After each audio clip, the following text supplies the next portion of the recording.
Okay, good morning, everyone. Happy New Year. Welcome to the first budget meeting for our 2019 budget. Sometimes the chair makes some brief remarks at the beginning of the budget process, and I'm going to make some more formal remarks, actually, a final budget. But I did want to say that I'm very pleased with the starting point to where we are with this budget. When you go through it, I'm sure many members of this council looked through it and thought perhaps that maybe we're overspending in a couple of areas and maybe we're underspending in a couple of areas, and that's normal because this document isn't written for any one of us. It's written as a collection of the direction of past councils as well as incorporation of the collective wishes of this new council as well, to the best the staff could figure given the short period of time they've had.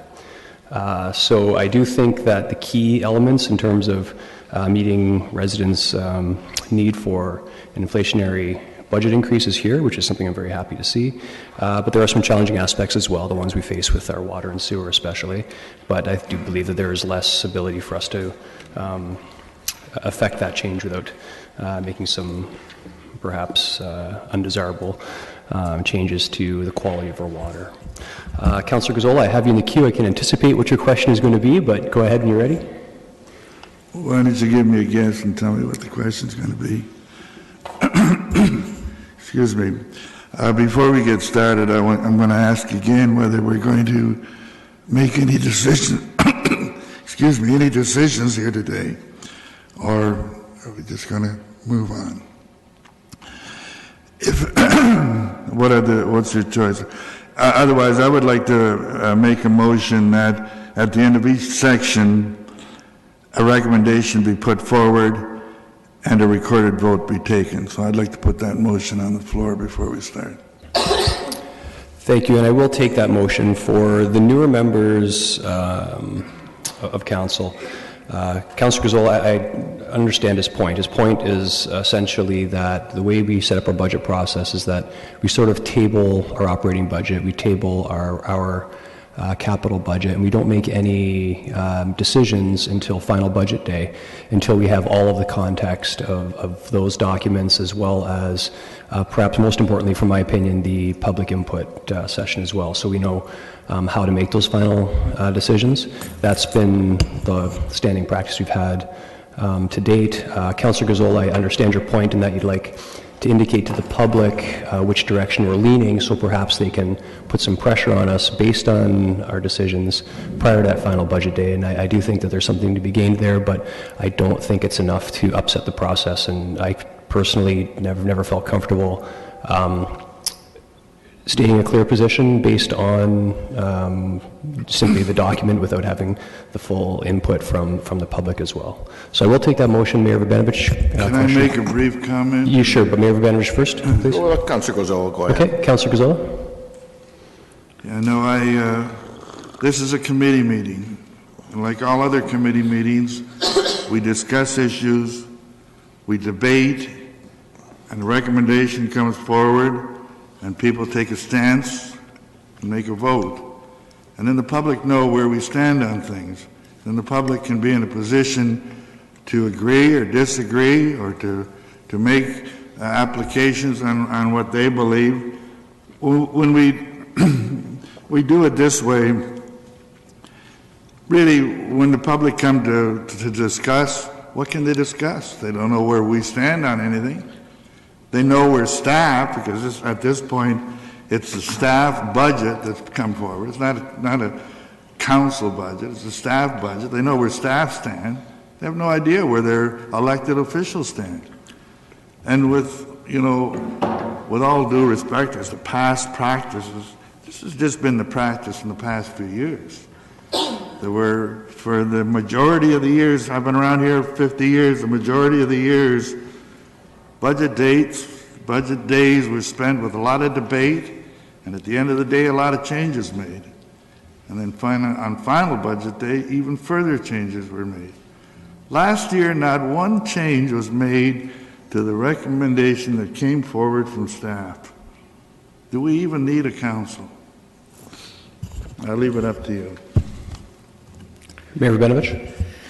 Well, thank you, Chair Davey, and certainly glad to be here and starting our new term and our new 2019 budget today. And I want to thank Councillor Gazzola for bringing up again something that he feels quite strongly about. But the facts are that for a number of years now, not just the last few, we have approached the operating and capital budget in this manner, and the views of councils have been that it may not be appropriate, again there's a difference of views on this, to actually be making decisions before you have the full picture. There will no doubt be a variety of things that people will ask for additional information on today. And it is, in my view, certainly from my perspective, and I would urge the same of other members of council, it's to everyone's benefit to have that full picture before we start making decisions and, in effect, committing yourself to one direction or another on the budget. I think the other thing that it does is it also leaves council more open to the feedback that we may receive through the public input process. And as such, I certainly will not be supporting a motion to start dealing with things in individual sections today, and will concur with your comments, Mr. Chair, that the method that we've approached this in over the last number of years has worked, and would urge other members of council to do the same. I will also just add my thanks to your comments on the work that's done by staff. I think all of us need to remember that there's literally been thousands of hours across the corporation put into the development of this budget by the time we get to see it here today. And this is our opportunity to consider the information and put our final stamp on it, because this budget, along with the next three, will really put this council's and this term's stamp on the priorities that each of you and the community have identified for this term of council, and will be finalized through our strategic plan and corporate planning process, which we'll be dealing with later this year. Okay, thank you. Moved by Councillor Gazzola that we begin voting on issues today. Was that a recorded vote, Councillor Gazzola? I don't recall. Recorded vote's been called for this.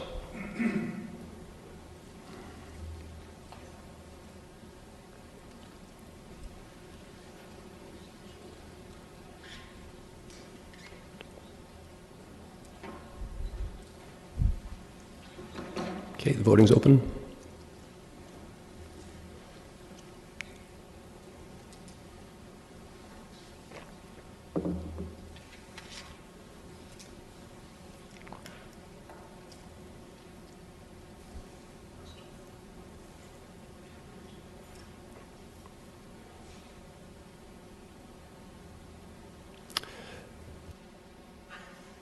Those in favor?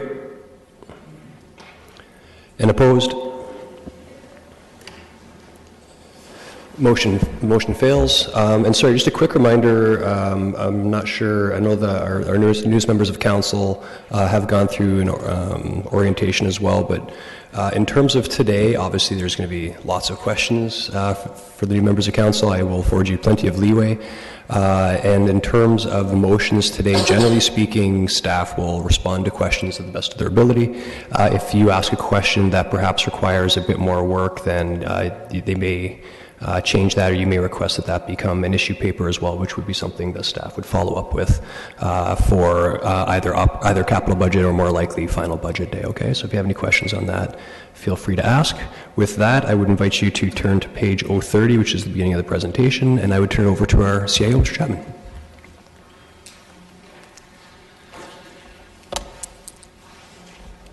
Good morning, Chair Davey and members of committee. I'm pleased to be here this morning to bring you some introductory comments to set the context for the 2019 operating budget. And although today is the first day that you'll deliberate on the budget, as the chair has indicated, or I think the mayor, many hundreds and perhaps thousands of hours of staff time have gone into preparing the document that you see before you today. We're very proud of it, and we believe that it responds to council expectations and community priorities as well. The chair has already alluded to a couple of those points, but we've heard consistently over the course of many years through representative processes that citizens prefer a tax rate that is around the rate of inflation that maintains current service levels. And so I'm pleased to be able to stand before you today and say again the city has delivered on that commitment.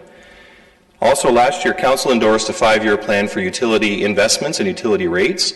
This is year 2 of that program, and I'm also pleased to say that we're moving forward consistent with the direction that was set last year by Council for those programs. But beyond that, this budget also contains a number of significant new investments.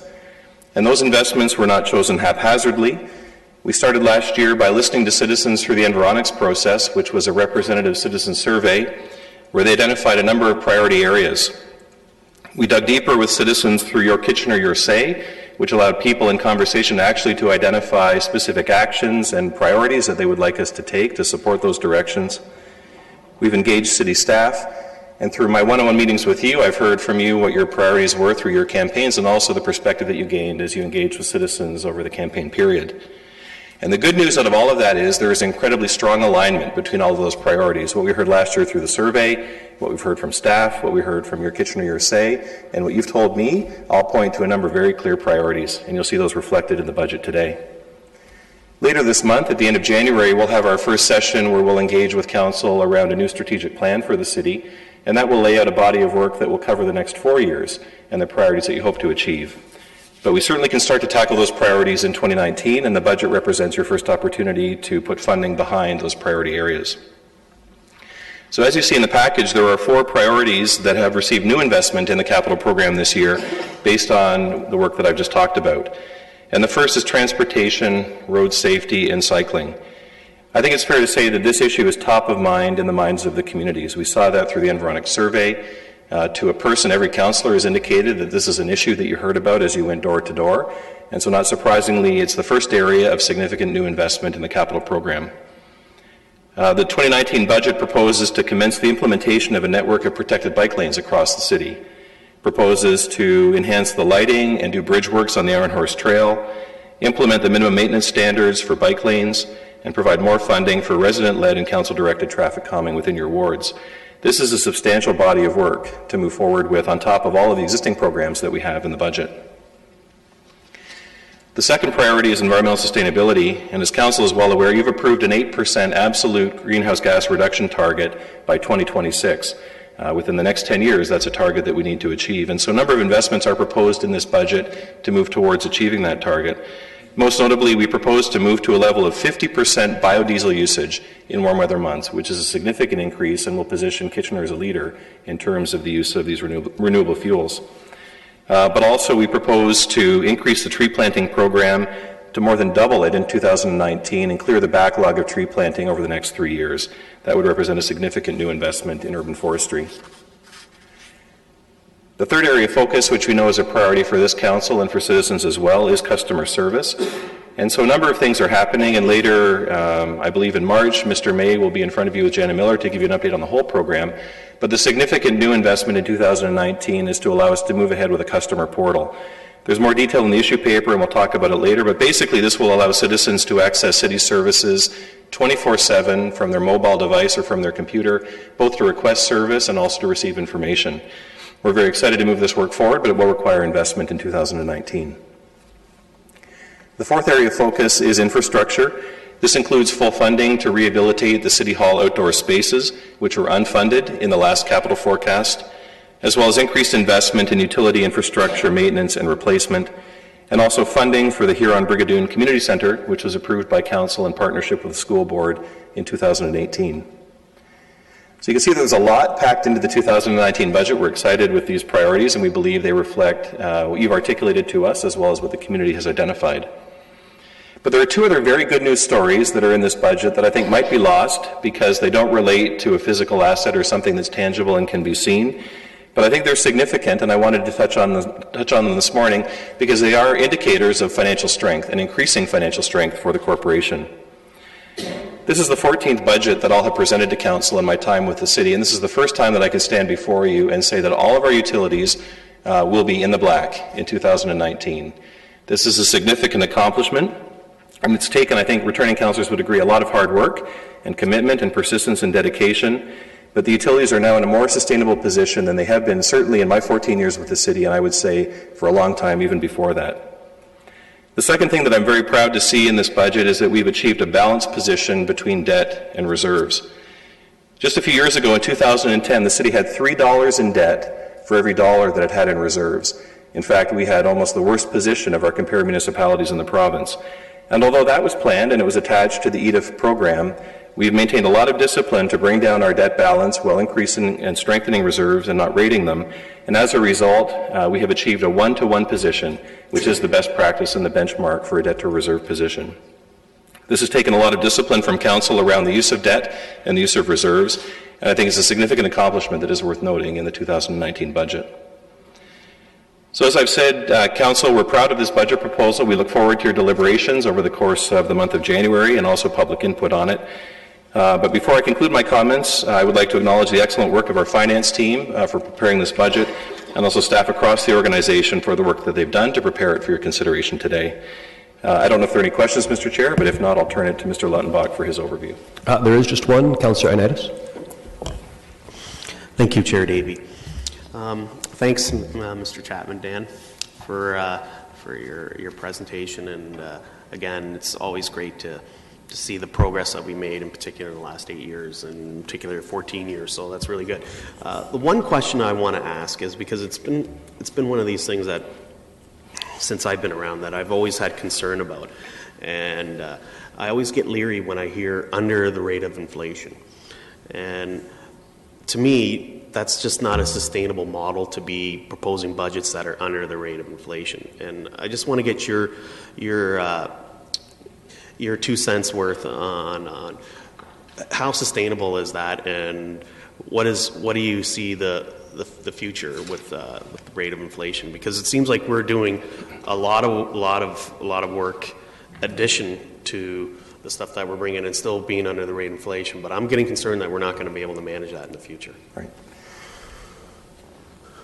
So through you, Mr. Chair, I am proud of the work that staff and council have done to bring a lot of rigor to the budget process. And so I think we've done hard work to manage the budget closely to keep it at the level it's at.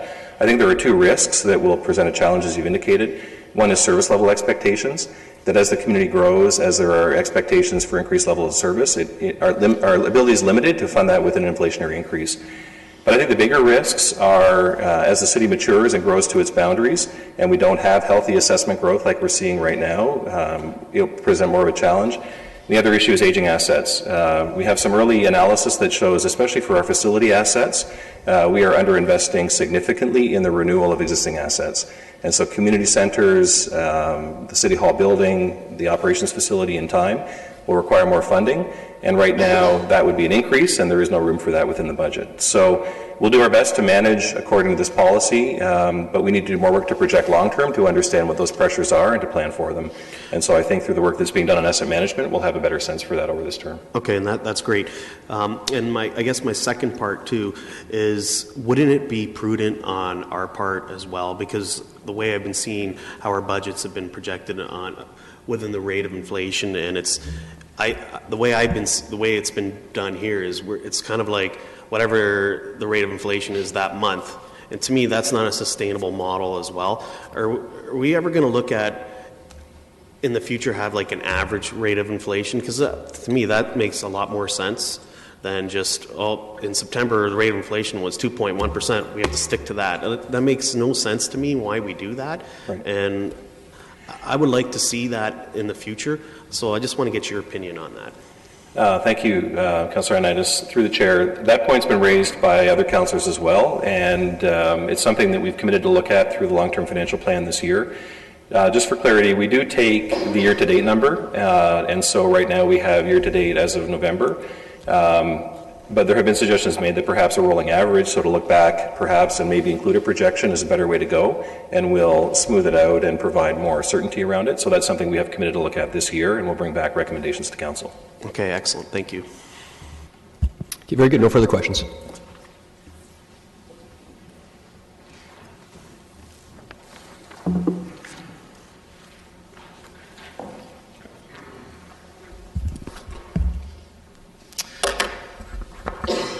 Good morning, Chair Davey and members of the committee. I'm pleased to be able to provide you with an overview of the 2019 budget.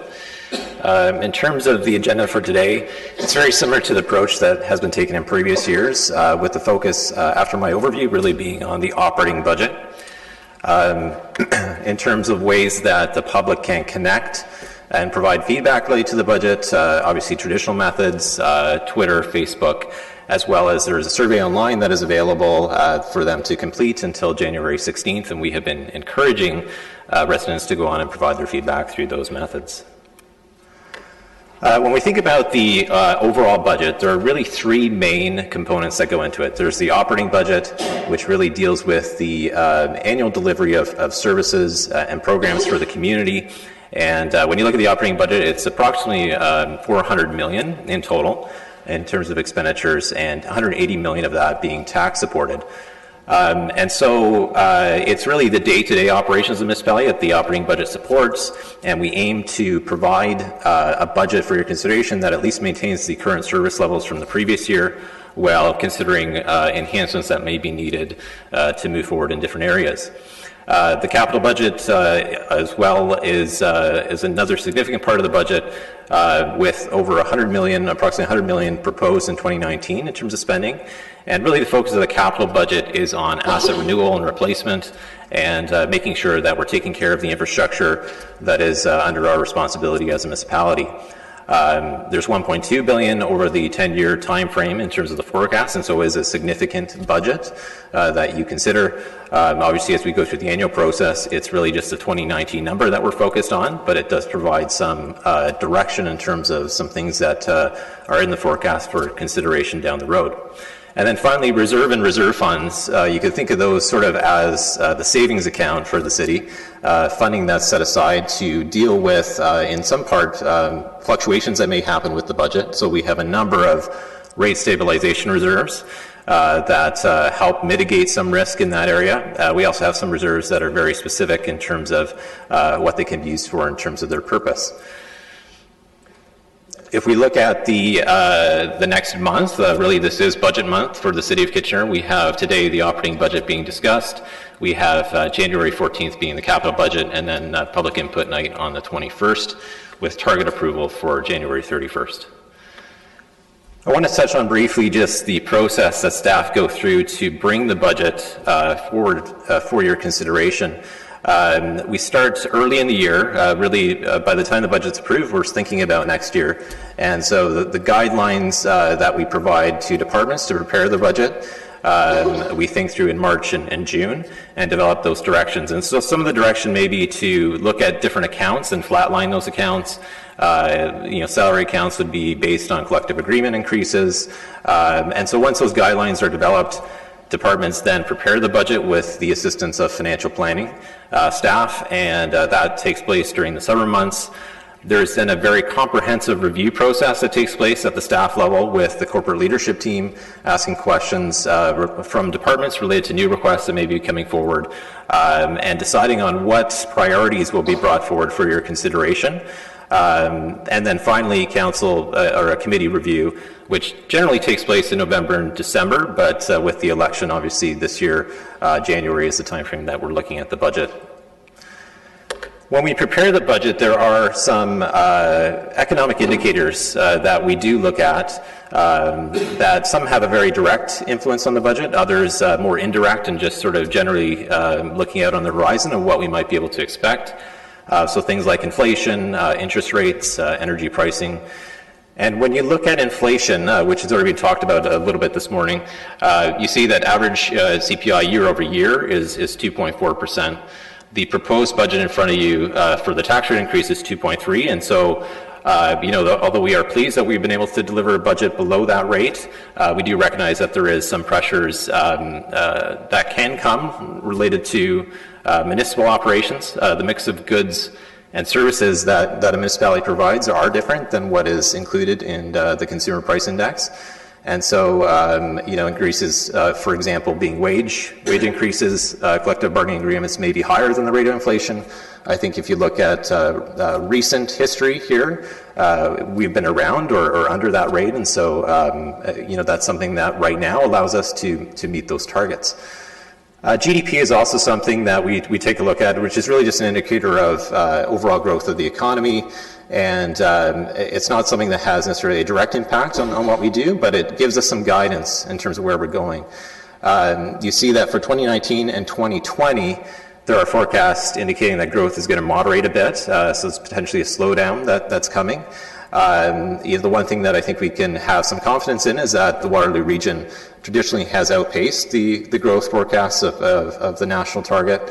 But I think it also is a reminder that we need to ensure that we have a very diverse economy locally that can support, again, building permit activity, assessment growth that comes with an expanding base. Interest rates is something that does have an impact directly on the budget. The Bank of Canada raised the overnight interest rate 3 times in 2018, and so you'll see in the 2019 budget we have adjusted investment income to reflect that. There has been projections that rates will increase again in 19 and 20. How quickly that happens will depend on market conditions. Early in the fall, it was predicted that would happen quite regularly. Now there is a bit of a pullback on that projection. But obviously, interest rates are good for investments. Obviously, the cost of borrowing is the reverse of that. In terms of the city's position, I think we are in a great position. The fact that our debt levels are coming down, I don't foresee us having a great need for additional debt in the near term or in the future, and so it puts us in a good spot in comparison to where maybe other municipalities are. The exchange rate is also something that can have an influence, particularly when we look at things like equipment purchases. We don't purchase significant amounts of goods from the U.S. Fire trucks is one example that we do. And so when we have that in the capital forecast, we start thinking about making sure that the budget is sufficient to cover off what the exchange rate may be during that time. So it is part of the discussion that we have when we go through the budget.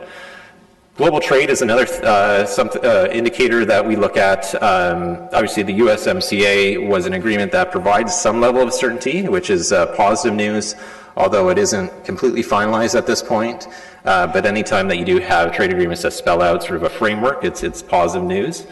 Obviously, things that we're continuing to think about is current tariff wars between the U.S. and China and other countries, and how that might influence the cost of goods over time.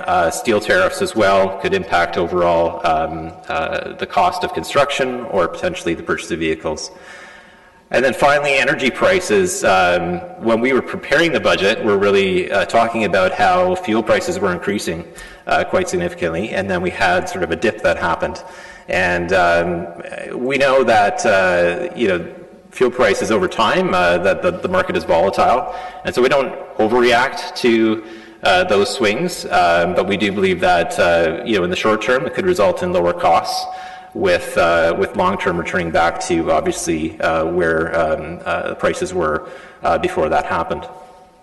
And when we think about electricity, obviously another significant piece of the budget, recent projects like the LED project, that replacement for streetlights that happened, shows the efforts that have been made in the past to reduce sort of energy consumption, and you'll see in this budget with other things that are proposed, similar opportunities to move ahead with energy-related efficiency projects that will also reduce those costs over time and also help meet our GHG commitments. Some other factors we also look at would be other levels of government. You'll see in the budget that the regional increase related to purchase of water and treatment of sewer has been impacted a bit by the timing of rate increases the region has set for those, and so we'll be addressing that related to the timing of our rates in 2020. The provincial government, obviously, with the change in government, we had impacts previously with the previous government, like the minimum wage, that potentially could impact our budget. With the new government that has come in, we're seeing that different levels of funding have been changing, some, especially on the green initiatives, and so that has had an impact with us replacing some funding in the capital forecast that we were expecting that we would receive. And then finally, the federal government, with carbon tax expected to come in, this year, will have an impact. There's some good news stories related to the federal gas tax. Obviously, it's a reliable source of funding for our capital budget, and also other funding opportunities are expected. When we think about assessment growth, it is something that it benefits the budget quite significantly when it is higher than what we expect, and certainly this year it has been at 2.53%. Now, this is something that will reduce the overall tax rate, and it also allows us in those years to really move ahead with key investments. And so you see that has been a real driver in how we've been able to fit a lot of those strategic items within the budget, while still maintaining a tax rate increase that I think is at a reasonable level. Extreme weather events, finally, is something that we are starting to think about in terms of the impact that it has on our operating budgets and also reserves. Where is our reserve levels to manage that risk, and also our operating budget sufficient to address it? There's nothing specifically in this budget that has been changed significantly, but I do foresee that as these become more regular, that we will look at truing those up to make sure that we can mitigate that risk effectively. Very good. I'll just get you to hold there for 1 second. We have a couple of questions. Councillor Ioannidis. Thank you, Chair Davey, and thanks, Jonathan. One question I want to touch upon is when we're looking at economic factors, and one of the things that we look at for it was indicators, I should say, was inflation. And I know we may get this a little later on, but I'm wondering if it's the benefit now that we could, for the new members of council, to understand what CPI is and what MPI is. Sure. So the Consumer Price Index is basically a mix of household goods that determines how prices are escalating. So when you think about some of the goods and services that are included in that, it's shelter, it's food, it's some goods that don't necessarily impact the municipality. MPI is the Municipal Price Index, which really is an attempt by municipalities to identify what is the inflationary increase in terms of the services that the municipality provides. So when you look at wage increases, as I mentioned before, you have the cost of construction. There's a different mix of goods and services that go in that, and so that's really the difference between MPI and CPI. You will see in the report that we reference the Municipal Price Index for the city to be around 3% in our estimate. And again, we do our best, though, to ensure that we can come in with the lowest rate increase, because we also are balancing the fact that understanding that the public does see increases in other areas, and so delivering something that is close to the rate of inflation is something that we do look to, not in isolation, but as part of the factors. Okay, so pretty well much in essence, we're under different pressures, but we're accommodating a different level of pressure. So in other words, we're doing a pretty damn good job. Sorry for my language. Thank you. Councillor Johnston. Yes, thank you. Through the chair to Jonathan, thank you. This is a great report. I did have a question with regards to the change with the provincial government, and you had mentioned briefly the change to minimum wage. Do we have employees that are making less than $15 per hour now?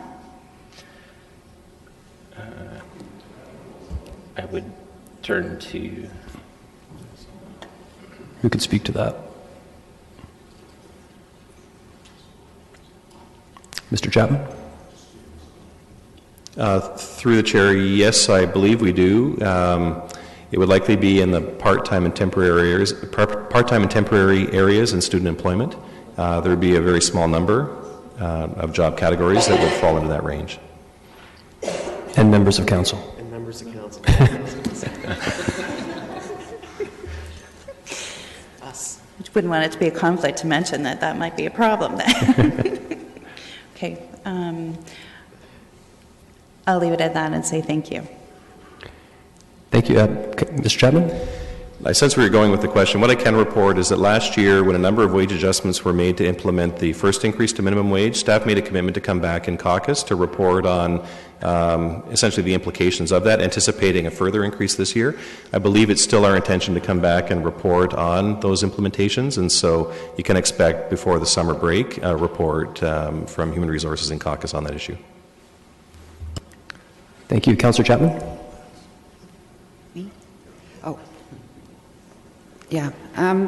Under the economic indicators, is it possible to get an overview of the cost of living index or expenses or like variations over the past period and moving forward? You will see that we do have a graph later in the presentation that Mr. Hay will go through that will show the historical sort of CPI in terms of where that's trending. But is CPI the same as cost of living? In terms of how we measure against it, yes, it would be considered sort of the indicator when you look at the cost of goods associated with the various percentages that people would expect. And so that's why often you see CPI compared to, why people personally and what increase they might be seeing. But does it take into account what people actually earn, or is it just what the increases are? Are you speaking in terms of the city itself? In terms of the I'm talking about increases? the cost of living in this city and how that impacts people's lives. We would the have buying to power, right? Can they afford the rents that we have in the city? Can they afford to buy food? Can they afford fresh food as opposed to processed foods? Like that's what I think of when I think of cost of living expenses. We could certainly look at bringing something back that would more look at that component. Okay. But generally CPI is something that we would look at and people look at generally in terms of how prices are increasing. Generally thinking that wages follow that to a certain extent. But we can take a look if there's more detailed information we could provide. Okay. Can I just ask one more question? Under levels of government. So in an earlier meeting we talked about joint initiatives, and I think under that category we looked at, I don't know if it was inclusionary zoning it was referred to as, or affordable housing. I see that this hasn't come to be one of the priorities of the city. So I'm throwing this out there. I might come forward with a motion later on, but I just wanted to highlight that. Certainly the strategic investments that are proposed this year, I think, are reflecting of the priorities that Council has identified. Not all those priorities have been addressed, and I think there are certain initiatives that will require more time in terms of looking at what's the overall strategy related to those items. I do expect that over the 4-year term of Council that many of the other priorities will be attempted to be addressed in future budgets, but certainly the ones that were put forward and that the CAO has spoken to today were ones that we felt could be addressed in the current year. Thank you. Thank you. Sorry, I wasn't sure if you don't mind, just to follow up on, for some clarity for Councillor Chapman, do we have an idea when, I realize it's not part of this budget, do we have an idea when we will see some documentation in terms of affordable housing? Just sorry, could you repeat? When we'll see staff come back with something addressing the affordable housing issue? Do we have a time frame? I'm going to refer the question over to Justin Reedman. Thank you. Mr. Reedman. Through the chair. So I don't have a specific timeline with me, but there is a joint services initiative study that's underway with the City of Waterloo. So we are working with the City of Waterloo on an initial study around inclusionary zoning. And then as part of the strategic plan discussion, which Council will hear about later, affordable housing does form one of the main areas in that next strategic plan as well. Okay, thank you. Councillor Chapman, do you have any further questions? Oh, no, I'm done. Okay, thank you. Councillor Gazzola? You have mentioned a lot of external factors, but you haven't talked about individual assessments at all. When is the next change in assessments coming through? Where do we stand on that? I believe the change, I think we're in the second year, I think it's 2 years from now that assessment then properties get reassessed as part of that. No, I think it's closer than that. The reason I mention it is that in addition to all of these factors, and this deals with a lot of the constituents that I represent, there's the individual assessment increase that they have to face. Personally, in my rich home, my assessment this year is going up another 2.5%. This is in addition to the tax rate increase. You don't talk about that at all, that there are a lot of people that face these increases in taxes because of individual assessment rates. Do you have any comments on that? Because it's not included in. Well, certainly, MPAC assesses properties across Ontario, and so they value what those properties are, and it's part of the system that we work under. And so it's assessment that plus the property tax increase. We do our best in terms of our side to deliver an increase that we think is affordable for residents. We obviously can't influence how their properties are assessed or how that may impact them. But certainly, I think we look at our tax rate increase, and you'll see the chart later on that shows, how do we compare to other municipalities in terms of our tax rate increase in total taxes.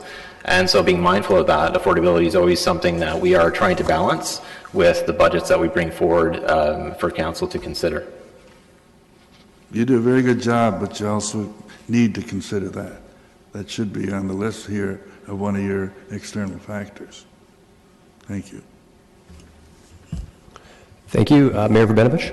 Well, thank you, Chair David. I was really just going to make 2 points. One, building on Councillor Chapman's question, and I think it's important to remember there are certain parts of affordable housing and inclusionary zoning that are already built into the base budget. So things like the study that Mr. Weidman's talking about that we're doing together with Waterloo is already built into the base budget, although any recommendations wouldn't be.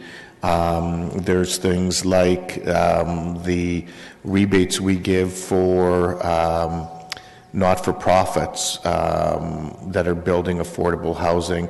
That's already built into our budget based on things that council has previously approved. I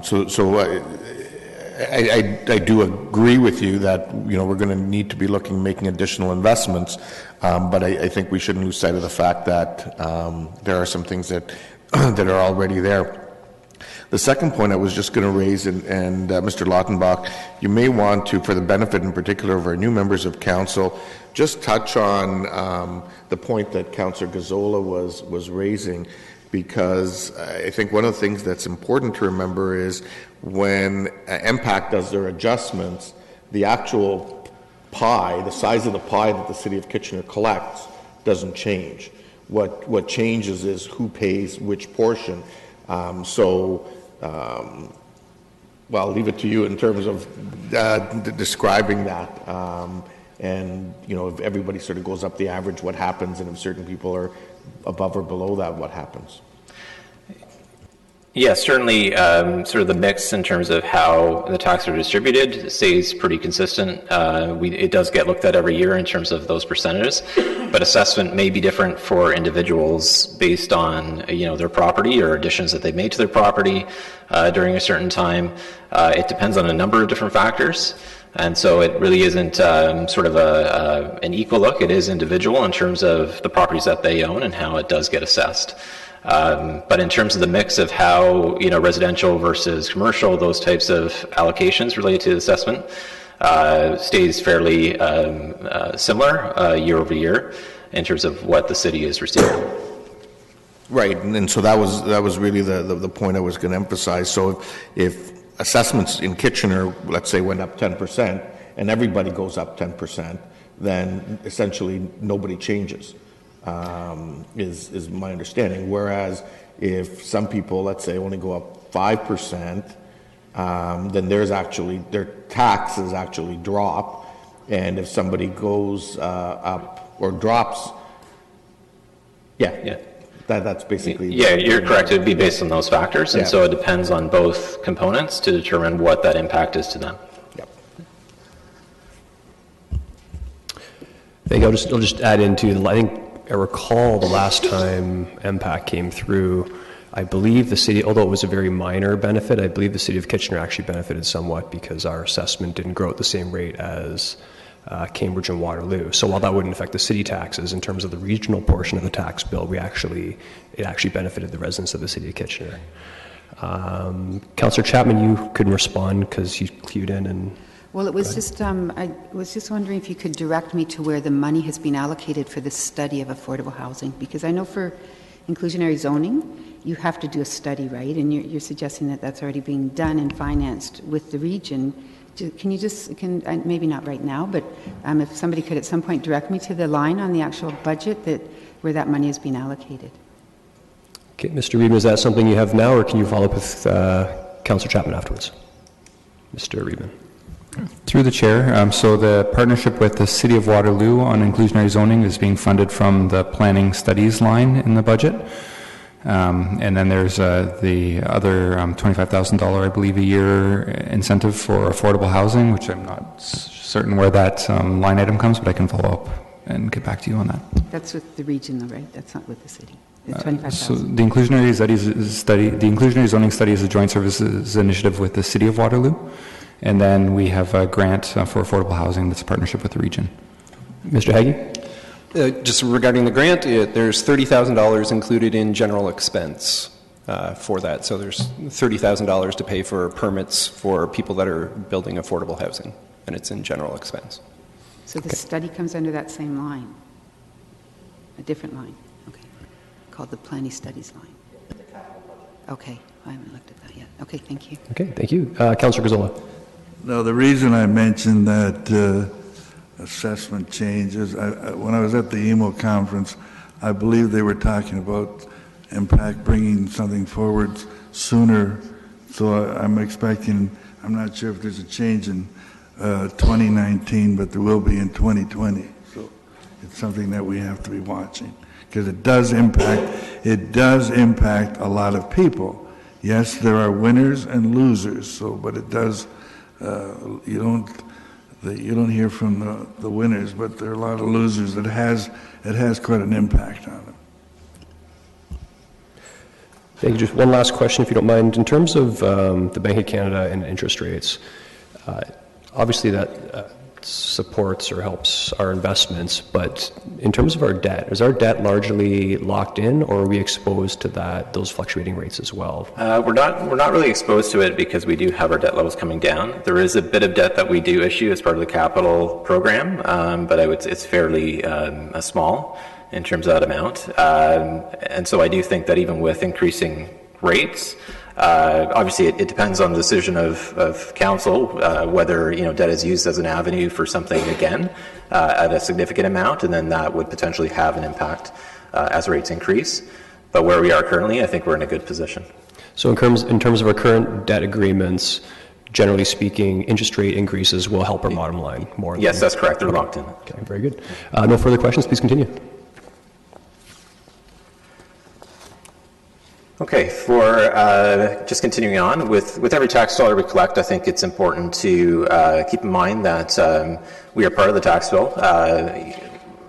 The category names are not showing up for some reason on the slide here, but 54 cents is actually the region for every tax dollar we collect, 15 cents being the school boards, and then 31 cents is related to the city. And I would say that for every tax dollar we spend, you see a lot of that put in action in terms of residents and how they see it being spent. You look at our largest departments being the Community Service Department and the Infrastructure Services, and then General Expense, which includes the KPL, Center in the Square, Tier 1, Tier 2 grants, contributions to the capital budget, for example, in terms of funding. And then also development services, making up the largest portion of how we spend tax dollars, and then obviously internal services making up the rest to make sure that we are being able to deliver, the technology, the business side of things that's required to run the municipality. But as much as we like to think about a budget in terms of dollars and cents, I think it's also important to remember what does the budget actually maintain and support. Here are just a few examples. You think about 150 major facilities, 2,000 kilometers of roads that we maintain, 42 or 43,000 hours of community center operations, 325,000 trips to the pool. And so these are just a few examples, but I think when you look at, put in that context in that list, you realize that it's a significant budget, and I think we provide good value to the citizens of Kitchener. Certainly, we strive when we put forward the budget in terms of our review to make sure that we are delivering services in the most effective and efficient manner. So what does it all mean in terms of the proposed budget increase? We have a proposed 2.3% tax rate increase, and the impact of that to the average homeowner would be approximately $25 for the year. When you look at the water utilities increase, that is basically sticking with the plan that was established as part of the water infrastructure program. So we were forecasting we would raise rates this year by 6.5% combined, and that adds $78 impact. You then have gas, which rates have been kept flat, with cap and trade obviously coming off a slight decrease there for a total impact of $96. So my final thoughts, really again, the budget helps maintain current service levels, and it includes a number of strategic investments that I think are important to council and the community. And again, that's based on feedback that has been received leading up to this time. The recommended tax rate increase is below the rate of inflation, which aligns with what we've heard from citizens in terms of the surveys that we've done. And so I think that we're pleased, at least, that we've been able to bring that in front of you for consideration. And then finally, as we look beyond 2019, some of the areas that we'll focus on from a financial perspective is developing a long-term financial plan. So really looking beyond the annual budget process and combining our financial policies and strategies together in one comprehensive document that will sort of inform the budget process down the road. Also looking at determining strategy related to EDIF debt charges that will be coming off the books in 2020. And so that will provide some capacity within the budget for council to then consider, what you might want to be doing with that in terms of maybe other priorities as well. Continuing to align asset management plans with the budget. I think the water infrastructure program was a great example of how asset management data helps inform what we need in terms of rate increases, and so you'll see over time that more progress will be made in that regard and also included within the budget. And then also increased focus on budget communication and information. We've made some efforts this year to change some of the format of the presentation in terms of how it's being presented. We have the budget at a glance that was produced as a summary page for the public, and we've heard from them that they want information presented in a simple format that they can understand, and so that really will be our continued goal over the next year as we lead into the next budget in 2020 as well. And so with that, I'll open up for any further questions that you might have for me. There are a few, beginning with Councillor Schneider. Thank you, Chair Davey. This may not be a question directly for you, but one of your other fellow staff. We had discussed earlier with the water bills how now we currently are just consumption-based, and we were discussing should there be maybe a mix of a set fee, because whether you use a lot of water or a little water, the cost of getting those services to and from your home is the same. Is there an update on that process of maybe considering a mix of a set fee and a consumption fee? Ms. McGoldrick? Oh, sorry. Go ahead. Ms. McGoldrick, go ahead. Through you, Chair. As Councillor Schneider mentioned, we do know that through study that 45% of our costs are fixed, and some analysis has been done. We looked at the timing of bringing forward any recommendations related to a rate structure change, and the emphasis over the last year and in moving forward with a 5-year water infrastructure program really was looking at how to appropriately fund our infrastructure investment. Currently, we do have a minimum charge on both the water and sanitary bill. It's 1/10 of a cubic meter per day, and so that acts as a bit of a fixed charge. But our suggestion is that we would look at the proportion of fixed versus variable as part of our next water infrastructure program review. Thank you. Thank you. Councillor Singh? Yes, thank you. And that's good to know that we do currently have a component fixed charge, although it may not be proportionate, but there is one that does exist. I quickly want to just compliment staff, just seeing the budget overview on operations. At least it's really well laid out, the presentation, and just the slide 0-50, just outlining exactly what the budget maintains. That's really helpful. And sometimes I think our citizens struggle to really realize all the money that they pay on vast things that monies go towards. And sometimes they don't necessarily take advantage of everything on a daily basis, but there are many services that collectively our citizens are able to enjoy. And this 050 really helps to express that. And we need to do a better job and continue throughout the year, not just during budget time, to remind and at the same time help educate exactly how those monies are being spent. So compliments in this direction at least. And carrying on with the aspect of transparency and being more informative to our taxpayers, O-48, and I think we've raised this in the past as well, and to the benefit of new members of council. Again, the City of Kitchener does only collect a smaller portion of the entire dollar that's collected from a citizen. That's 31% as opposed to 54% for the region and 15% for the school board. Does the tax bill outline specifically the amount that's going to the region, the amount that's going to the school board, and to the City of Kitchener? Because at the end of the day, because the City of Kitchener tax bill, sometimes the frustration is attributed to just the City of Kitchener with increases, and over time as taxes go up, as opposed to really realizing that it goes towards other agencies as well. I would have to confirm with staff to see what we actually send out in terms of the information. I know on the website that it actually does indicate that there's the regional portion in the school boards.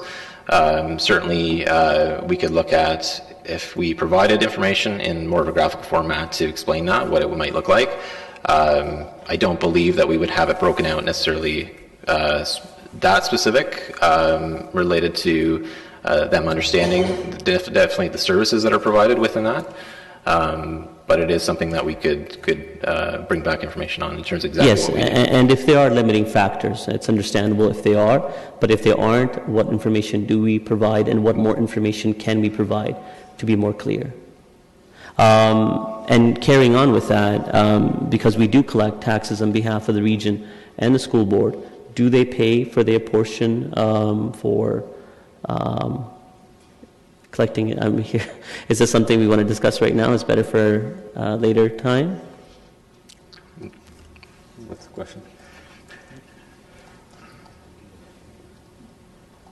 Mr. Chapman. Through the chair, I think that this is just one of the beauties of a two-tier structure, is that it is a lower tier responsibility to collect taxes and remit them to the region and the school boards. I don't believe there's any authority to charge them. Okay. The one benefit that we do have is that we retain the penalty and interest. And so on any arrears, including the regional arrears, we collect and hold the penalty and interest on those amounts. And so as the banker, we collect the money and we also collect the interest on that money. Now, with the system, again, just the billing cost is probably minor as opposed to the overall billing system, which sometimes these systems can cost in the millions. Is that something that they pay a portion of when we do an upgrade with, as we did invest extensively with the SAP program? Any updates that we do they pay a portion? Again, through the chair, no, and it's my understanding that this is our responsibility, and where this is the case in two-tier structures, it's local municipalities that carry the cost, and that's just the way the legislation outlines it. So legislatively, we are not allowed to collect money from the region or the school board for that service? I don't think there's a prohibition against it, but I think any region would point back and say it's the lower tier responsibility, and there is just as anything that is the region's purview. If they tried to charge the city, we would say no, it's an upper tier responsibility, and under the Act, it's not the city's responsibility to pay for that cost. So this is not a war I would like to fight. I think we'd be the first in the province to do it, and I think it would open up a whole can of worms around responsibility. This is something that we accept as our responsibility. I appreciate that sometimes, or many times, there's many more nuances to any one particular way of looking at things. It's not something I want to let go. I do want to explore and get more further information, but it's not necessarily that needs to be done as part of this budget, but I look forward to having future conversation and understanding better exactly why, if not, can we do some things differently. And what I can commit, Councillor Singh, I think we have a one-on-one meeting coming up, and so I'll put that on the agenda and bring some more information back. Very good. Mayor Rabinovich. Well, thank you. And 3 quick points, I guess beginning with the most recent one. And I understand where Councillor Singh is going with it. I think we may want to tread carefully because this whole topic in general, I think, will probably have a much broader conversation initiated by our provincial parent in the next little while. So I'm not sure that this will particularly help in those in that dialogue. That's point number 1. Point number 2, I also wanted to thank staff, as Councillor Singh did, about the information on page 50, and I think actually a few more pieces of info like that, if we have them, are very helpful in conveying value. I mean, the reality is local government is the order of government, particularly in Kitchener's case, because we own the gas utility and the hydro utility as well, that literally touches your life from the moment you wake up in the morning to the moment you go to bed at night, and in between, quite frankly, as well. And I think this kind of data really helps people understand some of that question around value. The third point, Mr. Chair, that I was just going to make, and it's really more for the benefit of the new members of Council, and it builds on the chart on page 48, which talks about how every tax dollar collected at the municipality is split out. But I think it's also helpful for those new members to be aware that out of every tax dollar collected in Canada, about 9 cents is what actually comes to the local tier of government, and with that we're responsible in total for about 60% of the nation's overall infrastructure, and hence why we've been advocating as much as we have with with the province and the federal government around the need for partnership in infrastructure and so on. But that 9 cent figure is one that's gone up marginally, quite frankly, over the last number of years, from 8 to 9 cents, but there's still more work to be done. Okay, no further questions. Thank you, and I guess we're moving on to boards. Okay, thank you.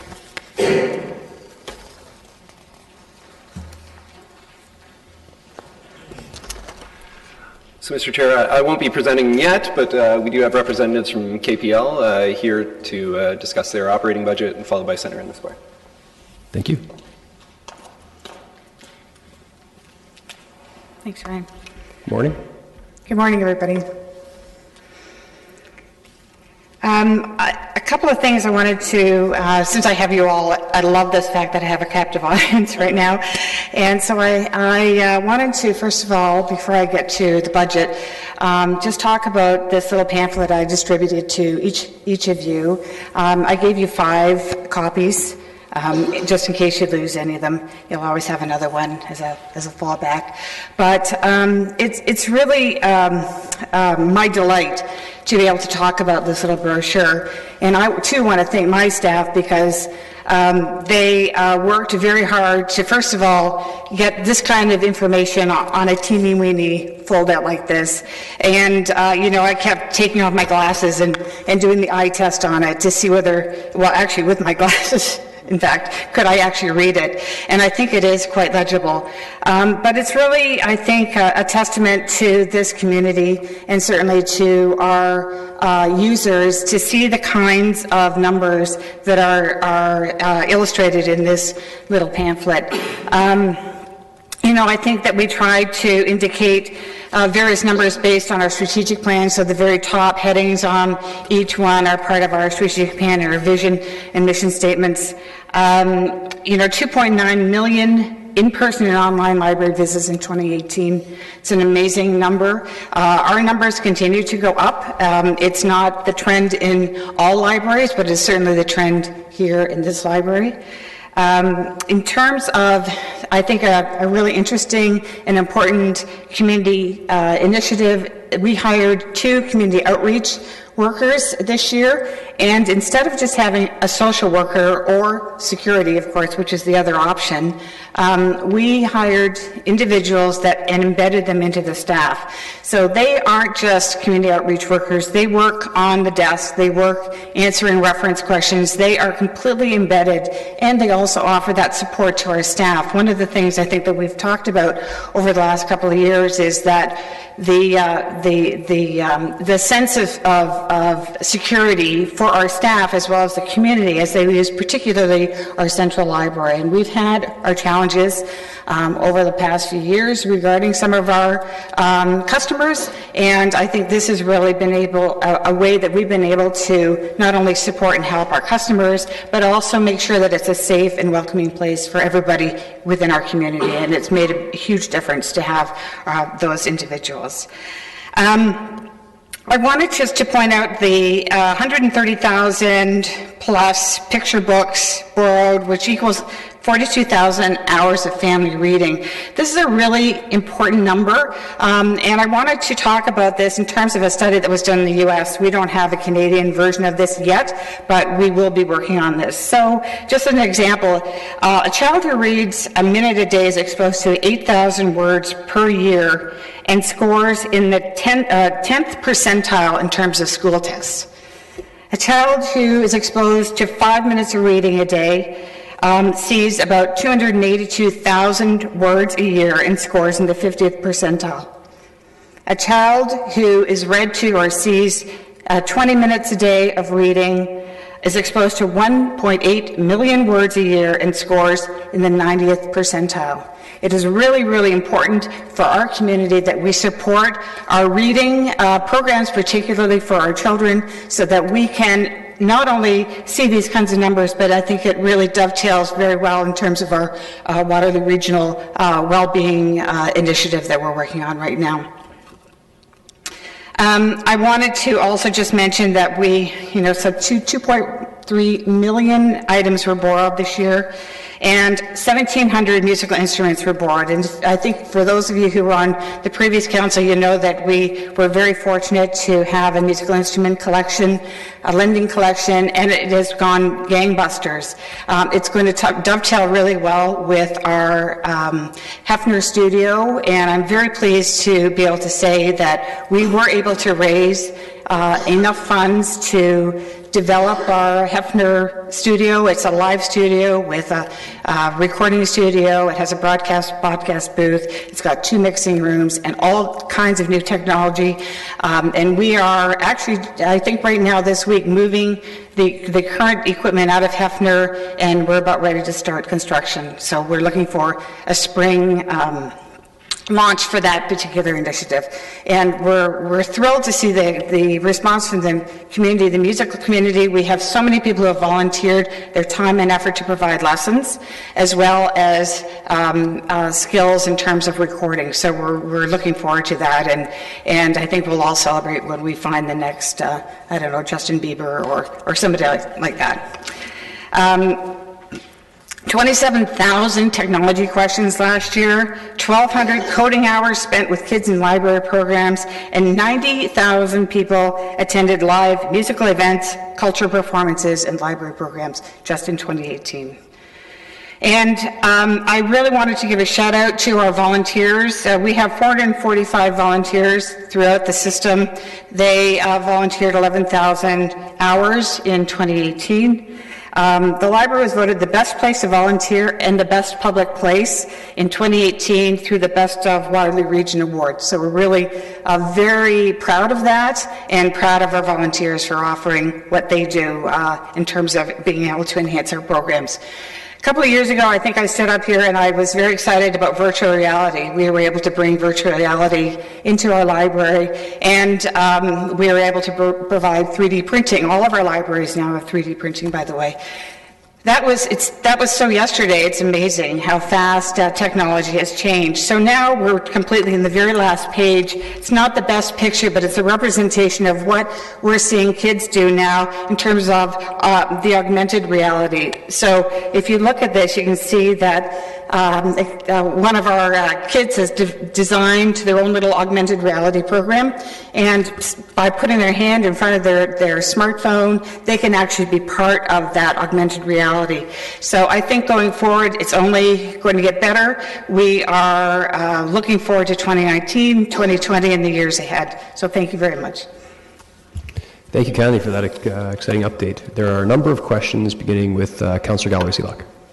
Yeah, thanks, Mary, for coming in. I just had one quick question with regards to the budget. Yep. It was projected that the year end would see a small surplus. Is that, in fact, where you ended up, or you're really close to? We are very close this year, yes. There will be very little left over for 2018. So from that projection now, because you would have submitted this a few months Right. ago, it's still trending that way? Yes. Okay. That's all my questions. Thank you. Thank you. Councillor Gazzola. Yeah, every year I ask about the provincial grant. Last year, after that, this council passed a resolution requesting the province to increase it, and I thought I heard that the province was going to increase it. Yes, well, through the chair, that is in fact what happened with the previous provincial government. They did in fact increase it, and the current government rescinded that budget item. So at this point, there is no increase to the public library operating grants. We are at this point anticipating that we will receive at least the same amount that we received in 2018 and 2019. There is a standing committee of finance and economic affairs meeting that's going to take place in Kitchener on January the 25th. And I have asked to present to that committee to ensure that we are heard and that they understand how important that funding is to our services here. Is that committee a committee of library institutions? No, that's the provincial. That's it's the provincial. It's the provincial standing committee, right? So you. And they'll be here on the 25th of Okay, January. and that's good. So, do you have an organization?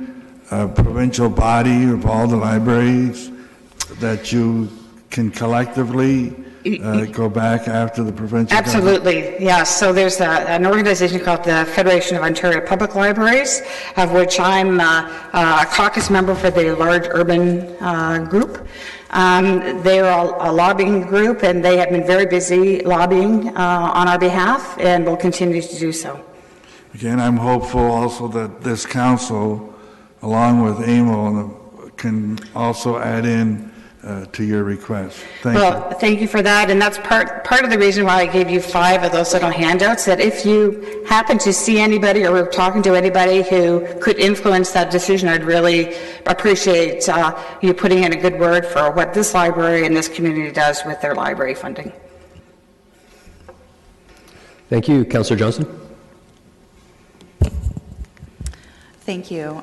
Through the chair, I just want to tell you how happy this report makes me. As a former public school board trustee, I know that the work that the library is doing in the community just augments and is such a great partnership with that. And this is amazing. Like, it truly is incredible, the amount of work that you and the staff are doing there, and the innovation that's going on there it's really quite incredible. So thank you so much for that. My question would be around kind of continued services to maybe some of our underserviced areas in our community. I thought the bike mobile this summer was really, really cool, and going out to different areas of the city was really neat, and what a great way to advertise the library as well. So I'm wondering about services to places like maybe Victoria Hills Community Center, different areas like that, and whether or not that's going to continue, or what your plans are. Thank you for the question. We do always provide outreach, community outreach services. We travel far and wide within the city, whether it's to community centers or retirement homes. We go to the soup kitchen. We have a satellite, I don't know if you're aware of it, we have a satellite library at the Grand River Cancer Center and supply both, I would say, works of fiction for people who just need to not think about their illness for a while, but we also have a very strong clinical collection that is supported through that cancer center. We go to every sort of public event that we can, and we really try to ensure that we do reach the underserved one way or the other. We see a need, particularly in the central library, for really enhancing our after-school program. So that we'll be working on that in 2019, and I'll have a lot more to say about that next year, hopefully, if everything goes well. That's great. And one other follow-up then. What about partnerships with school boards? And is that something that's going on? Right, so we are actually in 2 schools now. We partner, 2 of our community libraries are attached to schools, both a separate school as well as a public school. We partner very closely with those schools and are doing more and more of that. Certainly we have a new manager of children's and teens services, and that was part of her mandate to really solidify that relationship. We always reach out as much as we can to school boards and to try and dovetail our programming. We make a lot of in-visit presentations to our schools, actually. A lot of hours go into that. So I think that we have a good relationship with boards. Always can improve, and we'll always continue to look for new ways to reach out. Yeah, I think that you have a great relationship as well, but it's really good to see that continue. And one other comment I'd like to make is that I think it's great that the job that you do with our communications department of communicating the things that you're doing. You're always on Twitter.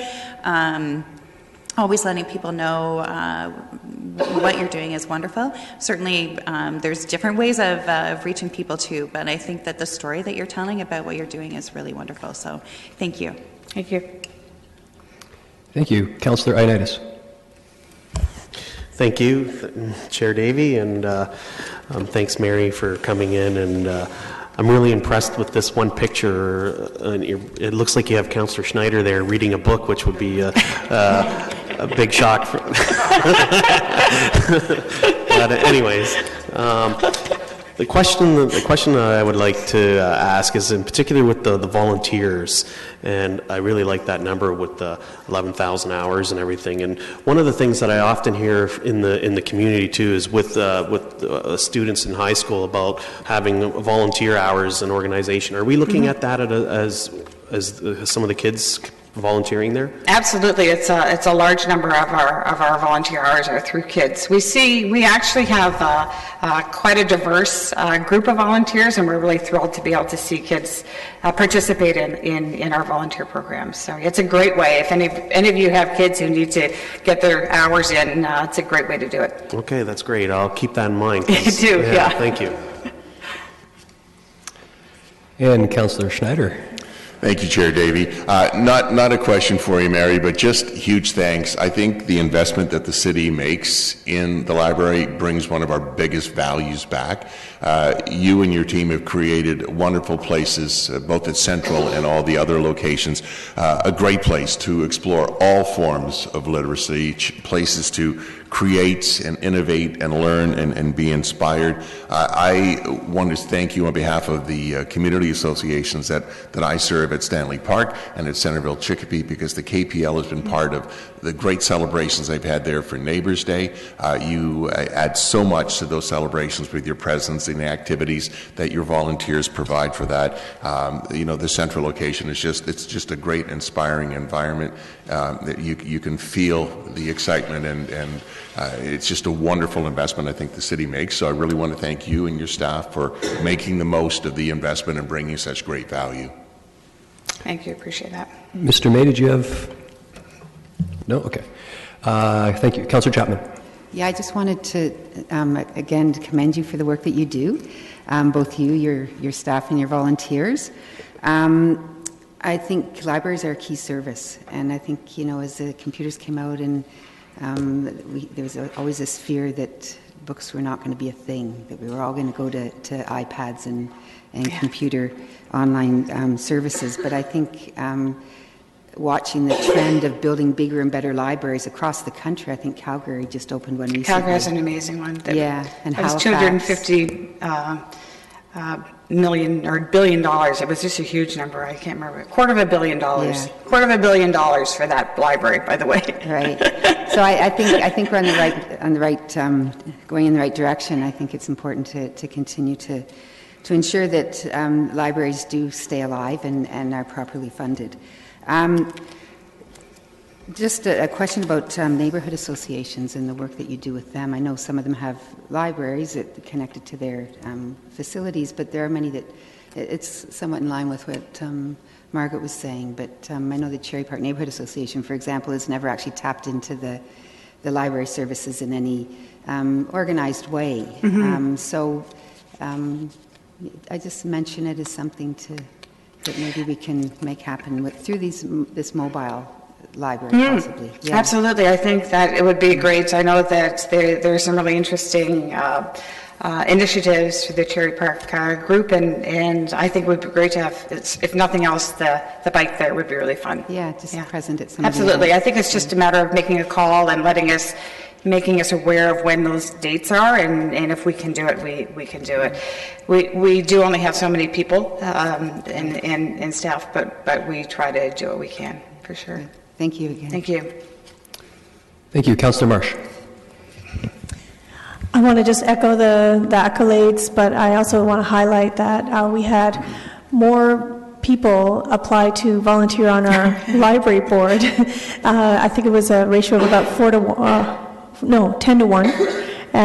Over 40 people applied for 4 positions, which is just an indication of how relevant the library is despite the digital world that we're living in. Yeah, so thank you. It was either that or people were so worried that they wanted to be on the board. I don't know which one it was, but... It concludes the questions. I just have a couple of my own. Looking at in terms of physical locations, I realize the south end is obviously the biggest gap, and that's being addressed through our capital forecast. But after that, have there been studies, I would somewhat selfishly put forward that there's a bit of a gap in the northeast corner of Kitchener. So when would you be looking again at, or have you already looked at the coverage of the physical location libraries in the city?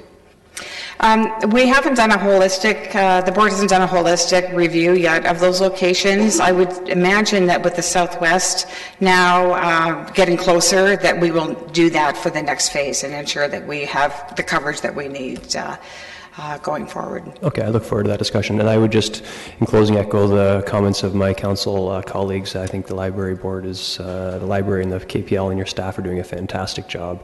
It's just, I don't know, it's especially fun to see, again, the naysayers from decades ago saying where the trajectory of the library, where they expected it to go, and where it's actually gone. It's really impressive. So thank you for coming in. Thank you.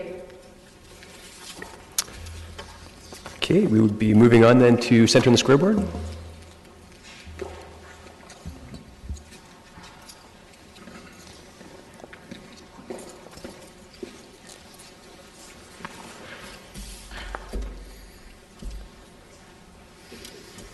Good morning. Happy New Year, everybody, and we'll keep this very short.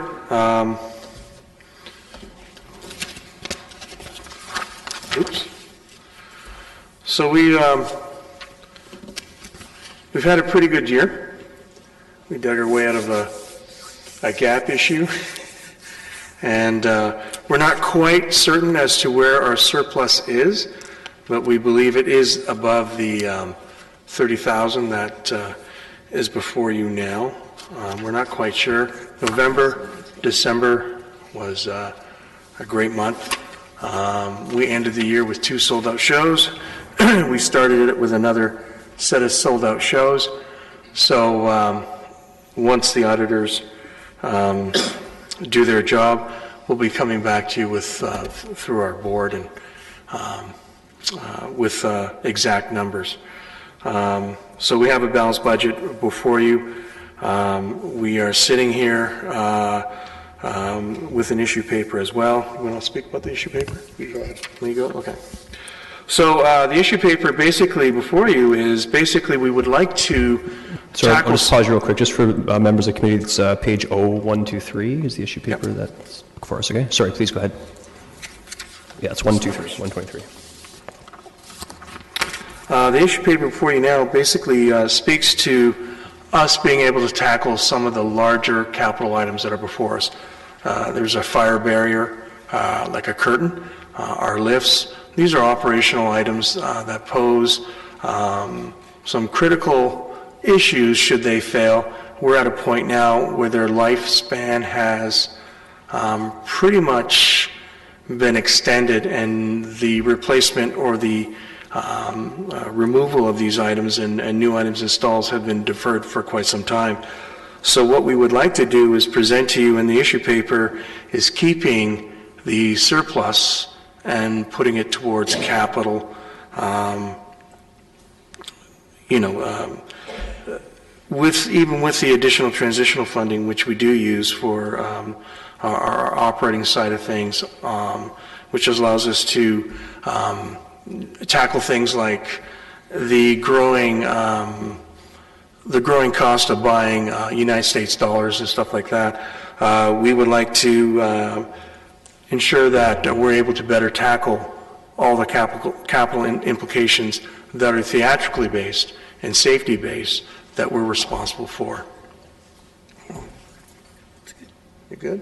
Mm-hmm. Okay. Okay. Any further comments? Okay. So I'm just going to jump in for a second, if I could, for the benefit, again, of the newer members of council. It was about 3 years or so ago, with the new negotiation with the Centre and the Square, the total grant went from, I think it was 1.4 million to 1.75 million to address some of the concerns and the change of the mandate. In addition, there was an additional $250,000 that was meant to be a sort of a short-term transition cost. So effectively, what's been happening for the last 3 years, the Centre and the Square's absolute grant has not gone up at all. I know it's a bit confusing when you read this, but it has been essentially a $2 million figure for the last 3 years. And they've been chipping away at that through inflationary increases to that base grant. So just so the members of council can sort of follow that timeline, that's where we are. And the request today is we're in a bit of a unique agreement with the Centre and the Square. Historically, what happens is whenever there's either a surplus or a deficit with the Centre and the Square, the City of Kitchener shares half of the cost if it's a deficit, or they share in half of the surplus if they post a surplus. So the request, of course, is to address some of their backlog. Their capital backlog is if they are fortunate enough to post a surplus, that they'd be able to keep those dollars and transfer it to their capital. Okay. So with that, Mayor Verbenovich. Well, thank you, and I guess I want to begin by thanking you for being in today, and thank you for the work that's been done on really turning the Centre Square around.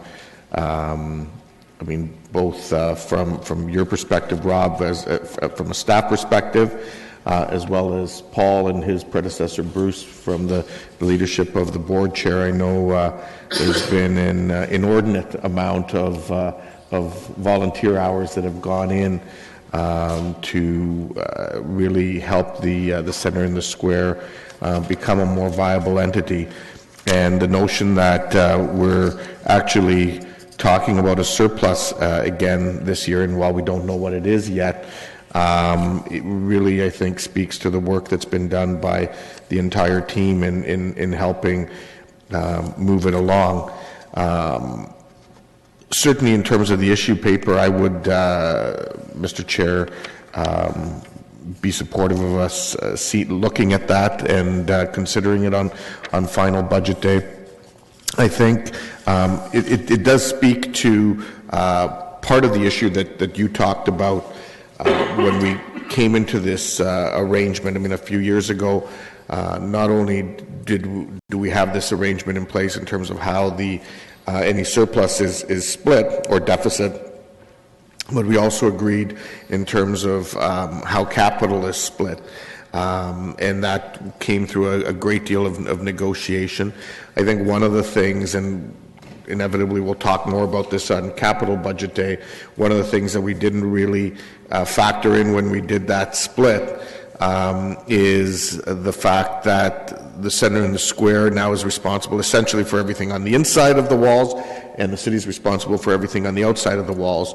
But when they got the inside of the walls, they were basically given 35-year-old infrastructure. And I think that's part of the challenge that they're facing with, and I think this is a piece of the puzzle towards helping address that solution going forward. We'll talk more about the other more on Capital Budget Day, no doubt. Very good. Councillor Galloway-Seelock? Yeah, so I had a question. Understanding, do you have any even ballpark figure of what your surplus would be? Through the chair, we think the surplus is somewhere between 60 and 200. It's still on, we just started our year-end review. So it's... That's a broad... Still new. That's a broad ballpark, but okay, I can appreciate that.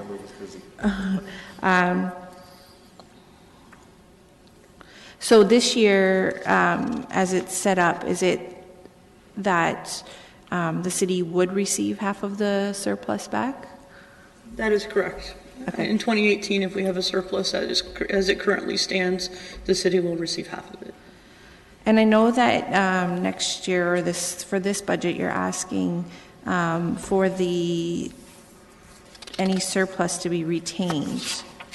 Would you have any concern if we, obviously that's what your hopes are, any concern if we continue to move forward with the dividing of the surplus?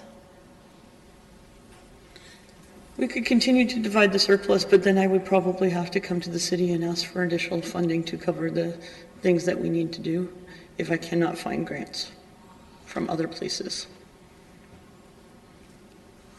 It doesn't mean that we're not looking for other grant monies. So. No, and I know that you want a surplus so that you can continue to do what you need to do. So it's not that. I just I'm concerned with the lack of ability and oversight that we will have on some of the funds that are continuing to be asked for from the Center and the Square.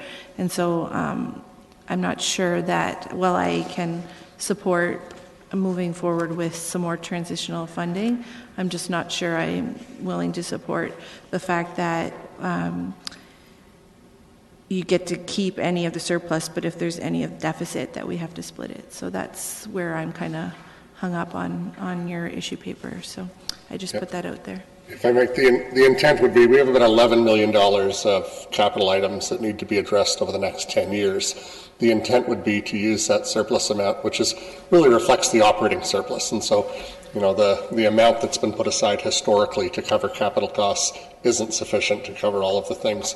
I think we're in a healthy place now where we're covering the ongoing repair of things that are occurring. But we have a large number of historical or legacy items that are in need of replacement. So the intent of the surplus is the operating surplus is to assign that to a restricted capital fund so we can address capital needs. If after that those capital needs are addressed as a surplus, of course the intent would be to share that with the city. Yeah, and I think I'm just a little hesitant at this point because a couple of years ago we got sprung on us that there was a lot of need for more funding, and so I'm just wondering if that's, in my opinion right now, maybe that's the piece that we can just keep our finger on what's going on versus any more surprises. Okay, thank you. Councillor Singh? Yeah, thank you, Mr. Chair. And I can appreciate the position that the Senator Square is coming from in respect to the current deficits in capital and finding ways to be able to fill that gap.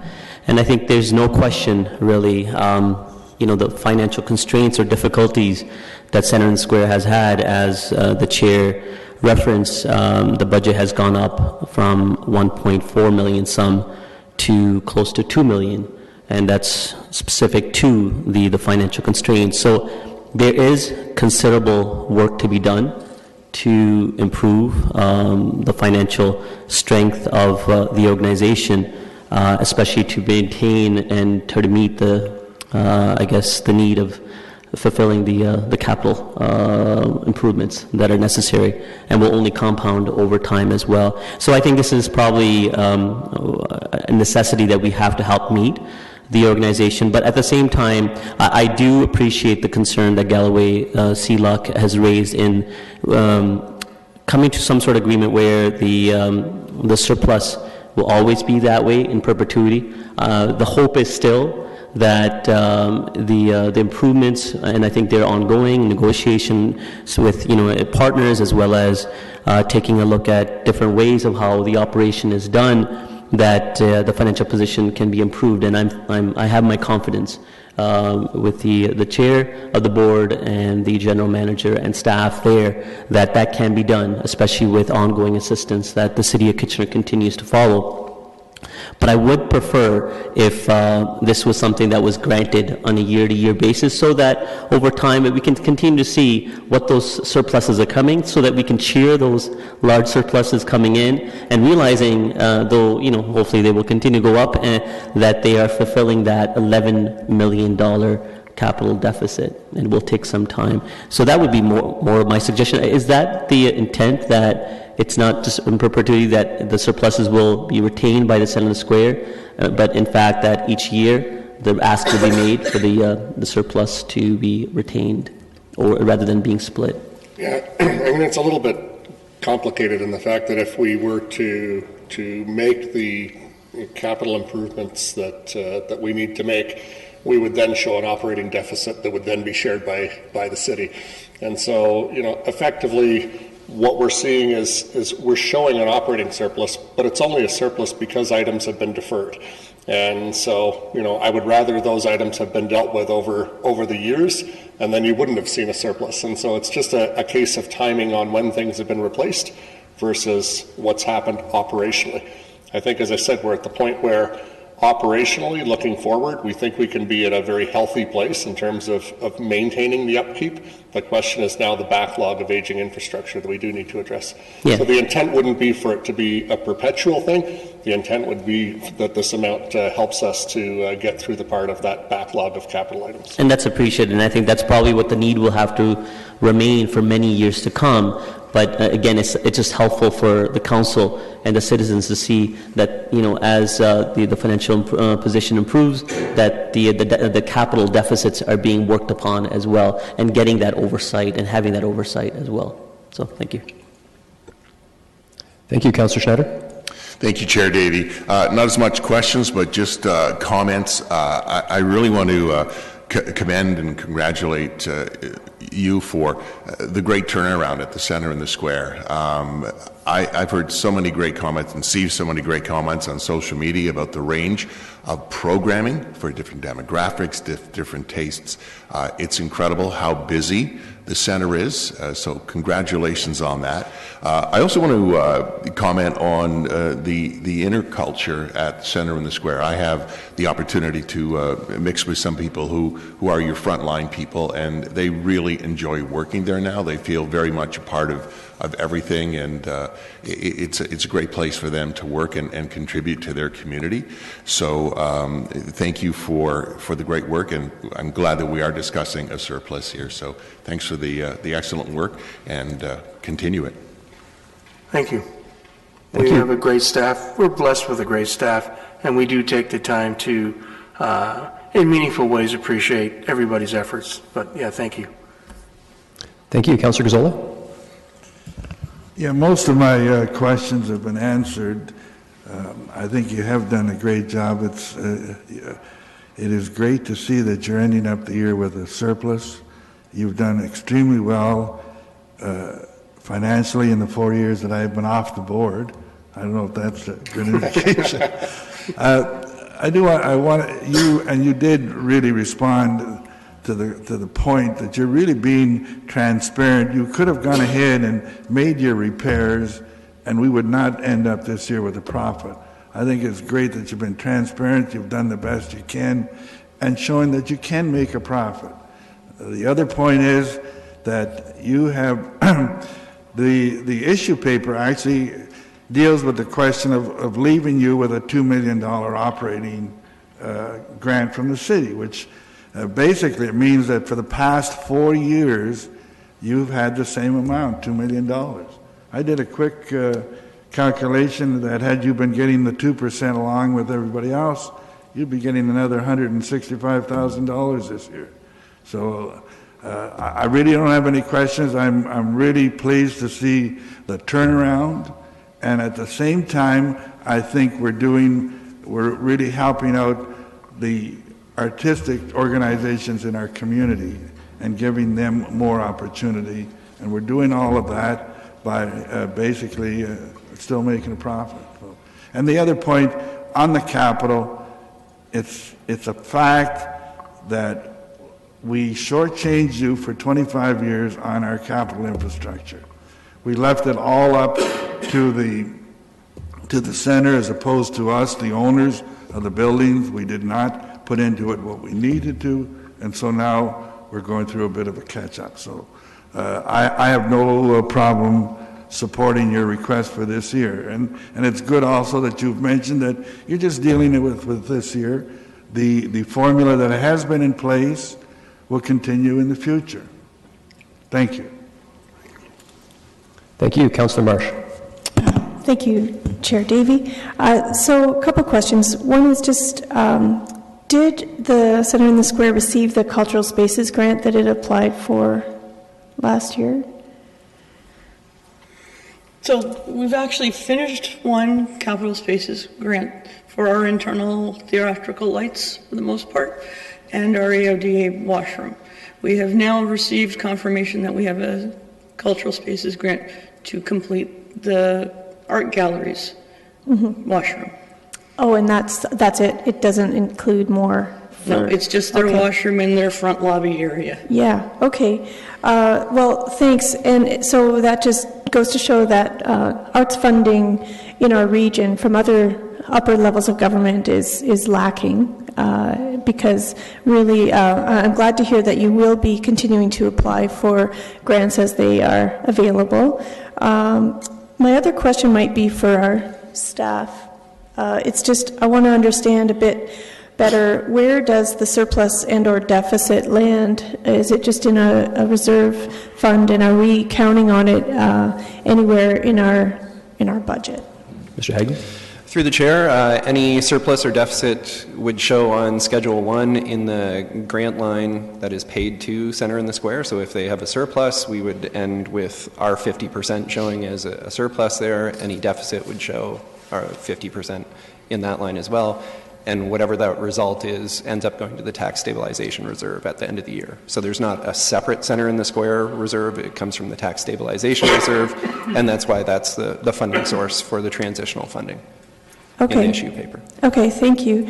So I guess this, I can see where Councillor Galloway-Sealock is coming from in terms of the comfort level of a councillor, including there are many of us on council who have not sat on Centre in the Square board, and but I think it comes down to governance and to trusting in good governance. That what we'd like to see is a trust that we won't have, be blindsided, in the future like we were in the past. So if we can keep open good lines of communication,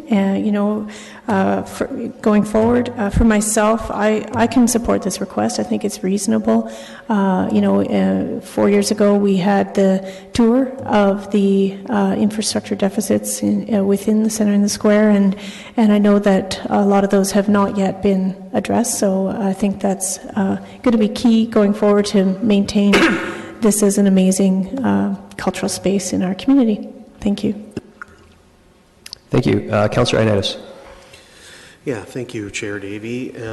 Just for the benefit of the new members of council, can you guys introduce yourselves? Sure. So I'm Paul Salvini, the chair of the board at Centre and the Square. I'm Rob Sonoda, general manager of Centre and Square. I'm Deb Dobb, the director of finance. Okay, thank you. I guess I'm more or less want to make some comments and just to give a better perspective on the Centre and the Square. In particular, when we look at the Centre and the Square and the type of industry that it is, it's a rather very difficult business to be in particular, and not only just in our facility, but it's not uncommon in every other facility in Canada to have the similar issues. And I think as well, the entertainment industry has gone through an incredible shift with technology and everything else. So you got to take that into context on how difficult that is to navigate through that. So when there is some deficits occurring like in that, I don't think it's so much of a surprise. It's just a matter of it's that challenging to program a facility such as Centre and the Square.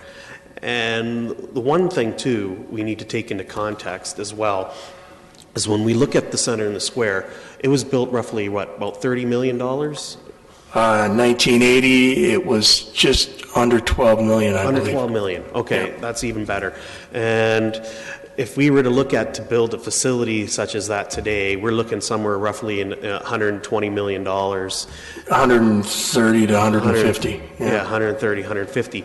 And so when we haven't put in any dollars in towards keeping the upkeep of this facility, and if we even put in $10-15 million, it's money very well spent in protecting such an investment like that would be significant.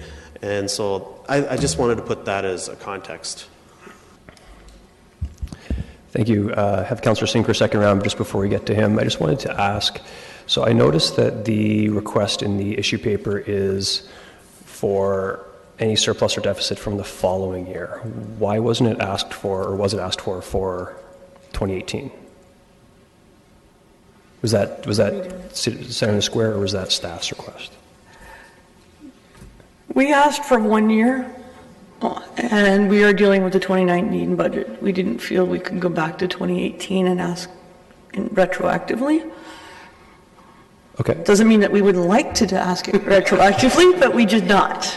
Okay, so if I could just ask staff a quick question then. So being that this is determined well after the 2019 budget is resolved, it wouldn't materially affect anything to do with the budget if that request was put forward. Mr. Haggie.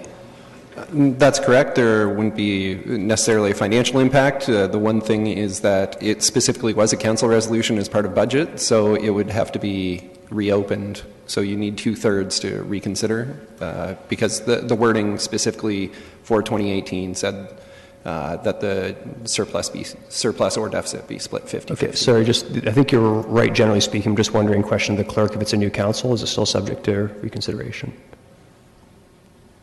No, not considered. Okay. So I know we're not making decisions today, but I would support that come final budget day, and I'll just make my own brief comments. I remember very clearly when we increased the funding to the Centre and the Square a few years back, and I'm not going to lie, it was a painful increase to approve. I do not want, to be frank, I do not want to be increasing the grant to the Centre and the Square from that $2 million figure anytime soon. It was a significant jump back then. So why I can support this is because the Centre and the Square is coming forward and they're saying let us solve our own problem. They're saying they think they can, and obviously I sit in the board, so I am familiar with it, but they're saying we think that we can earn more money. We think we can increase our top line and let us put that towards the capital that we have. And that way they're not coming back to the City of Kitchener asking for more money now. They're saying let us solve our own problems, and that is why I can support it. I will have some questions of staff in terms of maybe if there is a way for us to tie any surplus directly to capital, just so we have that tiny bit of oversight. But those are my comments with respect to that. Councillor Singh? Yeah, thank you, Mr. Chair. Again, just being reminded about that $11 million capital deficit, it just kind of made me forget my other questions I had in mind. Looking at the financial on page 58, in personnel cost from what 2018 was budgeted into 2019, so there's a jump of about $200,000. Is that just due to renegotiation of the contracts, or there were additional hires as well? Usually, always our surpluses are based on our programming and our ability to reach crowds and have the ability to get A-listed artists to come to the venue. So the surpluses that we have are solely based on ticket sales and programming. Yes, we do have a capital replacement fund fee on a per ticket basis, but this year we reached 160,000 people? 164,000. 164,000 people. We have a few partners that don't pay the full fee, CRF-wise, so it is a struggle. And, it was a struggle for us to do the boilers and the chillers and the rooftops and the other things that we've done over the years. And as we do those things that are mission critical, we find that we defer other things, theatrical things. So I appreciate that, and actually that does. Let me add on. I'll answer your question. Yeah. On the personnel costs, that does reflect some room for renegotiation of salaries with respect to unionized staff, and also reflects a change to $15 that was anticipated in minimum wage, and we do have a number of people that are a huge staff. So Rob did try to help my question in a way. But your information was helpful for and to put into context about the deficit as well. What I had anticipated the increase is also the effort that the Center Square would do to attract more shows, in which case there would be more personnel costs. That's what I thought. Is that a factor as well? That there will be a greater push to make sure that more revenues are coming in by taking more challenges or taking on more shows, which in effect, as I said, would increase personnel costs. That's correct. And we try to predict sometimes there are overtimes baked in. I mean, November, for example, was a very busy month for Center in the Square. Had 30 shows in 26 days, so 2 shows per day for a few days. Shows months like that will incur additional staff costs, additional overtime, which are reflected in that number as well. So it's simply not just keeping things as static. The nature of business that the Center Square is in, you do have to invest to make more money. Absolutely. So that's correct. So as the number of performances increase and the labor rate increases, while we do recapture most of that from the performances that are put on, some of those are reflected in that increased costs, and it's an issue of spend money to make money. Correct. Okay. Thank you. Okay. There are no further questions. Thank you very kindly for coming in. We're good. Mr. Haggie, taking it from here? Okay.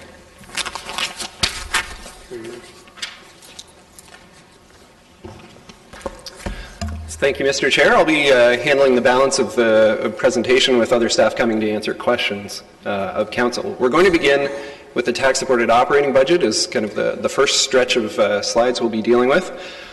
And when preparing the tax-supported budget, staff looked at the strategic plan for direction. There's already been some discussion about the items over the next few slides. And for a number of years, the strategic plan has included wording about competitive, rational, and affordable tax rate increases. And over the next few slides, we'll look at the 3 areas that we consider in order to achieve that. Things like comparing ourselves to other municipalities, looking at what inflation has been, and looking at what citizens say they want as far as service levels and tax rate increases. So the first area to consider is comparative taxes, comparing ourselves to other municipalities. This is a graph that returning councillors will be familiar with, but essentially it takes the same bungalow property and places it in each of Ontario's largest municipalities, and then says what the tax burden would be, so what you would be paying in property taxes if you had that bungalow in each municipality. As you can see, Kitchener is well placed toward the left-hand end of the graph. We're one of the lower or more affordable municipalities in Ontario, well below the provincial average. And with the tax rate increase being proposed at 2.3%, we're poised to remain kind of at that lower, more affordable end of Ontario municipalities. Turning more locally, as we compare ourselves with the other cities in the region, we can see, if you go to the bottom line, that the total cost of living in Kitchener versus Waterloo versus Cambridge, and Kitchener comes out as the lowest total cost of municipal service, taxes, utilities combined.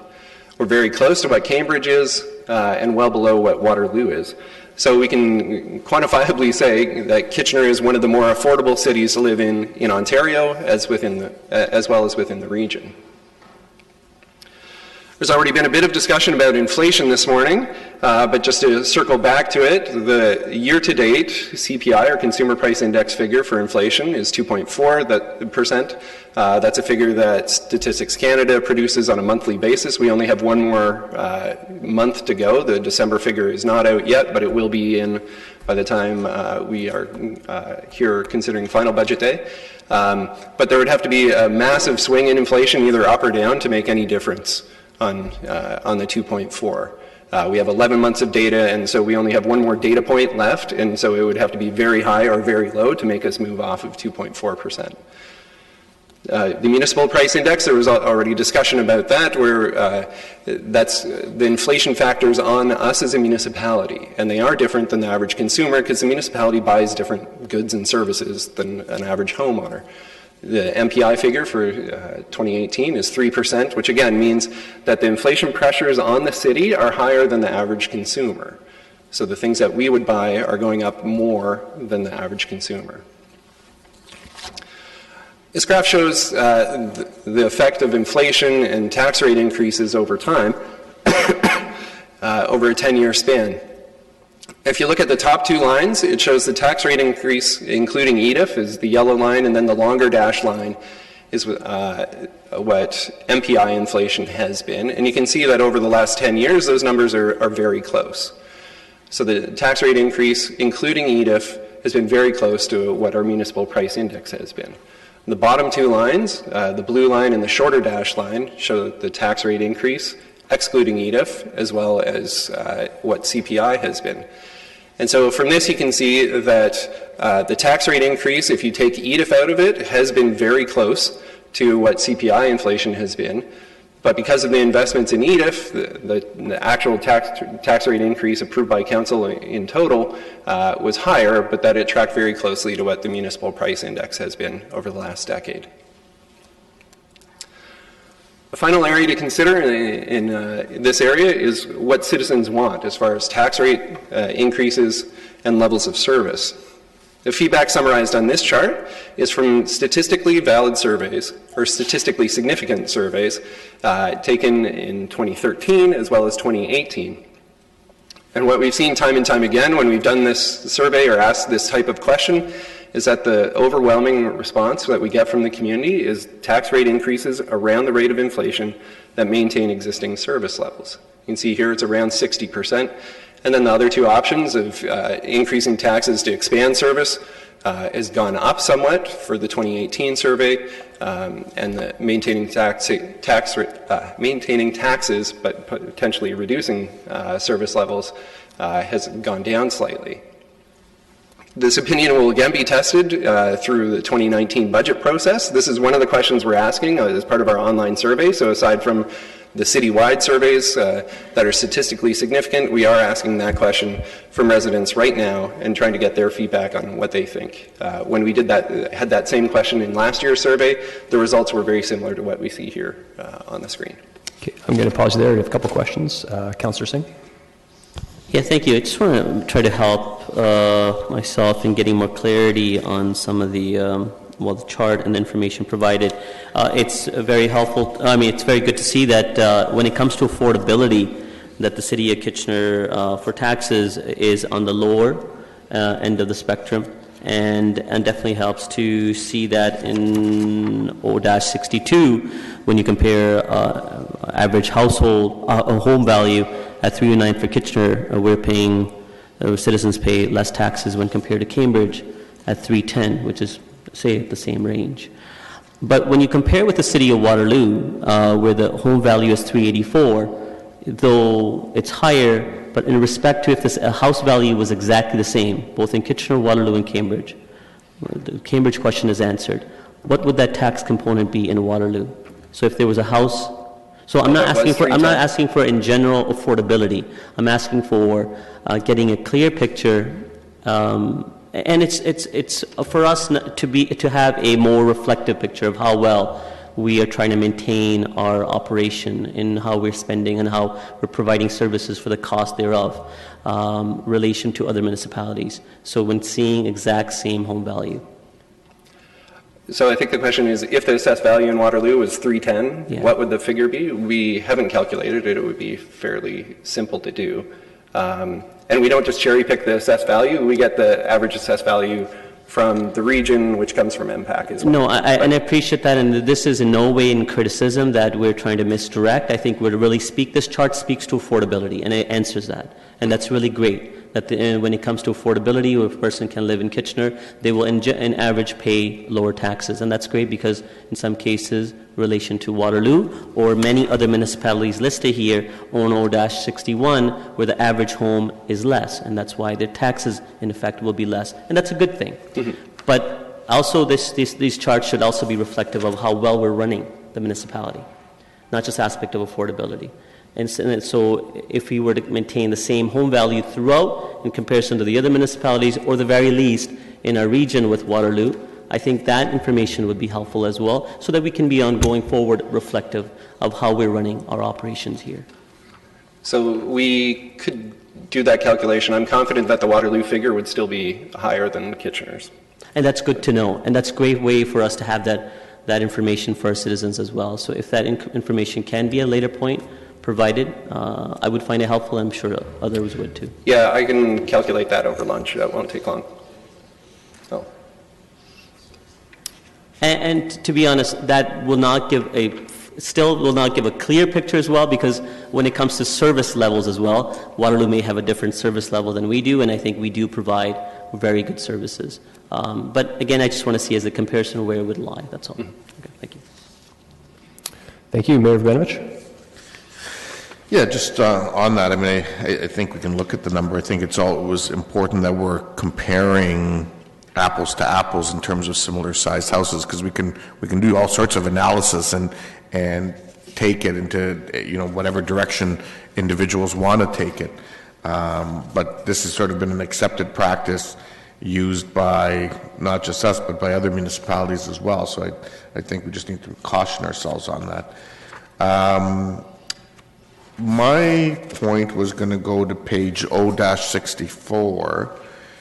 And the gap between and this speaks to Councillor Chapman's question, I think, earlier in the day, but it's the gap between the CPI and the MPI.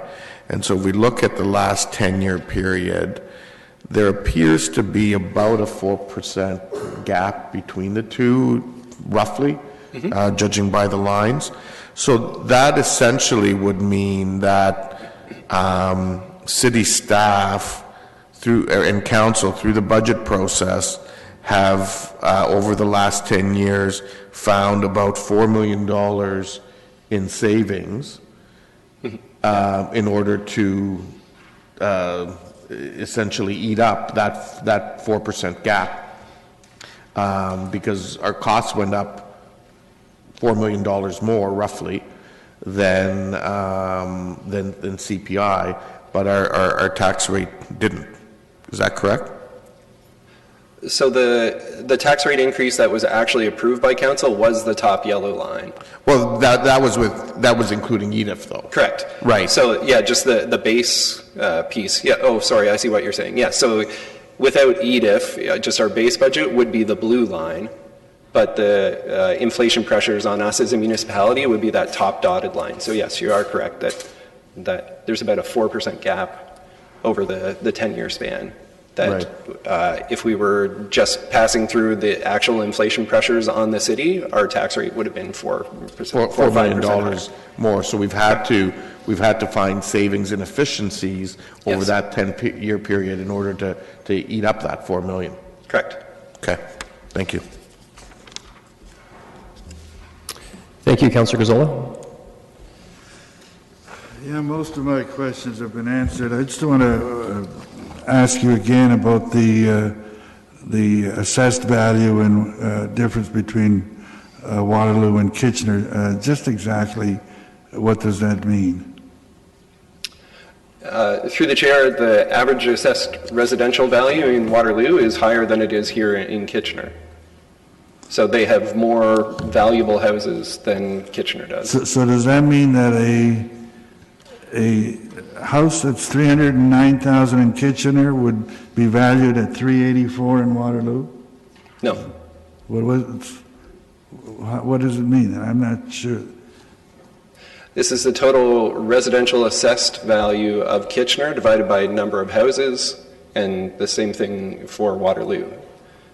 So they have their average house value of what they have built is higher in Waterloo than it is in Kitchener. So they may have a very different housing mix than we have here, but the average house value in Waterloo is assessed higher than it is in Kitchener. I'm not sure I'm clear on that. I'll have to do a little more. For example, if they build all $1 million homes in one city and they build all $300,000 homes in another city is, right? I think that's essentially. Okay, I will do some research on that. Just on page 064, we taxpayers really didn't have any choice on the EDIF, did they? You didn't either pay you had to pay your taxes, right? You included as if you didn't, you could exclude the fire department, and what would the line look like? It would move down. It would move. Mr. Chapman? The interesting thing about the EDIF levy is looking back at the original approvals, it was always intended to be above and beyond base increases, above and beyond inflationary increases, and it was interesting over the 10-year period how it became viewed as part of the base budget. And so there was pressure, and it was the reality that other areas of the city had to absorb that impact because council was not prepared, for its own reasons, to levy that in addition to whatever the required base increase was.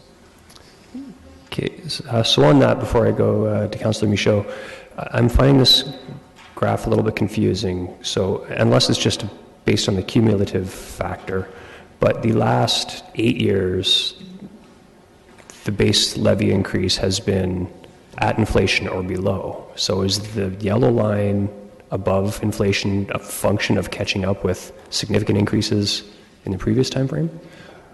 Yes, so early on, the tax rate increases approved by council in kind of the earlier part of EDIF were additive to CPI inflation.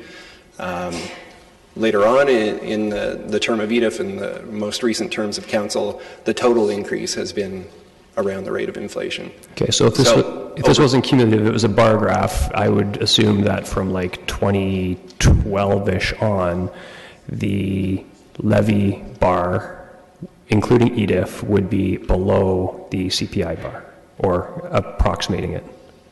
Yes. Okay. So as we update this over time, you will see the yellow and blue lines come a whole lot closer together because we won't have the gap created from the early parts of EDIF.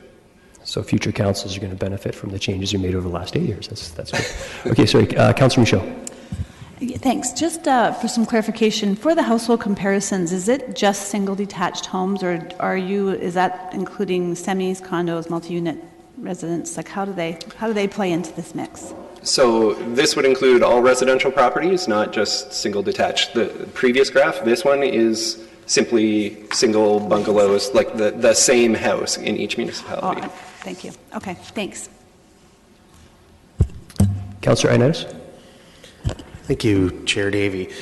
Just to further touch upon on what Mayor Urbanovic has mentioned on slide 64 as well as Mr. Chapman. So when I came in here on council in 2010 as a young 20-year-old, and now 46,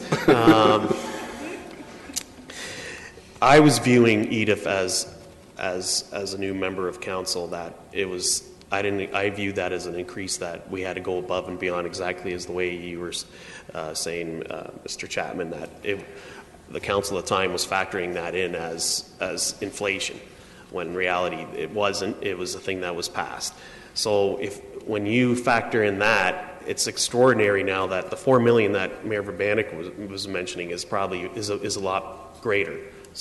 So in essence, we found significant savings by reducing our spending to accommodate all of that. Mr. Chapman? That's correct, and I would argue you will realize a benefit from that. Originally, had EDIF rolled out as originally intended, when the EDIF levy expired, the default position would have been that those savings should have gone back to the ratepayer, and you would simply remove it from the levy and you wouldn't do anything with that levy room.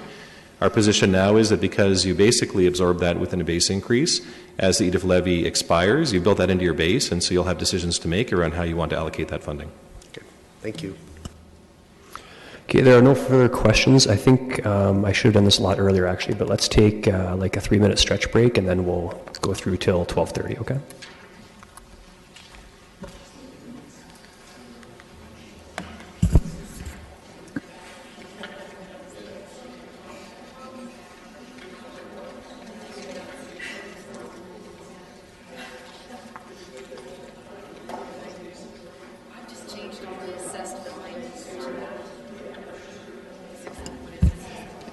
Hey folks, apparently lunch is actually here now, so we will break now, okay?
Okay, Mr. Haggie, I believe we're on page 066. Oh, it's right there. Okay, when you're ready. Yeah, actually, I'll just step back in time. One of the questions that came up about this chart was, if all the CVAs were 309, 310, what would Waterloo's figure be? Deborah figured it out over lunch hour, so their number would be 7180 instead of 7430 if all the CVAs were equalized. So 7,180 instead of the bottom line number of 7430. So what's the math? 250? So it would be $4,004 would be total taxes.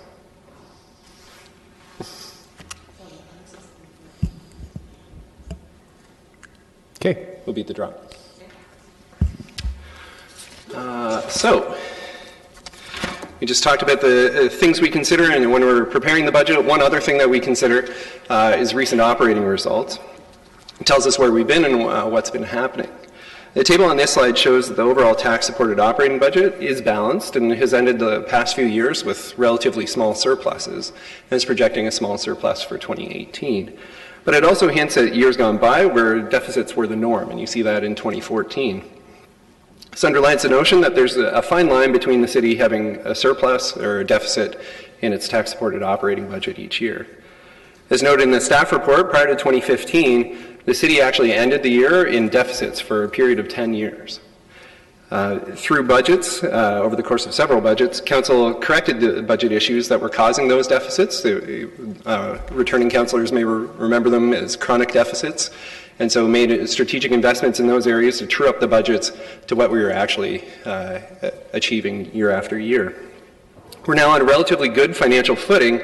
It's important to continue to build up the city's financial resiliency, especially when there seems to be so much external uncertainty with what's going to happen provincially, federally, or even internationally.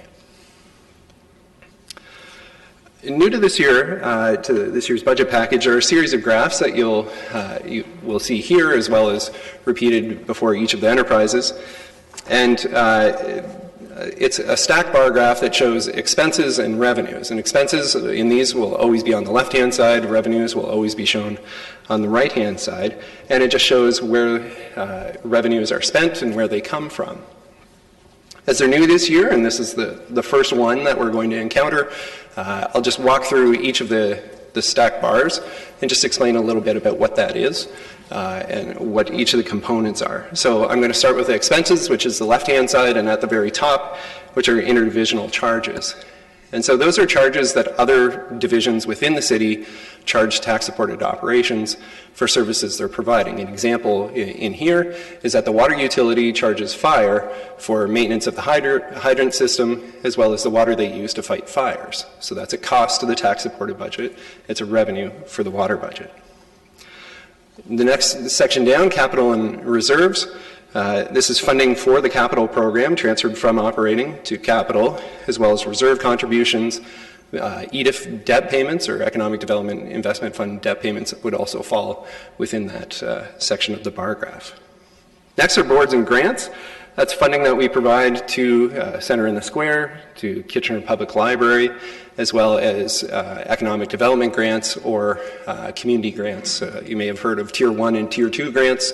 That would be within that section. Contracted services.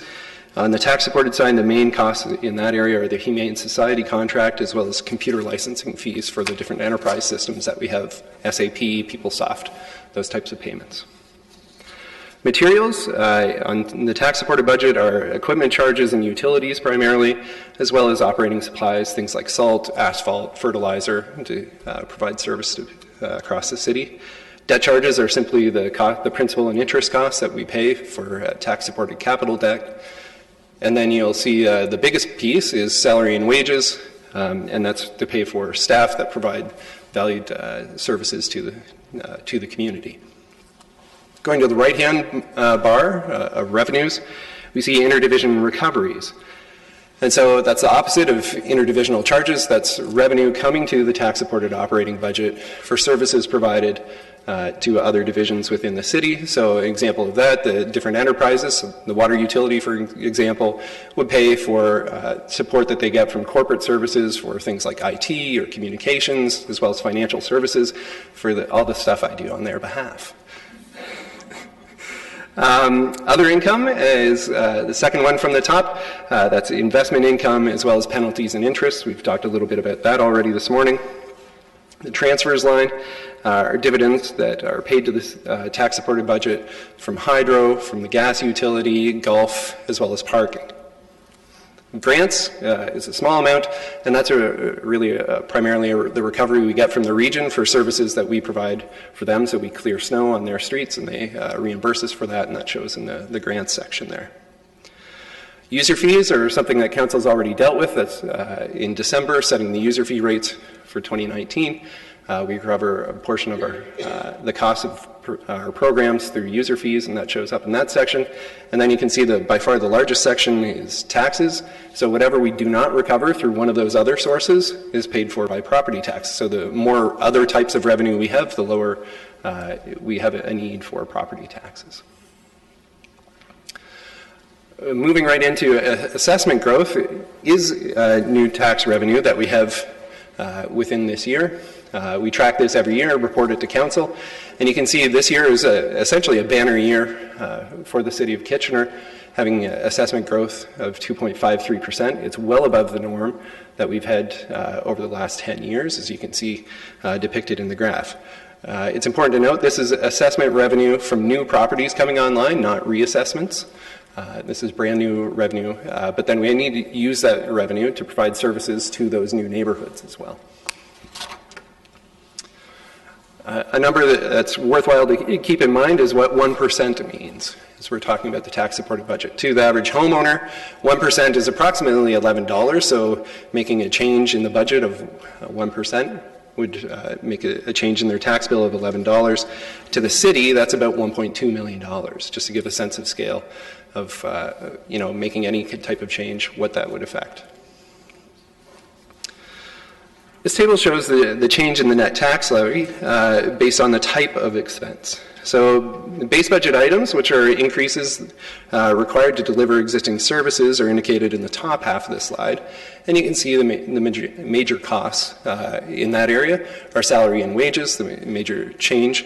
But that should be no surprise if we think back to the stacked bar graph. Our salary and wage costs are the biggest expense we have on the tax-supported budget side of things. Toward the middle of the slide, you'll see items that are included in issue papers. We'll talk about each of them in order in just a few slides, but you can see the specific costs for each of those listed off here. And finally, towards the bottom of the slide, we see the growth-related revenues as well as the different growth-related expenses. If you add all of those things up, that's where we get our total tax rate increase of 2.3%, which you can see in the bottom right-hand corner of the slide. Just a few more slides in this section. We're talking about the 2019 budget, but we also don't want to just put our blinders on and forget what's happening over the next few years, so we provide a 10-year tax rate projection. If you go to the very bottom line of this slide, you can see that the projected tax rate increase is in and around the rate of inflation, between 1.5% and 2.5% in most years. The only year that goes above that is 2022, and if you look kind of in the top part of the slide, you can see that that's one of the years that we're planning to open a new branch library in the south end, so we need to staff it and resource it appropriately, so there's a larger increase there. The details of the slide show the projected costs and timing of new capital facilities, so that's essentially at the top half of the slide, new facilities coming online or services, and the operating impacts of each of them. It also shows the ongoing assumptions for assessment growth, base budget increases, and strategic initiatives, kind of toward the middle, the bottom half of the slide. And then right before the bottom line of the slide, you can see the impact of Economic Development Investment Fund, or EDIF debt, coming off. That debt has all fully been issued. It is being paid off. And starting in 2020, that's the first year that we will essentially be paying off the first year of EDIF debt. And so I believe it was Mr. Lautenbach mentioned earlier this morning that's one area that council may want to consider in 2020. What happens with that capacity? Does it go to reduce the bottom line? Does it get invested in infrastructure and what have you? We're not deciding on that today, and we will have a more fulsome discussion about that through future budgets and through long-term financial plan. But just to let council be aware that is a discussion that will be coming forward in the future. The final piece for this section are other tax-supported issue papers. I would suggest we talk about any of the previous stuff first, and then we could take each of the issue papers kind of in order, just so that everybody's clear on what we're talking about. You read my mind. So there are a few people in the queue, so we're talking everything except for the issue papers till now. So if you want to queue in, I do have 5 in the queue. Councillor Singh. Yes, thank you, Mr. Chair. I'll start with 067, and this is a really good graph in showing how our expenses correlate to the revenues that the city has.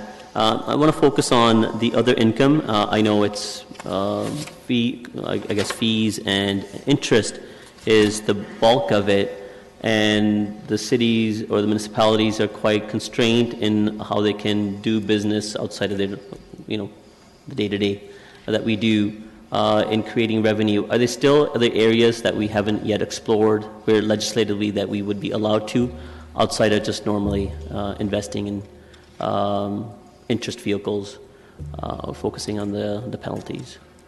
Are there any areas that the city can invest to create more other avenue, or the city can take up opportunity for other avenue? Or other revenue, sorry. I think it could be a two-part question. One is, are there different business lines we could be in? Is that what you're asking? Or is Not it more just necessarily different business lines where we can create or broaden the other income so that we could take some stress off of what we have to rely on taxes? So I'm not really aware of anything that we're planning on enhancing that would potentially add new revenues to us. We have been looking at expanding in some existing areas. I know Fire is talking about direct attack. The more that we have people on that, the better service we provide, as well as there's a financial benefit to it, dispatching, those types of things. But I don't think that there's a more than anything, I'm just more seeking surety that our senior leadership team continues to look at that and compare, again, within the constraints of the legislation that we have to operate in, and we look at other municipalities, what they could be doing different within those constraints that maybe we haven't yet taken opportunity of, and that we continue to look through that lens. So that assurance. I'm seeing nods. Nods, okay. All right, good. I'll go to the next page, 068.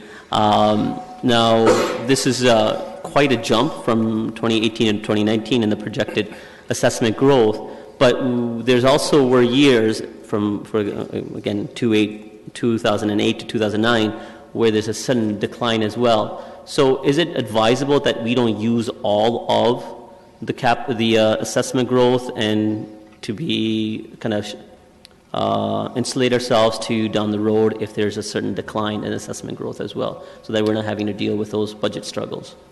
Through the chair, this is all guaranteed new tax revenue that will be coming in. So even if it goes down to 1.5%, it would be 1.5% more than we have today. The only way we would lose is if our assessment growth was negative, and we haven't experienced that at all.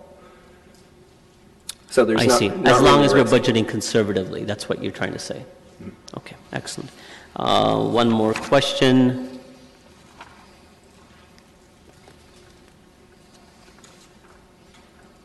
And I think you did reference it, so just a refresh on 071, where you focused at the bottom of the lines, net tax rate impact before EDF and EDIF, and then net tax including EDIF. So that's simply that we would have to decide at that point if we wanted to go towards taxes or any other improvements, infrastructure improvements. Correct. This is how it's been depicted the whole time I've been with the city, is that there's EDIF, and then when those debt payments come off, they could be a reduction. There was some discussion in previous budget years about what do we do with that capacity. Does it go towards infrastructure or some economic development piece, or does it fall to the bottom line? That is not being decided at all today. Yeah. It's just for council's knowledge, consideration, and don't be surprised when this comes back in the future. And Mr. Chair, I realize this is not part of the discussion what's necessary for the budget for going into 2019, but just to get a better understanding, when will that discussion start as to what we are planning on, what the future plans would be for that edict coming off? I expect it will start with the long-term financial plan, which is coming in, is it June-ish or later, like this summer, would be the first opportunity for it. It will be a point of discussion definitely through next year's budget and potentially before then as well. That's why I wanted to make sure that it won't be just as a part of the budget, but there will be a lead-in work towards the budget. Okay, excellent. Thank you. Thank you. Councillor Gazzola. Have we received the final assessment figures for 2018? Yes, the 2.53 is a final figure. Is the figures for 2018? Yes. Not 2019? Correct. Okay, because the way it appeared is that we were counting on another 2.5% next year, but that's not the case. No. Okay. On page 69, the net tax levy, I've always heard a figure banded about of $1 million, even as recently as last year. And now I see it's $1,215,000. Is that correct? What was the figure that was used last year?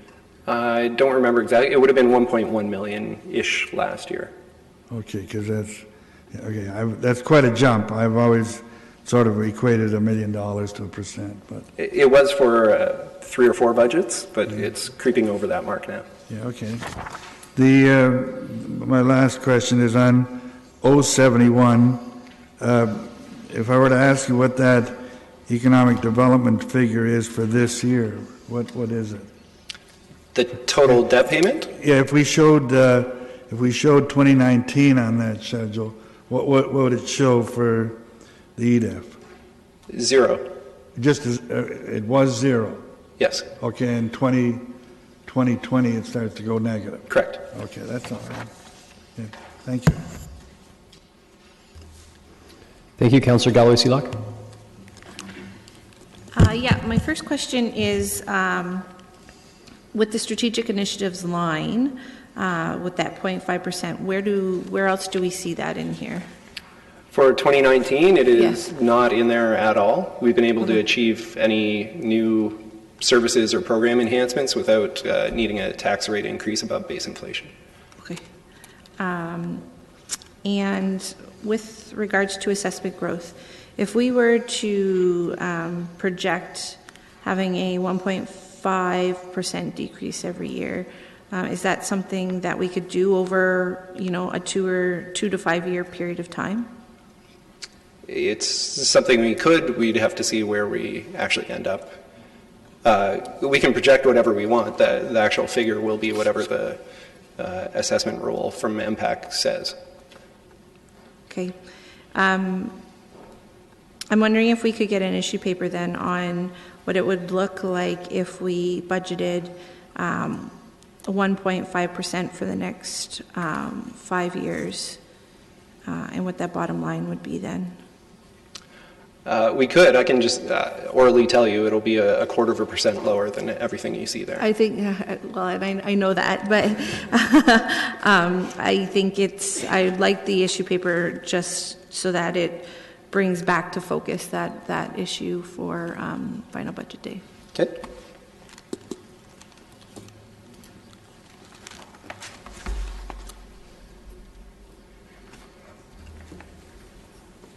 Okay, Councillor Galloway-Seelock, is that? Yeah, that's everything. Thank you. Councillor Johnson? Thank you. Through the chair, my question kind of piggybacks on what Councillor Singh and Councillor Galloway-Seelock was questioning about the 2.53%. And I'm just wondering if if that is just growth that's based on development that's happening around the LRT lands, et cetera, and if that's something then that we'll see is going to decline. So my question was around that sustainability also for that 10-year period. So I'll direct your attention to the graph here. I believe we have seen an uptick recently because of development around LRT. There is a lag between when building happens, when it gets assessed, when we actually get the information. So sometimes that can be a year or two. LRT was not in the picture in the first 5 years of the forecast, so you can see that we had values that were 1.5–2%, even when LRT really wasn't part of the consideration. So I would suggest there's not a whole lot of risk of that number getting very small, because we also have greenfield development as on top of any towers that are going up.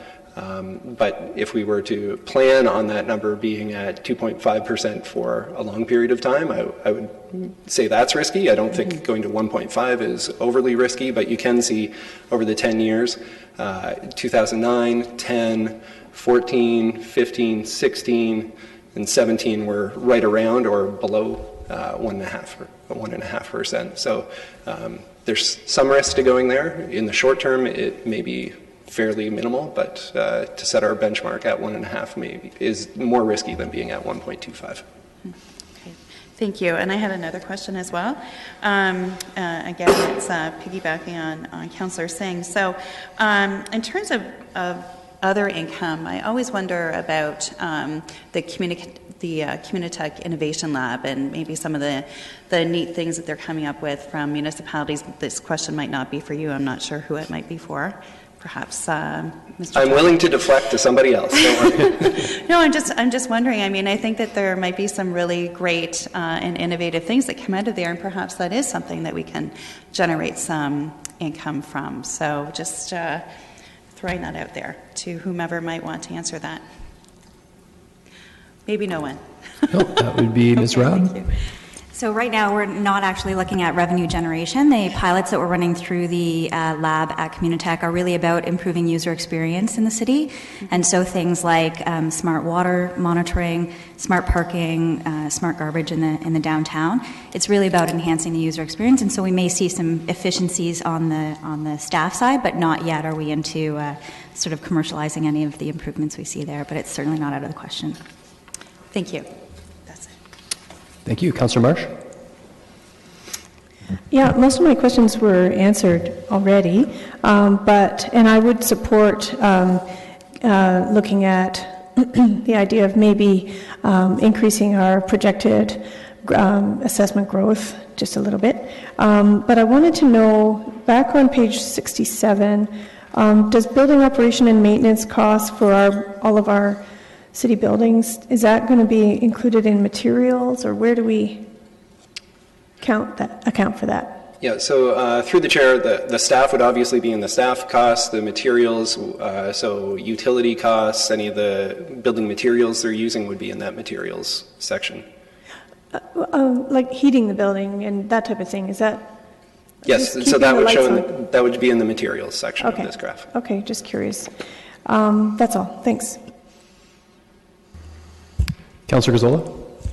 Yeah, there's no debate here today, but I would like something clarified. I'm hearing considerable talk all of a sudden now about trying to estimate assessment growth increases, which is a very risky thing that we have prevented from doing, have always prevented from doing in the future. If we do that, what happens is it produces more income, right? Mm-hmm. And I'd like to know the people that are supporting these ideas, what they intend to do with that additional income that's produced. So I think it's a fair question. I'll interject as well. Frankly, it's immaterial for this budget, because unless we are predicting a negative assessment growth, that assessment's built in. So it would be an issue for staff to allocate in future budgets. So I guess if staff just could clarify, like what does it really, how does it impact this budget if future assessment growth is either significantly higher or lower, or would it? For the budget that's being passed, it has zero impact. Right. It would be what we anticipate happening in any future year, for any of the years that we would have a different assessment growth figure. So essentially, if assessment growth gets bigger, it means it's more revenue to the city. So the bottom line would drop by whatever that is, unless that was being invested in service enhancements. Okay. So Councillor Galloway-Selak, I'll put it to you first. Yes, I understand that it doesn't impact this year's budget, but if we don't bring it forward for this year, for next year, then we won't see any change. That's why I asked for it this year. We have in the past, I don't know when, but within the last probably 5 years, changed it from 1% to 1.25%. And I think that while there is some risk to it, our pattern continues to show that we have sufficient growth to warrant potentially changing that number to 1.25 for 5 years. There's no intent on where that funding would go, but it would be it would bring our bottom line down, as Mr. Hagee has said, and start us at a less tax burden than currently projects across the 10-year capital forecast. Okay, so it's merely, it's an academic question, Councillor Gazzola. There's no intention to spend the money, just looking at the projections, and I should probably just put the question forward now as well. It's no secret that there's billions of dollars of development on the books, the City of Kitchener, so I guess it's a bit of a planning question, but is it not more than likely that their assessment growth will spike significantly for at least the next year or 2 years, and then probably moderate after that? Mr. Chapman. Through the chair, you've hit on the point I was going to make. I would rather not speculate on that today. I think if we're being asked about an increase to the rate of assessment growth, we'll bring back with that issue paper some analysis based on Impact's best advice and our forecast of development to give you some comfort that 1.5 is the right number. In fact, it may be too low, in which case you'll be emboldened to go even higher. So we'll show the impact of doing it, but also share some analysis with you on the point you've made. Very good, thank you. Councillor Singh. Yeah, so I think Mr. Chapman kind of went to the direction I was going to go, that if we are going to be considering any increase to future projections, that we do need to have the economic data, and that's just not local, it's just overall broad, so we have a better clarity as to where the direction is going. So there's a lot of factors to it when we start considering increasing the projection for assessment growth. Okay, there are no further questions on this, so I would direct committee to turn to page 024 to begin discussing the issue papers at hand. And sorry, I'm unaware if staff are going to be speaking to each of these, or... So my understanding is, I think it's 124. I heard you say 24. Yeah, sorry, 124. 124. Staff are not planning to present any of them, but it would be helpful if we deal with them in order so that, the staff that are here to answer them can answer them. Absolutely. So first we are discussing the clearing snow and bike lanes. So if anyone has a question on 0124, you would queue in now, beginning with Councillor Ioannidis. Thank you, Chair Davey. Yeah, with regards to clearing snow bike lanes, I'm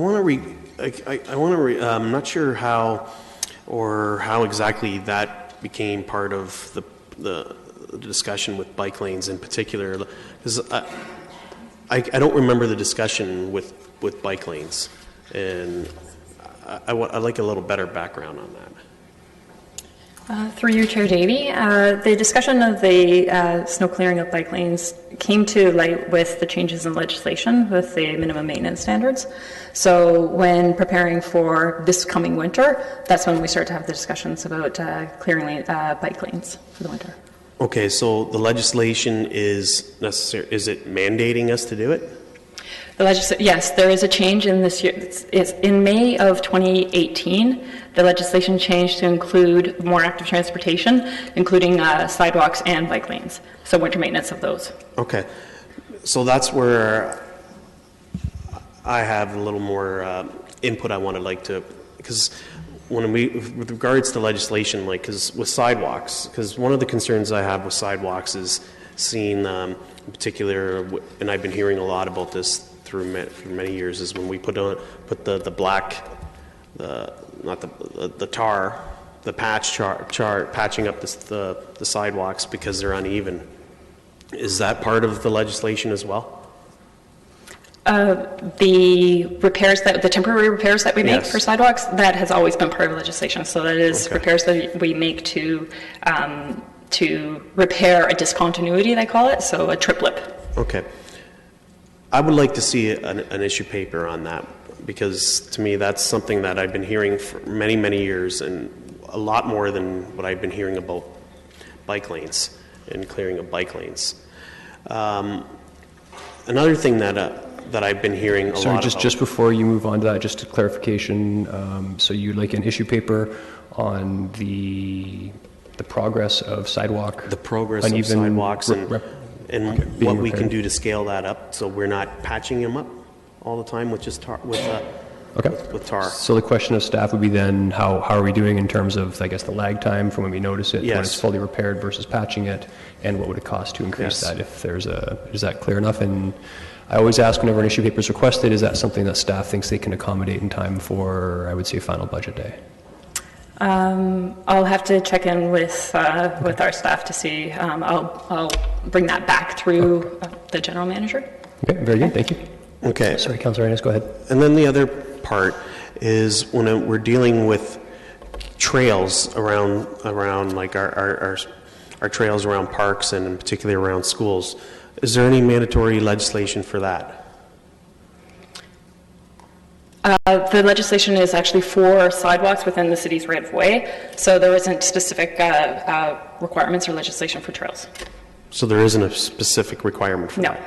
No, not off-road, like outside the road right-of-way. Okay.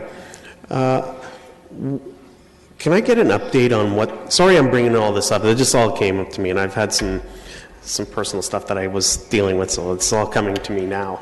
Can we get an update on what happened with the pilot project in Councillor Singh's ward with regards to the clearing of the pathways there? Ms. McGoldrick? So through you, Chair Davey, that is in the business plan, and staff are actively working on that pilot study, primarily doing data collection. Currently, we intend to bring forward the results of the pilot along with the results of this year's winter sidewalk maintenance pilot, targeting likely an April report. Oh, okay, will there be some recommendations coming out of that? Yes, that's correct. Okay, great. Okay, thank you. Sorry, thank you. Catching up. Councillor Singh. Yeah, thank you, Mr. Chair, and I'm glad to see that Councillor Ioannidis touched on one of the points that I wanted to make, both in raise as well, which is increased or more focus on investment of our trails, which is significant infrastructure within our community, and realizing that will be part of a future discussion with update on what's happening in Ward 6 with the 2-kilometer stretch that was asphalted and continued to be winter maintained, seeing the results. I look forward to that. Coming back to the issue paper, so what's now new regulations from the province? So we're trying to just meet those minimum guidelines.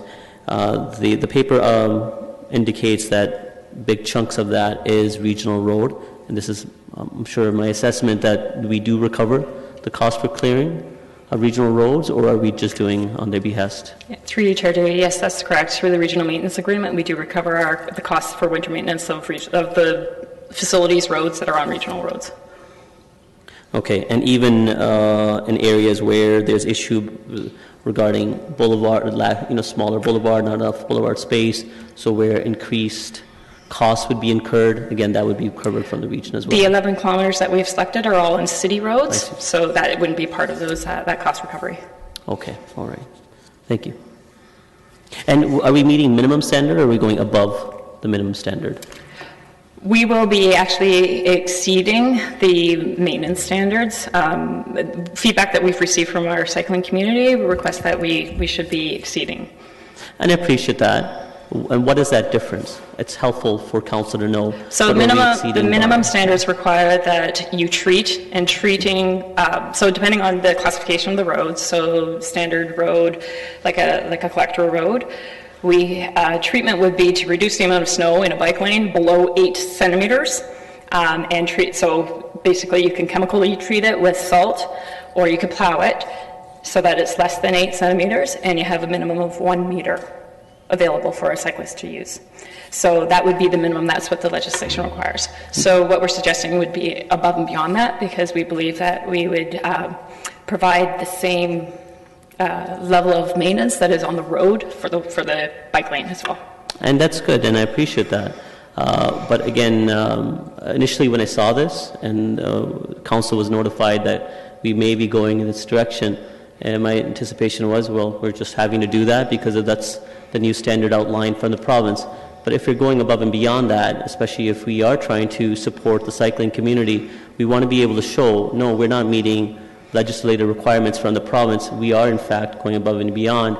And so if a future document can outline what would the cost have been if you were just meeting the parameters of the province, and, of course, comparison to what the costs were.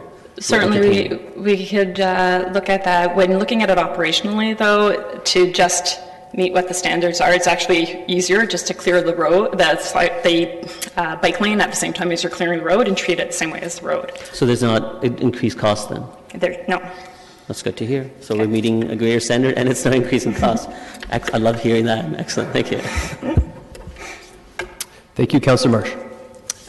Thank you. So just want to know a little bit more about the plan for the 11 kilometers of bike lane that are not amenable to snow storage.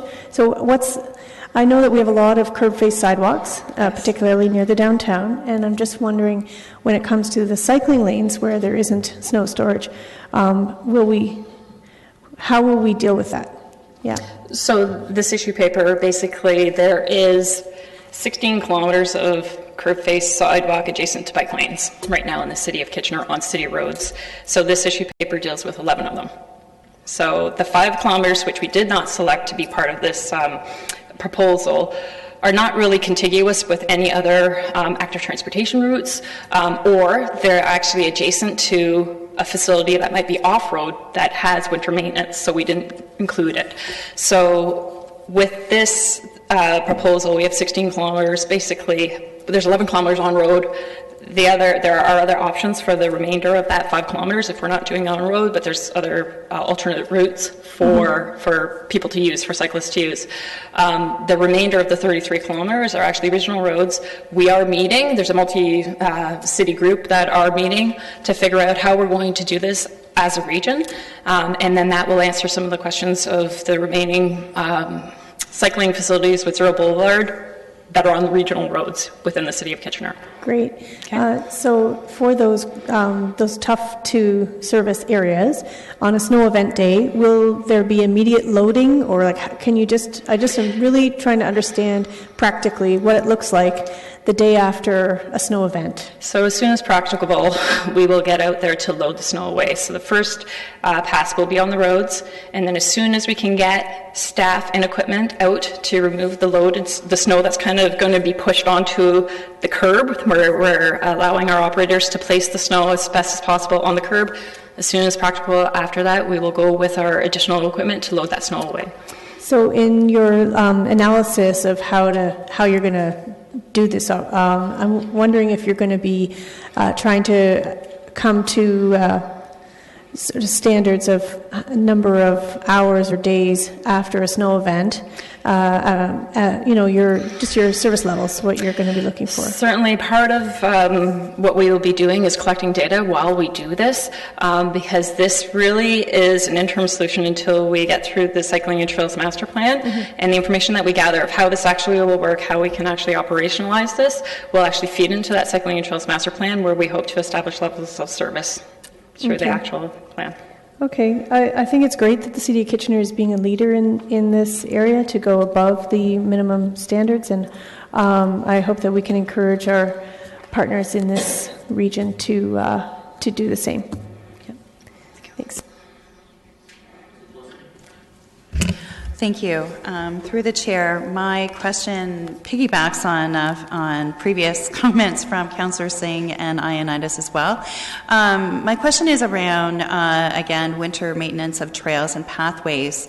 And I'm hearing from a lot of residents that they love the trails and pathways that currently exist, but we're not clearing pathways that have stone chips on them. Is there a plan in place to further asphalt those trails so that they can be cleared in the wintertime?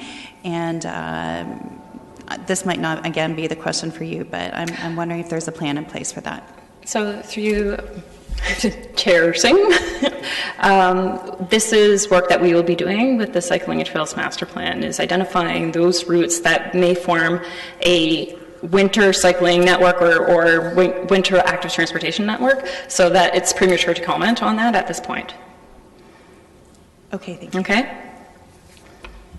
And the future report that's coming up, likely in April onward, that outlines the trial project of areas of trails that were asphalted and winter maintained, that would help to serve of any future direction that this council might want to give staff going forward at that time. Councillor Gazzola? Yeah, I want to clearly understand where we're going here. You're talking about doing 11 kilometers of things that we're not really obligated to do under the new provincial legislation, right? We are obligated to clear bike lanes. We are obligated to clear the bike lanes. But only where there's storage available, right? No, just whenever there is a cycling facility on road, the new maintenance standards require that they are available through the winter as well as the summer. So then again, why aren't you doing all 16 then? Again, we took a look at the existing cycling infrastructure that we have today, and we tried to best identify which routes get people to places. So out of the 16 kilometers that we have on road, there are 5 kilometers of those on-road cycling infrastructure that don't necessarily, they're not contiguous with other cycling infrastructure that would be cleared in the wintertime, or there might be something off-road right adjacent to the road that might be available to them for use. But if the province says you have to do it, why aren't we doing it?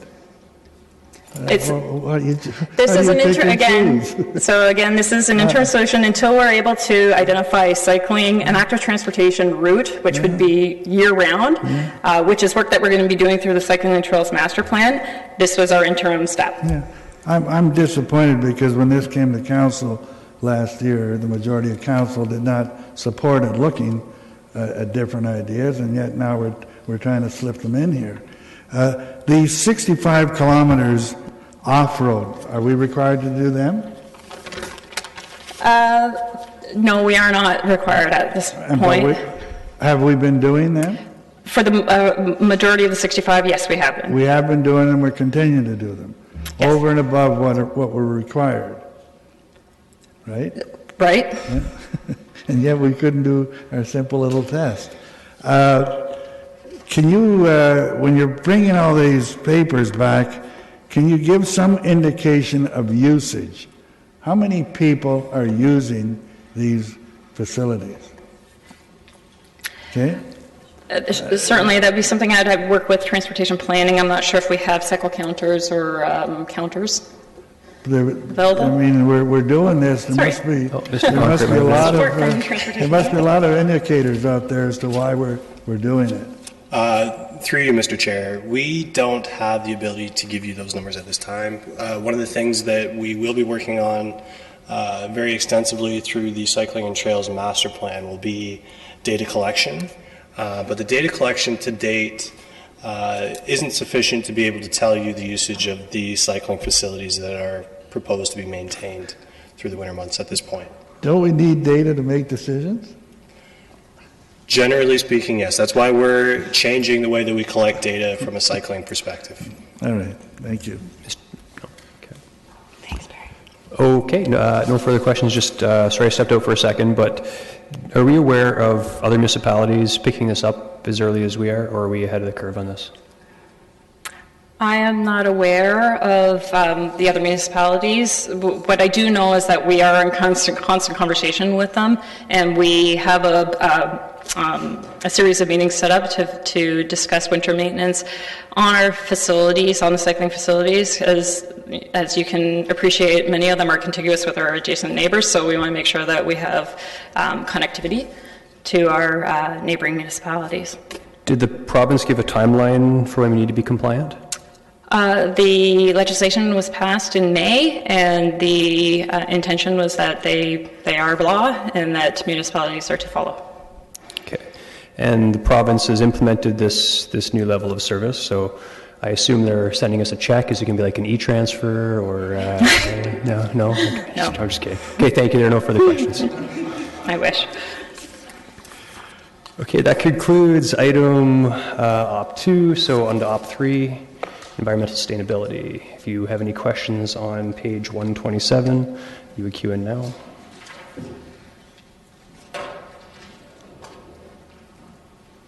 Some folks a second to take a look at it again.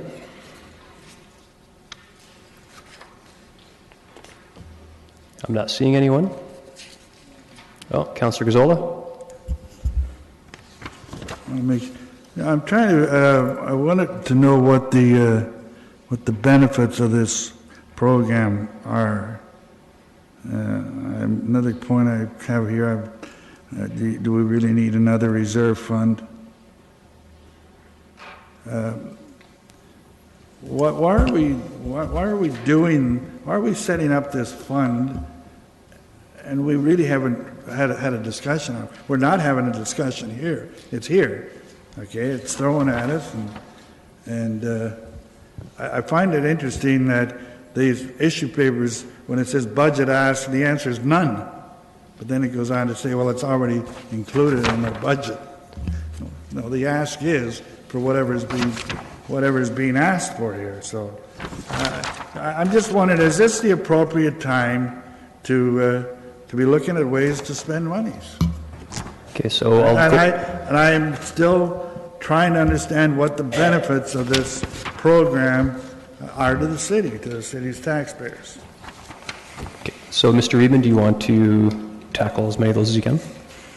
Through the chair, yes. So Council in 2017 approved an 8% greenhouse gas reduction target over 10 years, and that's an absolute reduction target. So this is funding to help implement that work. There is a plan that will be presented to Council. The target date is April of this year, which will lay out the next 5 or so years of the program of work. All of the projects that have been identified for the next 2 years have a payback period of less than 7 years, so they make financial sense from that perspective. They help reduce our energy costs, and they also contribute towards our greenhouse gas emission reduction. If we don't set aside some money now, we are a further year behind in terms of actually achieving our target by 2026. So that would put us in a more challenging position. We're also hoping that we can leverage funding from the federal government, which we understand will release programs early this year to fill the gap that was created from the loss of the cap and trade in Ontario. So I think that covers everything except for the budget. So I will pass it on to Ryan or Jonathan to answer that component. Mr. Lautenbach? So at the top of the issue paper where it says budget ask, typically we have that line which identifies if it's over and above what's being suggested as an increase. The reason that it says none and it's included in the proposed budget is because for the tax rate increase that is proposed, it includes all of the issue papers that are in front of you for consideration. There's a different approach sometimes that's used in that we provide a rate increase and then we say here is the additional ask over and above that. And so this to clarify that the costs identified in the issue paper are included in the projected tax rate increase that you're considering. Yeah, I understand that. This is a nice to have issue, but we're really not totally familiar with it. The whole question is here, this whole greenhouse gases issue is up in the air. I mean, the province has come up with some totally different ideas from where we were a few years ago. The federal government is going to be dealing with it. Are we in a position that we have to get way ahead on this issue, or should this be not put on our taxpayers right now, and let's wait and see what's going to happen? We don't know what's going to happen till down the road. So why are we in such a good shape that we don't mind asking our taxpayers to put this bill at this time? I would suggest, Councillor Gazzola, that's a question, and maybe you intended it this way, but that's more a question of council than staff to answer. I guess maybe that is, yes, because the buck stops with council. Council's making the decision. So, all right, my question's out there. I'll leave it up to council to answer it, I guess, on budget day. Thank you. Councillor Marsh.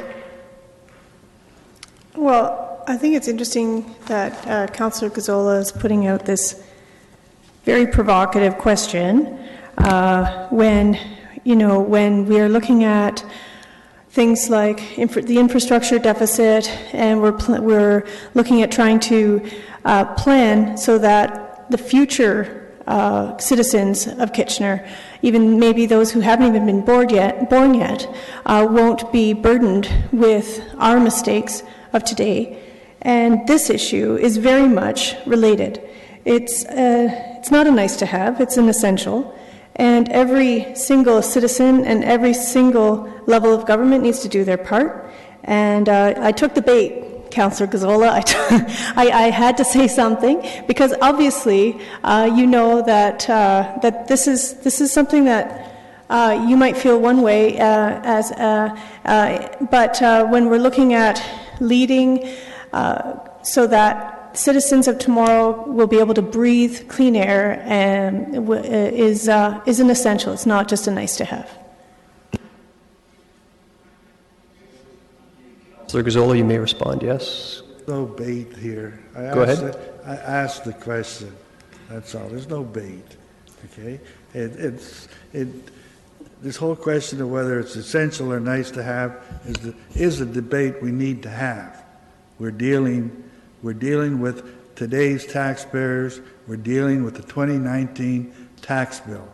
You know, when it comes to the future, I have no concerns whatsoever about my children, grandchildren, and great-grandchildren. We made it, they'll make it. Thank you.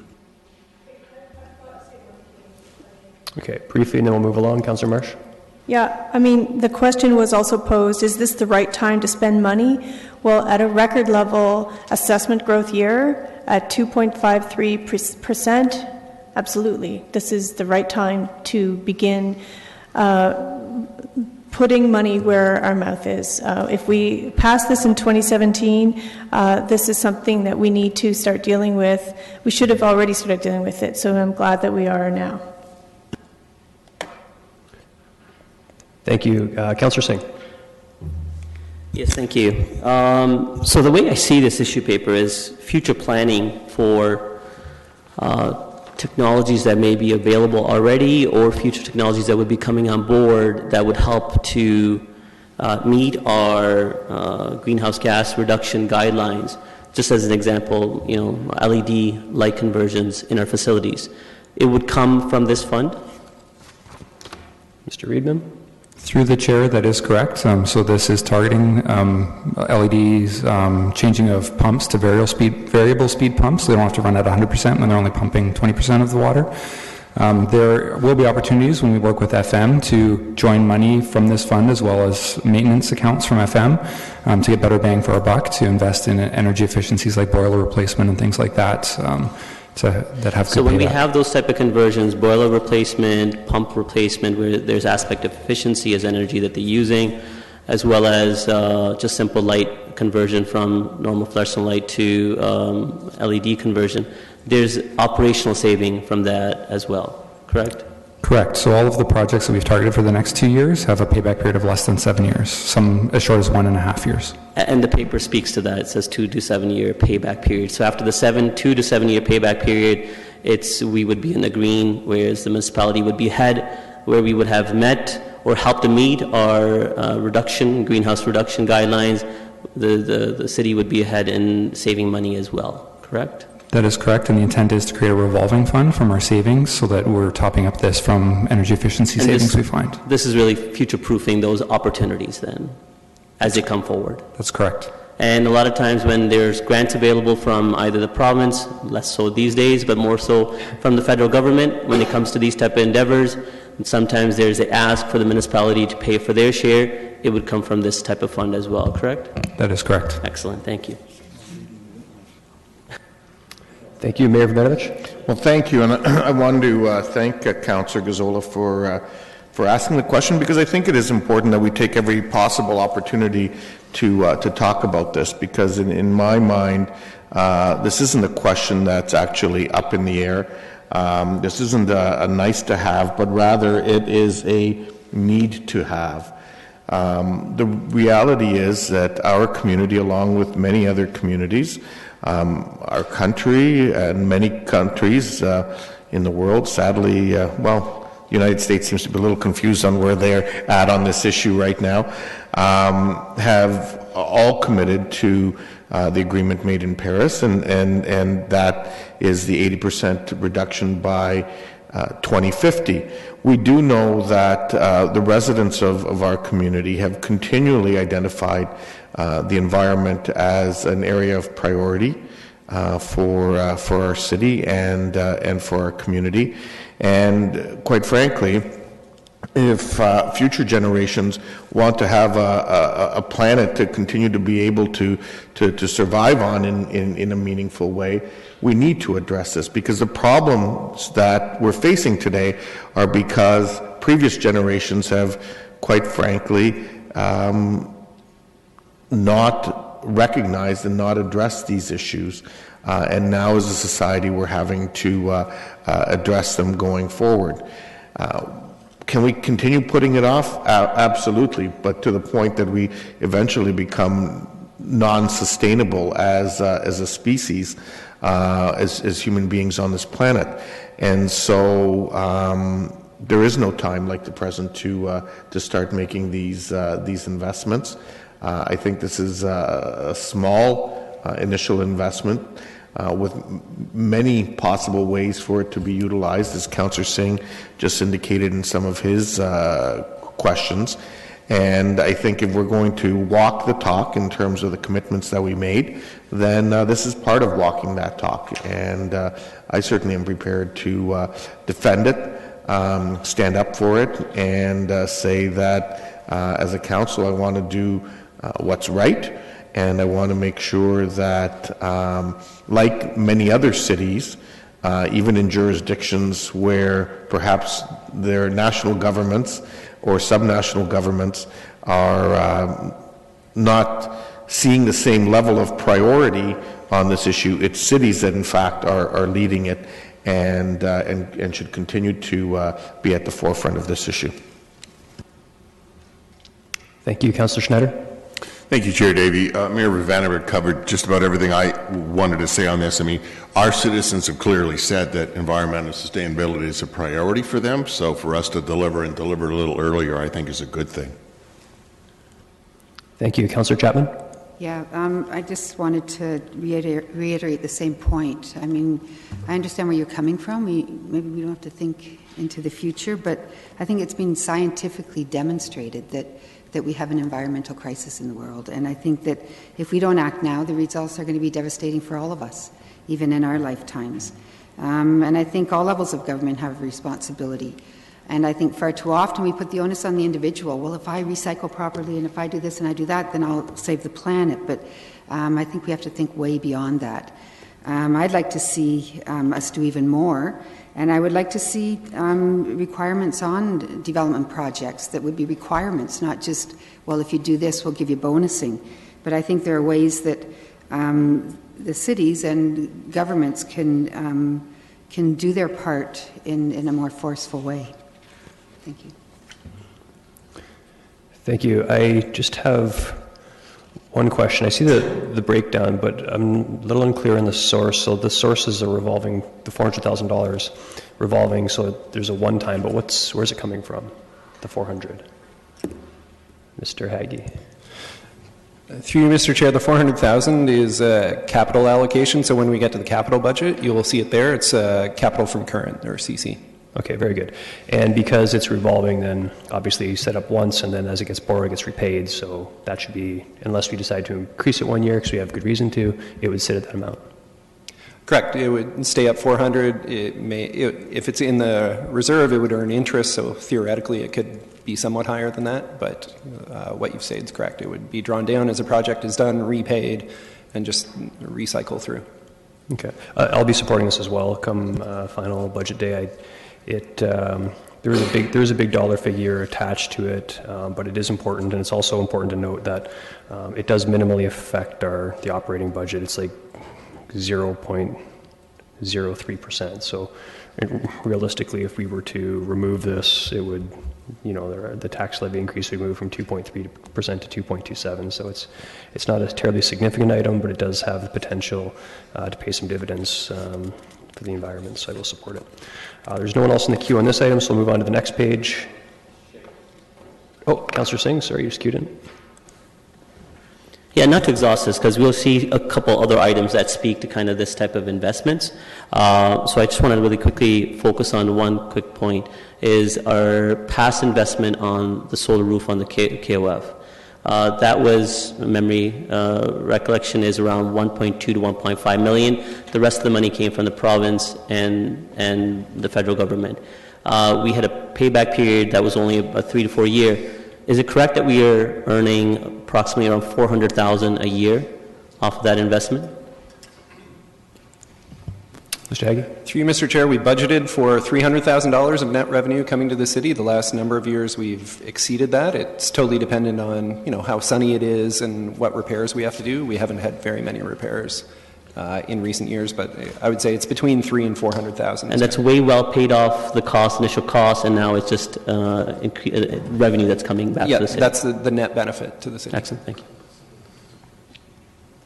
Okay, thank you. Direct everyone to page 130. Along similar environmental line, increasing the city's use of alternate fuel. Give folks a second to look at it and queue in if you're ready.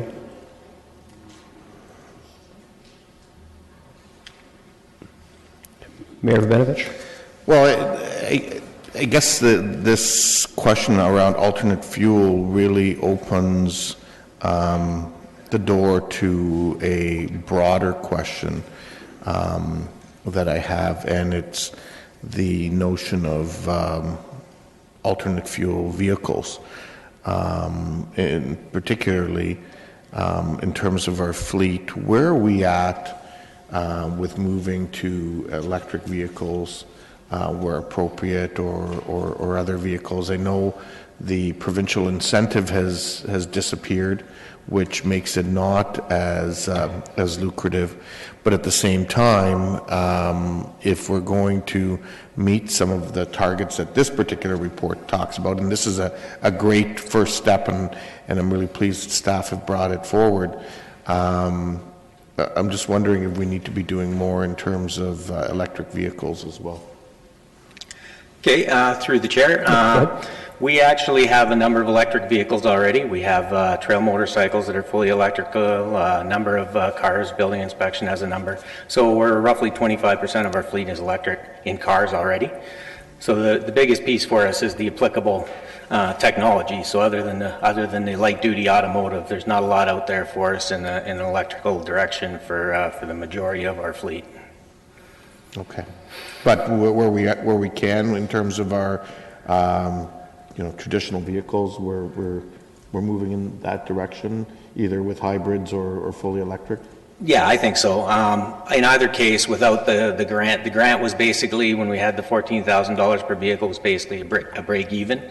So with the full electric vehicles now, it's a cost of about $14,000 over life cycle to own it. So there's a cost for the greenhouse gas reductions in the electric vehicles that we'll be buying going forward.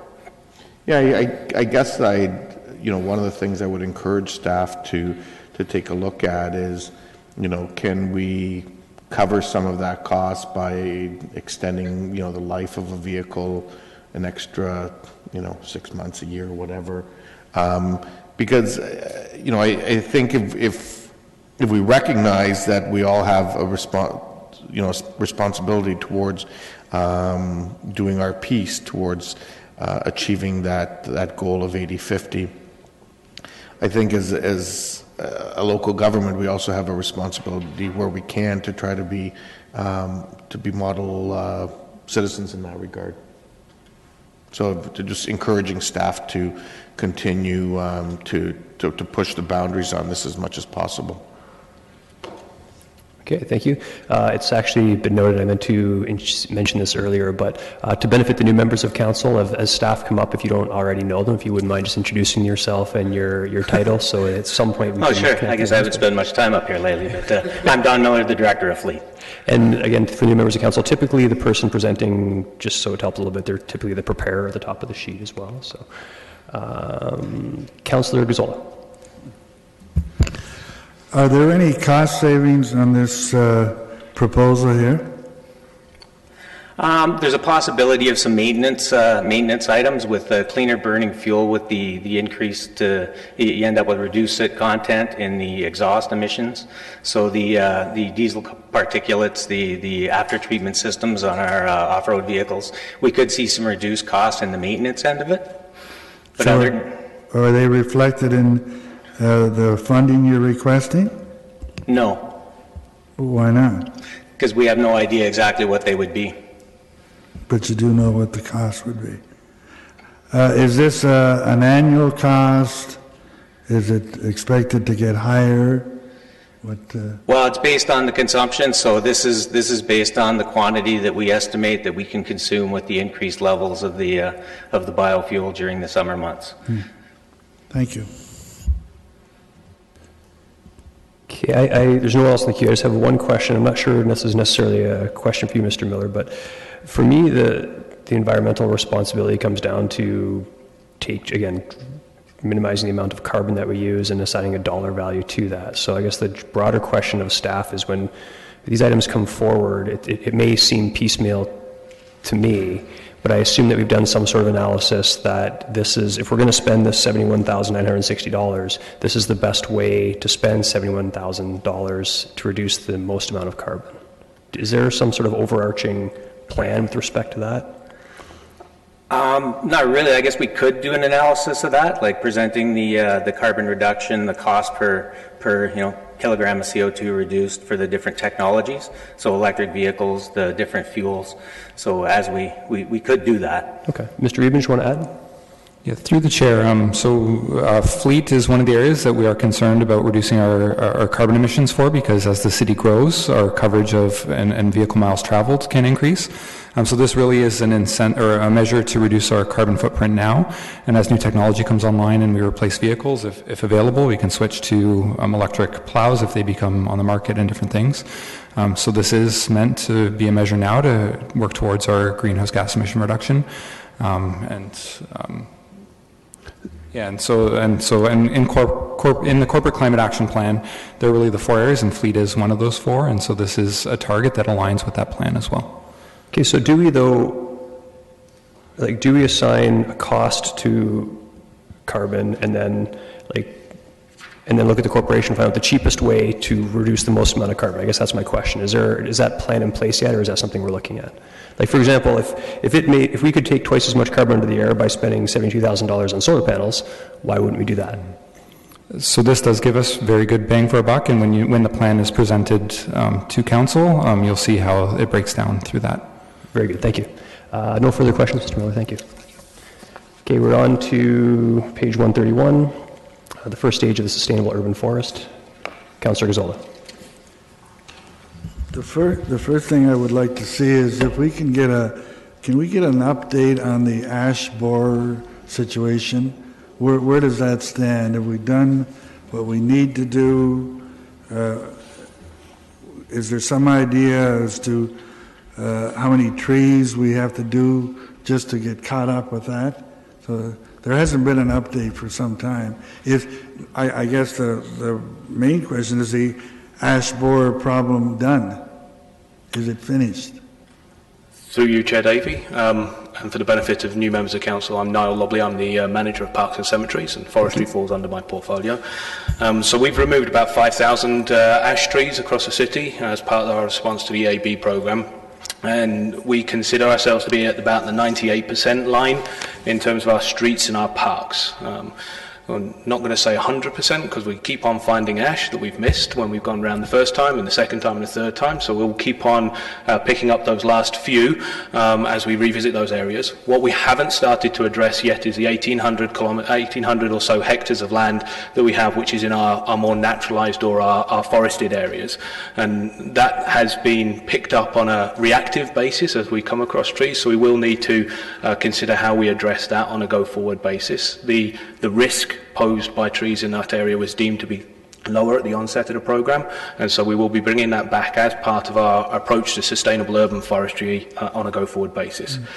Where we are moving to is we're starting to move away from seeing ash and EAB as a problem which is in itself a problem that needs to be dealt with, and looking at it in a far more holistic way as part of our overall forest canopy. So see that next year as we come back with a sustainable urban forest strategy. In some cases, you've treated the ash trees. Are those treatments now finished, or do they have to carry on?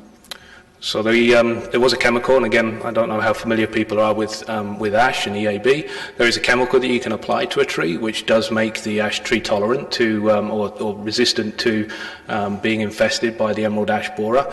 That chemical treatment, initially, the providers suggested you needed to do it once and then walk away, and then after the initial round, they discovered it wasn't working quite as effectively, and so we moved to a twice annual cycle. So the first time you treat a tree, you treat it every year for 2 years, and then you come back to it every 2 years.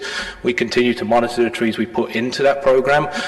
We've seen some significant success in some areas, and we've seen some trees that we perhaps caught a little bit late. We do continue to have the treatment program, but we will be taking it under review this year. Okay, and I gather all those costs are coming out of the ash borer account, right?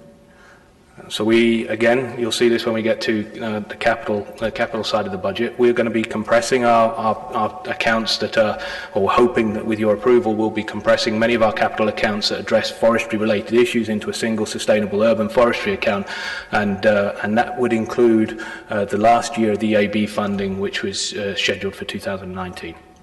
Okay, my final question, doing what you're doing here, planting all these trees, is there a cost benefit to the city? So I would say absolutely there is a cost benefit to the city. If you're asking me for a financial return on investment, that would be difficult to pull up. But we've done a lot of work over the last few years in pulling together the strategy that outlines the benefits of trees to our communities. One of those benefits is things like the reduction of greenhouse gases in the city, and the impact we can make in terms of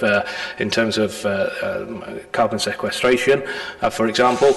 But there are a great many soft value to trees, which in most literature now significantly outweigh the costs of planting the trees. Well, that's the point I'm trying to get at. That when you brought this review to council, they talked about if we improve our tree stock, we're going to have to do some things less than we're doing now on a catch-up basis. And so I wondered if there are going to be savings in some areas, and if there are they reflected anywhere?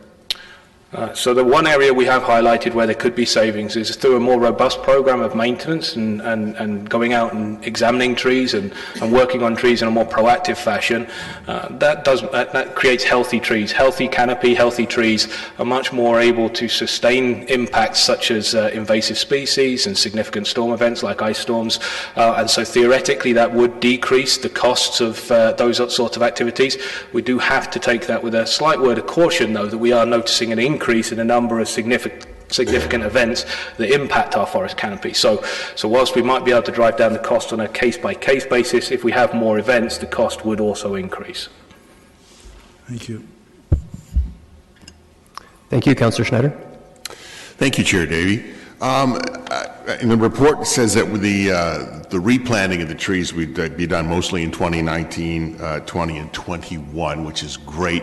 I'm wondering if there's plans for, after that, for an accelerated replacement of trees. One of the comments we get often from citizens is that, you cut my tree down, a couple of months later you came to stump it, and then a year or two later it was replaced. Is that part of the plans going forward for an accelerated, removal, stumping, and replacement in a shorter period of time?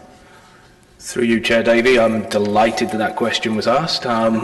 We will be coming back early in 2019 with what the implementation of the Sustainable Urban Forest Strategy might look like.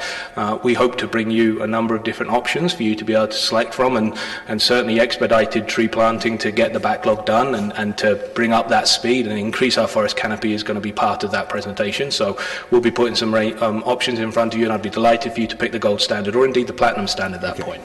Thank you, Niall. Thank you, Councillor Singh. Yes. Now, the report also touches on continued work that will support tree planting on private lands. Is that something that's just ongoing, that's funding that's already built in, or is that part of the increase that's being asked through this issue paper? So through you, Chair Davey, again, this is part of the issue paper. It's a rather small part. We're looking for investing about 40,000 this year into a test opportunity we can have with Leaf and Reap locally. And the idea would be that this would allow us to, in some way, shape or form, offer as a subsidised tree planting program for private property, and that would allow our residents and our communities to participate in building and strengthening the canopy of the urban forest in Kitchener. So we are excited to be looking into that program as a part of this. It is a small part of it, but it's an important part. So what was the impetus for that? Is there, through the review that we've done, are we noticing that trees on private lands are currently at risk? Because again, the backlog is phenomenal on our city-owned lands and our forests. To go above and beyond to now also be assisting or subsidizing on private lands, what was that rationale? So the rationale is based in the background work, as you know, we've done with residents and communities through the Sustainable Urban Forest Strategy and building that together. And we do hear regularly that citizens want to participate and help in strengthening our canopy. We're extremely lucky that in Kitchener we live with about 26% forest canopy, and you look from anywhere and you can see trees, perhaps not this time of year, but certainly during the summer when they're in leaf. And it's not just our owned trees, it's not just city trees that participate in building that urban forest canopy, but it's the trees which exist in people's back and front yards. So we heard from residents that they want to participate in helping strengthen that canopy, and so this is us giving a test to see what we can do in terms of value for money in working with those residents that want to help participate in that. So it's a small amount of money that we think could grow, and we're going to have match funding brought into this. So this could deliver more than a dollar for dollar benefit. Okay, I'm hearing 40,000, but also hearing test. Is that 40,000 that's built into the base budget, or that's 40,000 one time? So that's 40,000 that's built into this base request. So it's not a test, then that would be 40,000 going ongoing then? Ongoing. I should stress that this base request, though, is based on a 3-year review period as part of that early implementation, so there will be an opportunity for us to come back and look at the success of it. So in 3 years, if it's not successful, then it would be reduction? For sure. I see. As well here, the additional FTE that's being requested for hire, it also speaks to citizen requests. Now, much of the report, I thought it was more focused on our urban, like our forests and our naturalized areas, but is this also going to assist on our boulevard trees as well, and trees that need to be better maintained, canopy, raising the canopy, as well as trees that are dying on a boulevard that are cut and planted, to speak to Councillor Schneider's concern? Through you, Mr. Chair. Yes, it certainly is. We are now, as I said, slightly in response to the EAB question, we're now trying to look at our urban forest as a contiguous system rather than as different groups of trees. And so the intent of this position, it would be supporting the delivery of our urban forest collectively, which would include our street trees, urban trees, the downtown trees, as well as our naturalized areas. And the EAB got referenced, so and we learned a lot through the program. It was a daunting task, but I think we're progressing fairly well on it. Much of that was contracted out, where the cutting and stumping and all that, and we were actually able to note a substantial saving going that route. Will the ongoing work will be done the same way for some of the increase in tree planting activities? So tree planting is always, we outsource the actual planting of the trees. I mean, the ability to be able to deliver that in-house is beyond us. We do the long-term and sustainable management in-house. We will be continually looking at different options. So our intention at this point is that the tree planting would continue to be done through contract service. Is there any, I only have a short amount of time, any supporting information that could be provided upwards to the budget that speaks to the assistance to tree planting on private lands? That's something that I'm not saying I have any concern with necessarily, but something I would like to see greater information on, and seeing where that would lead to, and seeing if I can support that endeavor. I support the rest of it, but that one piece I have some more questions on. Through you, Mr. Chair, yes. Not quite sure what format that will take, but yes. Okay, Ms. McGoldrick, do you want to add? Sure. Through you, Chair, we can provide a summary issue paper of what specifically we're talking about, the partnership, and the benefits of that. Okay, thank you. Councillor Johnson. Yes, thank you, through the chair. When I was knocking on doors in the fall, my ward has a lot of the urban tree canopy in it, and I'm wondering about the question around potential partnerships or ways that we can work with our citizens that are really working to protect the tree canopy on their own property. One person had mentioned to me that they spend a lot of money every year bringing in tree companies to look after and maintain their older trees that are on their property. In fact, I have one resident who apparently has the oldest tree in Waterloo Region on their property, which is kind of cool. But they were wondering, they said, is there a way of showing that they're maintaining their trees and having them pruned on a regular basis, and getting some kind of a small tax rebate or something for providing those receipts that they're maintaining and making sure that the tree canopy is staying in place. So I don't know whether or not you can answer that, but I'm throwing that out there as an idea that came up. It might have come up before. So, through you, Mr. Chair, I don't have a reasonable answer, a complete answer for that one. It's certainly something we can take away and look at, and I know through some of our stormwater management programs, we've looked at the ways in which trees can participate in the way in which communities can lower the impacts of rainwater and so on and so forth, so I'm quite comfortable that we can take that away on board. Okay, thank you. There are no further questions. Thank you for coming in. Okay, so we are now on page 134, the customer service experience. Councillor Marsh. Yeah, when I was reading this issue paper, I was curious about the results of the customer service review when it comes to our actual existing website. And I feel like this potential plan, it takes things to the next level, but I'm just wondering if we are seeing satisfaction with our existing website as it is now. So through you, Mr. Chair, we'll be coming back to Council in March at a strategic session with full results of the customer service review. What I can tell you, just from my experience, having led the design of the previous website and seeing this website, is no one is ever happy with a municipal website. And so it's an ongoing process. What's great about the timing of this is if we can do this work in 2019, there is a project already in the budget for 2020 to redesign the website, and so this will feed right into a full redesign of Kitchener.ca. Okay, so is there anything in the meantime that we can do to tweak our at least for me, I'm finding feedback coming to me, and also my own experience with the website is, and I guess maybe I'm just following the trend of nobody's ever happy with a municipal website, but I feel like we could really improve on search results being optimized to actually be the ones that people need, rather than just the ones that the website feels like putting forward at the top.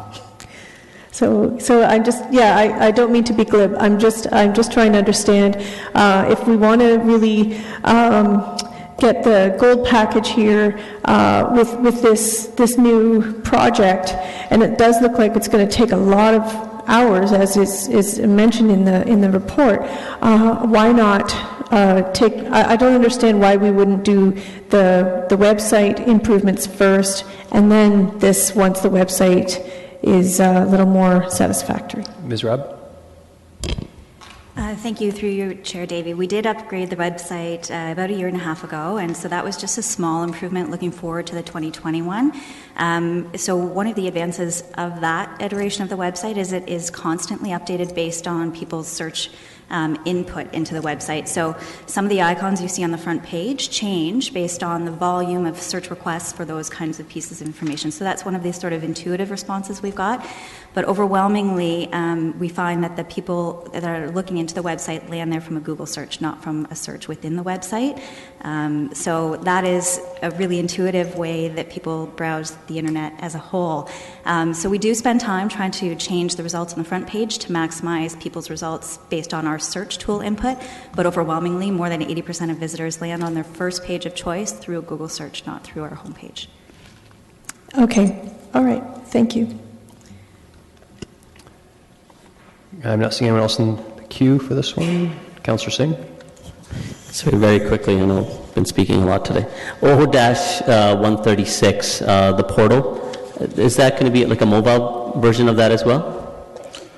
So through you, Mr. Chair, yes, there will absolutely be a mobile version. I'm just cautioning that these are mock-ups to help council understand what we're trying to do here. They may not. No, I understand it could be different, but there will be definitely be a mobile version, absolutely. Okay, no further questions on this item. Move along to Oppo 7 on page 137, supporting service and growth operating. Councillor Ioannidis. Thank you, Chair Davey. Just wait for Mr. Cronkite to come down because it's going to be relating to traffic calming.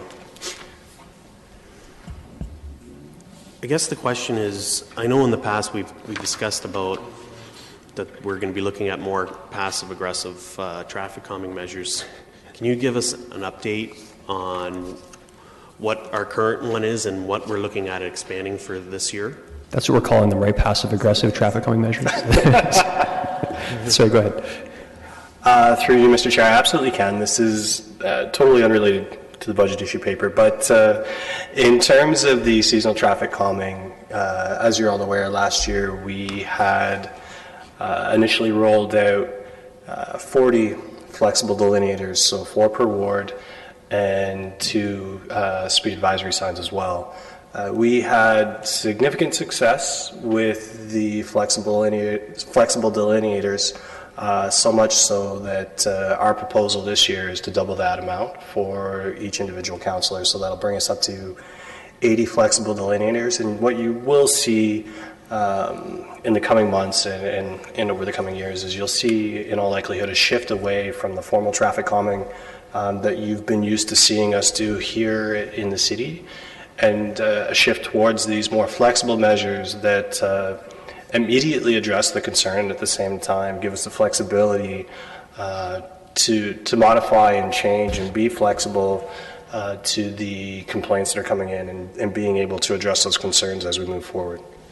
Okay, so when you're saying we're going to double, so that means we're going to, each member of council will have 4 streets with those well, you'll have 8 signs. 8 signs?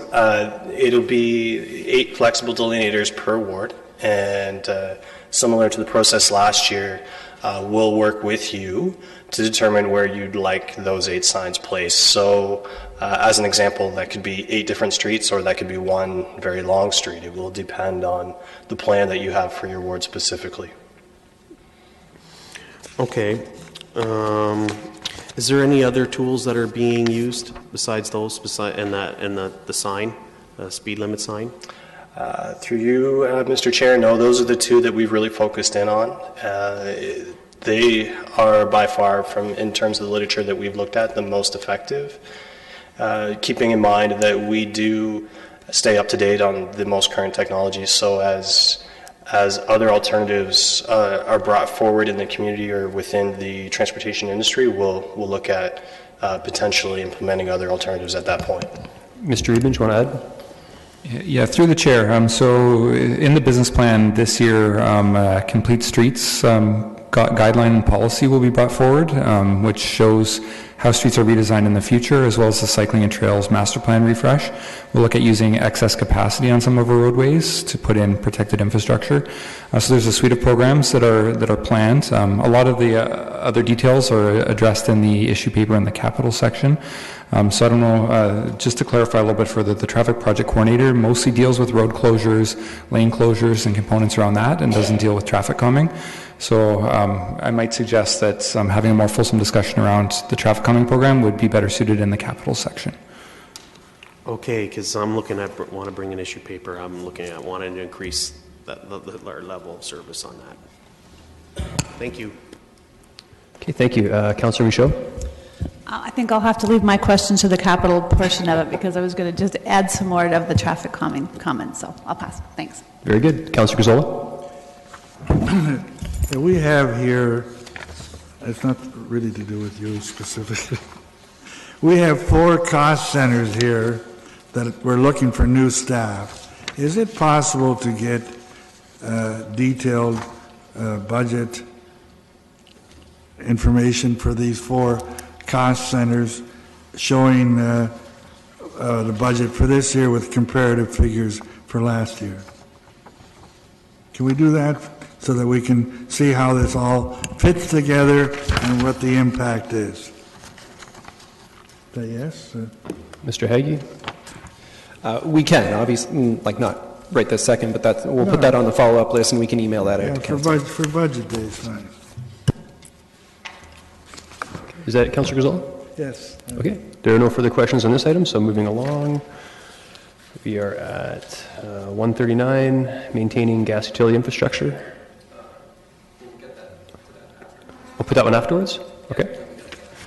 Okay, so skip that then. We'll go to Op 9, maintaining stormwater and sanitary. That too? Oh, okay, we're going to water, gotcha. So we're back to page 73.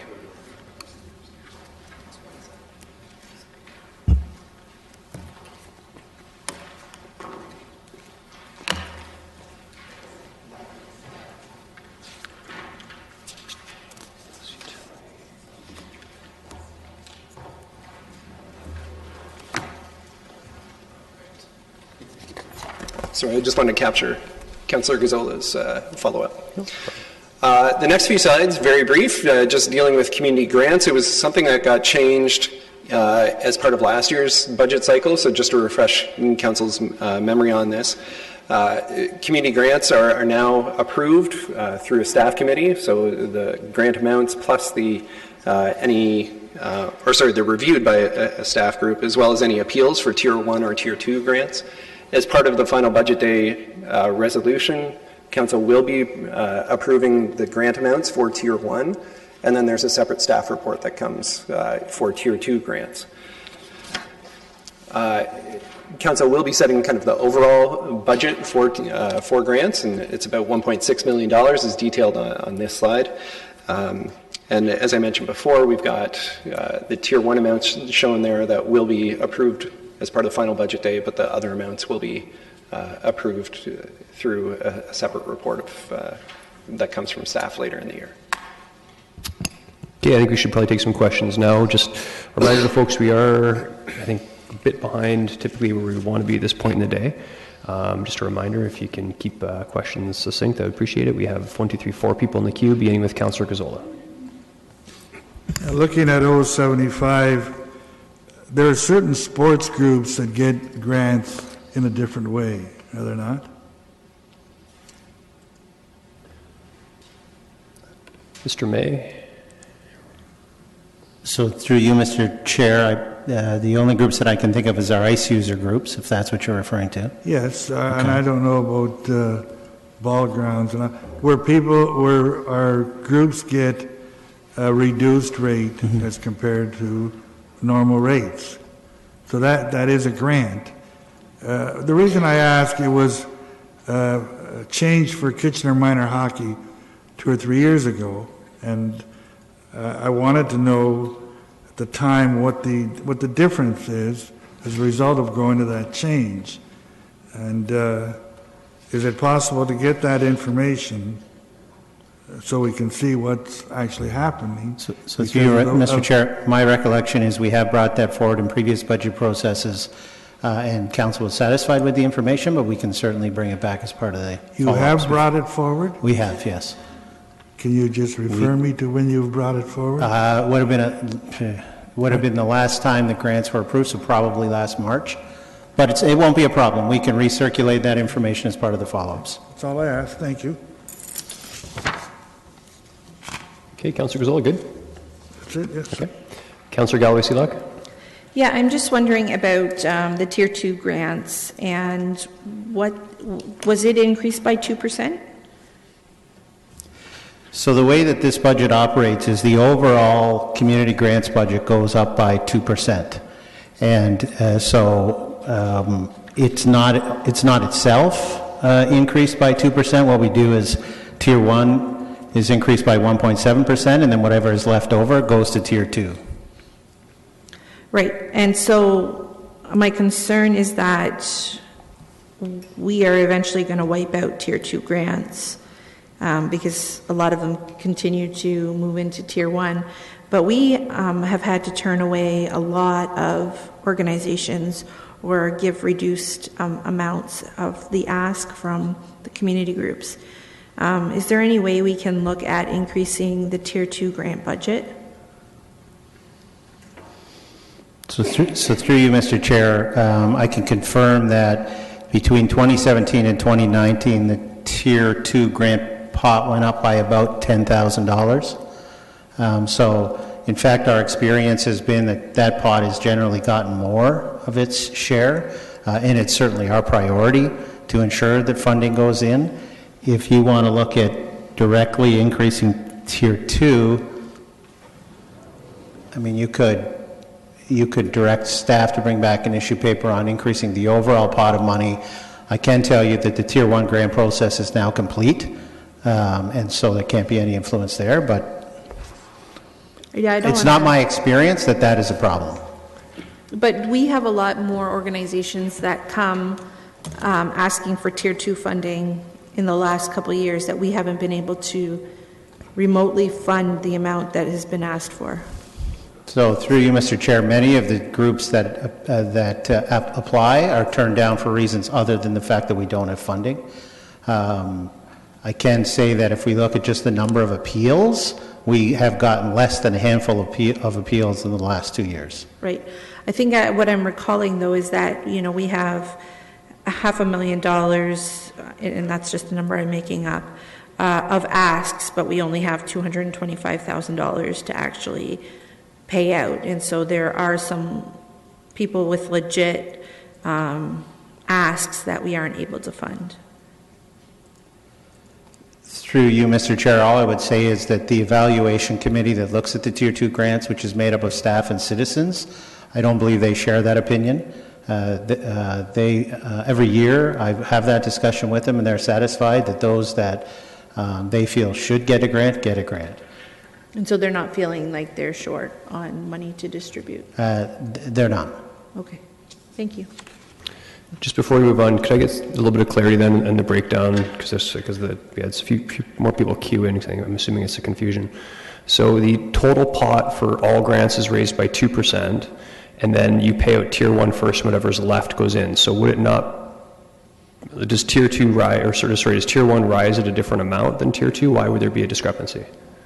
So we look at the numbers each year and decide. We may recommend a 1.5% increase for Tier 1. But we don't always do that. That was the history going back several years. The past few years, we've increased Tier 1 by 1.7, and we still feel comfortable that there'll be enough funding within the Tier 2 pot. Okay, I think I understand. Okay, Councillor Marsh. Just curious about the decision to not increase the in-kind facility and travel assistance grants, and wondering, haven't those costs gone up? So wouldn't we want to make sure that the value of what we're providing remains the same? So through you, Mr. Chair, we looked at the average, the actual expenditures for that grant over several years, and are satisfied that the money we have now is sufficient. If in the future it starts to go up, we would increase it again, but based on past actuals, we don't need any more money for that pot. Okay, thank you. Thank you, Councillor Chapman. Yeah, thank you for this. I don't know if this is an issue report that I'm asking for. I don't know the terminology, but I'd like a report on the amount of money available through grants, through whether it be Love My Hood, Tier 1, Tier 2, participatory budgeting, and all of the different sources of money that people can apply for. Because I think, there might be a way to consolidate this money in a way that would give greater community participation in the decision-making process of how that money is spent. But I think we'd have to start out with sort of a summary of what funds are actually being dispersed. So through you, Mr. Chair, what I can tell you is that for the Love My Hood grants, Council's already directed us to report back to you in 2019 with our experience over the past 3 years with those grants and recommendations for improvements, and I have no doubt that one of the recommendations will be to consolidate all of those grants into one grant. So that work is already underway and will come back later in 2019. We are also putting on the 2019 business plan a review of our Tier 1 and Tier 2 grants and so that work will already get underway. So I think there are a number of policy decisions that would have to be made before we could consolidate all of the buckets of money into one. But would it be possible to just give us the data? Like what money is out there, what money is being distributed in all those different ways? Just to give us an idea of, what's there. So through you, Mr. Chair, I can do my best. That was work that was going to be done next year through the grants review process. We can do what we can to pull information together before final budget day. Okay.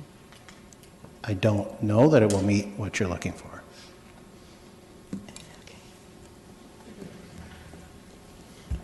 Mr. Chapman? I guess my question would be, will it inform a decision in the 2019 budget? And if not, what we can do is commit to bring that back as a part of the review that Mr. May is indicating will happen in 2019. And I don't know if all of that was in the scope, but certainly we can, as a part of that review, include that information. My sense is that it wouldn't likely change a budget decision for 2019, and if that's the case, then we're happy to bring that information back through that comprehensive review. Well, I don't know unless we see the data, I guess, is whether it will impact the current budget or not. I mean, I have no idea how much is there. It seems like you don't have a very clear idea, right? So it'd be nice to have those figures in front of us. Sorry, could you, Councillor Chapman, could you speak in the microphone? We're having some difficulty here. I mean, I just think it would be useful to have that data in front of us. To suggest it might modify the budget outcome or not, I don't know. But it would be a place to start. So through you, Mr. Chair, this is not a small body of work. So it would be, normally I would be asking all of council to take a motion on this, direct staff to do this. I don't know how, Mr. Chair, you want to handle it given how we've been handling these issues. But there are quite a few, we will have to do a significant financial analysis to pull this information out. Okay, yeah, so the challenge, and I'll take the motion, Councillor Chapman, if you do want to put it forward, but I would tend to agree with staff that this is a situation where it's a good idea, and I agree with you that we should look at them together and see if we can find some efficiencies in how this is all put together, but I think it's from what I'm understanding from staff, is it's too large a body of work to accommodate between now and the time that we'd like to ratify the budget. So this would be something that we would look at in 2019, and then if there are changes that would be part of the 2020 budget process, or possibly when it comes forward in 2019.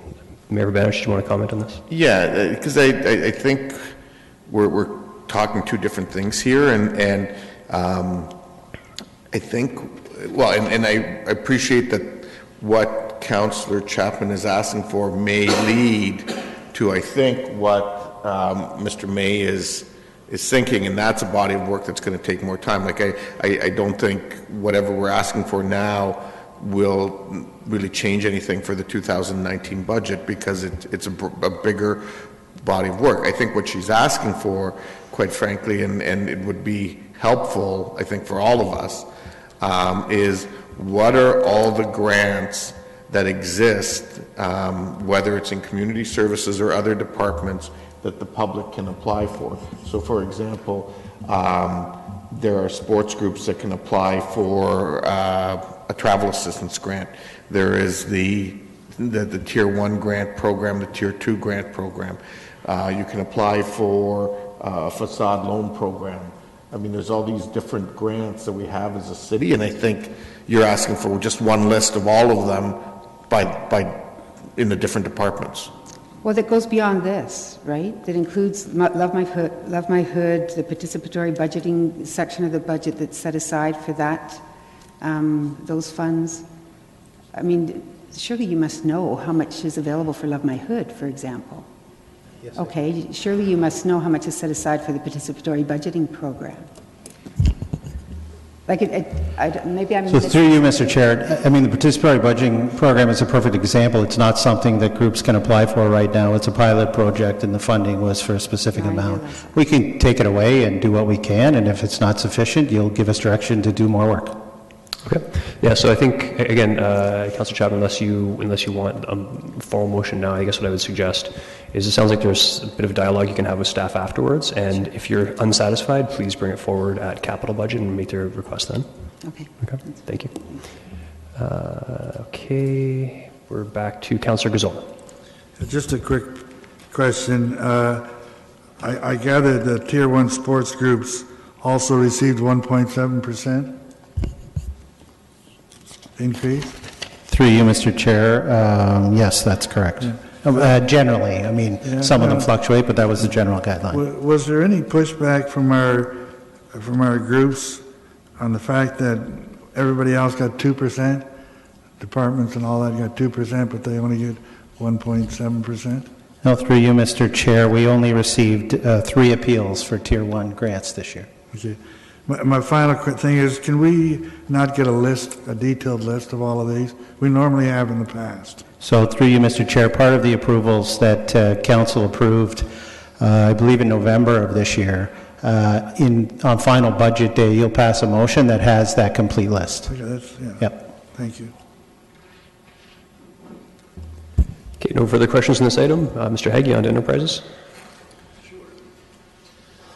So we're leaving the tax world now. We're moving into enterprises. So the enterprises are self-funded businesses that don't draw on the tax base to fund their operations. They charge their users a fee for the service that they're providing.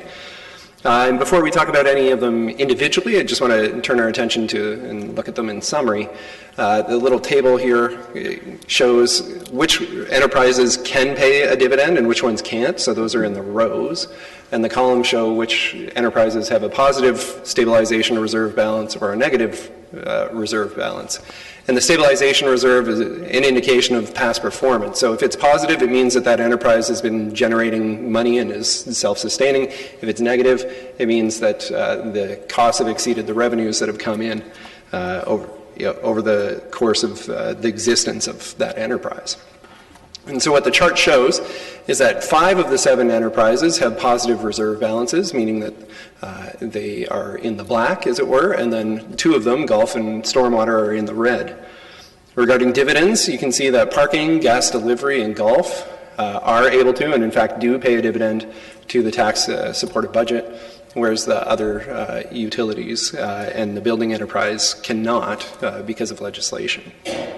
Before we talk or go into more detail, I just want to point out there are enterprise overviews as part of your budget package that describe a bit more detail of what the individual enterprises do, who their customer base is, what they've been able to achieve, and what some of their challenges have been, and those are back on page 16. We'll start with building. It'll be the first one, and Mr. Sealing is here to answer more detailed questions. For each of the enterprises, I'll provide a bit of an overview. It's the same format for each of them, so there's 4 slides. The first one talks about what's happening in 2018. The next one talks about 2019 and the forecast. We'll look at the stacked bar graph for each of the enterprises, and then talk about the 5-year forecast of the actual numbers. So as far as the building enterprise goes, financial results for 2018 are lower than expected, and it's mainly due to apartment building permits and single detached permits being lower than were anticipated. As we look at 2019 and the forecast going out, we see high permit activities expected in 2019, largely because of a development charge exemption in the downtown that is sunsetting at the end of February. And we anticipate there will be a number of people coming in trying to get their building permits before they have to pay the development charge, which will save them a considerable amount of money. After 2019, revenues are forecast to slow down, so we believe we'll get a bit of a surge in 2019, and then we'll see a bit of a pullback in 2020 and 21. It will only last a few years, and then we'll see an uptick again toward the end of the 5-year forecast. Looking at the stacked bar graph that we have here, the main expense for the building enterprise is salary and wages on the left-hand bar at the bottom, and that's for staff to review drawings, inspect construction, and make sure that everything is up to the building code.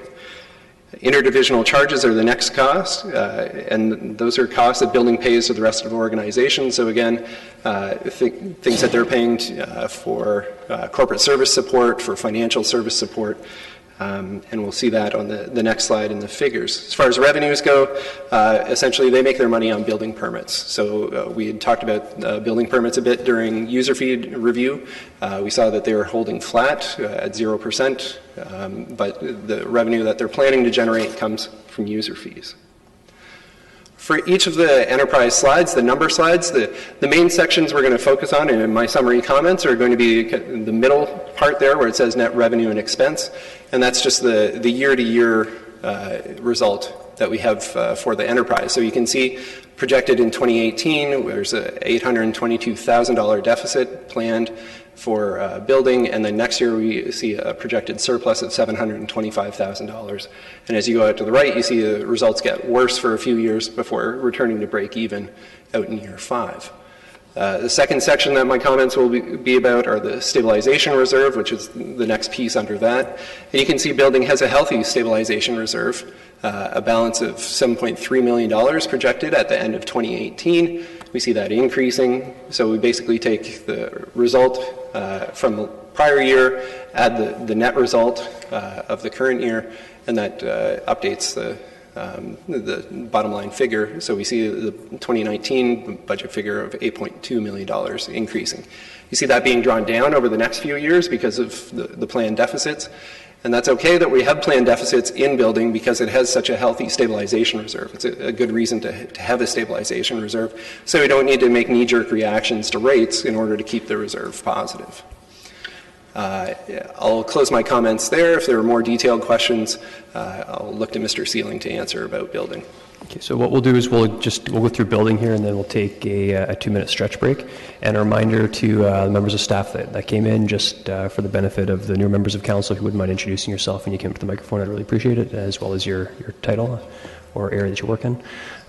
Questions on building, Councillor Gazzola. I'm going to ask you, why do we need a reserve for the building fund? So good afternoon. My name is Mike Sealing. I'm the Director of Building and Chief Building Official. Through the Chair, the Building Reserve Stabilization Fund is required for a number of different reasons. In 2018, we issued building permits for about 2,600 permits, but we still have work to do. We have to do the inspections. Some of those projects are houses. Those inspections might last 3 to 4 months. They might last as long as 9 months in duration. Larger projects like high-rise condo buildings, if with one level of underground parking, those projects will go on for 2 years. So we need to be able to deliver the service for 2 years plus after we've actually issued the permit and received the money. Good answer. Okay. Now I'd like to, and that's true. So I'd like to ask you, how much outstanding work is there like that you have to? You've already taken the income in. What are the expenses that you haven't incurred yet? Ballpark. Through the Chair, we don't track that exactly, but I can tell you we've got about 6,000 open building permits right now. Okay. And some of those permits date back 20 years. So in our slower periods, when we're not generating a lot of revenue, like we did for 2018, our staff are looking at those files and trying to sign off old permits because they're liabilities for us. Okay. The other reason too, that I gather, we need to carry on with the building permits and building staff, even in down times, and so you try to have 100% or 150% of your expenses covered in a reserve. That's correct. Yeah, that's rich. That's very rich. But just my opinion. Last year, you did have one of those swing years where you finally had to dip into that reserve. In the last 5 years, how often have you had to do that to a real extent? I'm not talking $100,000. To a real extent, in the last 5 years, how often have you had to do that? So through the Chair, in 2012, we dipped into our reserves $1.44 million. And in 2013, we dipped into our reserves for $1 million. So over that 2-year period, it was almost $2.5 million. Okay, my final question is, we still have a lot of money in the reserve. Why don't we reduce building permit fees? Why don't we give the people that are having to build a new house, along with that, give them a bit of a break? Why don't we do that? So through the Chair, we've held the line on the building permit fees. 2019 will be the 3rd consecutive year that we've not altered the fees. We've also consulted the industry through the Waterloo Region Home Builders Liaison, and we've talked about lowering the fees by 2%. And their comment is, we're not asking you to cut back fees because the 2% less that they're going to pay on a building permit fee on a brand new house of 2,000 square feet is going to be less than $50. So our customers have said, just leave the building permit fees. In fact, one of the things that they have said, if you could lower fees, take a look at development charges. Oh, okay. That's a good answer. So the real estate people are saying leave it the way it is. I was curious as to what the customers are saying. Our future constituents. I was curious as to what their comments would be. So through the chair, I didn't mean to say real estate agents. I implied our customers, our repeat customers, the home builders that we deal with, and the ICI sector, the institutional, commercial, and industrial customers. Okay, so you don't know how the person on the street feels. And that's okay. It's okay not to know it. I'm just curious because that's who it impacts. Is somebody looking for a new home. So through the chair, informal discussions with our customers, like our Tuesday late afternoon service where we issue the building permit to a homeowner right on the spot, they're just extremely happy that they got their building permit right on the spot. And they're not telling us, by the way, for that deck permit, can you lower the fee from $106 to $50? I'm not hearing that. Informal discussions with our customers. It's not because they're afraid to? That's okay. No. They've been asked. Thank you. Thank you. Councillor Singh. Welcome. Yes, Mr. Sealing, thank you for coming forward, as well to what Councillor Gazzola was saying. What I'm hearing is the customers, and that be just a regular citizen who's applying for a deck permit, to a builder, home builder, or other investors that are doing multi-level construction. They're looking for expedient service and improved service as opposed to reduce fee, or specifically they're looking at wanting to see the building permits fees to come down. They're more focused on improved service. So through the chair, 100%, Mr. Singh, time is money in the construction industry. Our customers do in fact tell us we'll pay the fee if we can get the permit quicker, because time is money. They want to get in the ground and start building. Thank you. One more, another question I had is on O-78. I want to make a comment afterwards. On the year-to-date apartment permits, 53%, although this is not specific to the 2019 budget, but I think this could have an impact into the years forward. Is this a telling sign is there a concern that enough apartment permits are not being brought forward? That building activity for apartments is not as robust as we would like to see it? Because obviously we're budgeting for more, thinking that the capacity is there, but the market's not meeting that threshold that we expect it should be. So through the chair, part of the reason why we're down 53% is because we knew the downtown development charge exemption expiry was going to happen. When I did the budget for 2018, I expected that a few more developers would have pulled their permits in 2018. So some of them are going to be pulling their permits now in 2019. Oh, I see. Okay.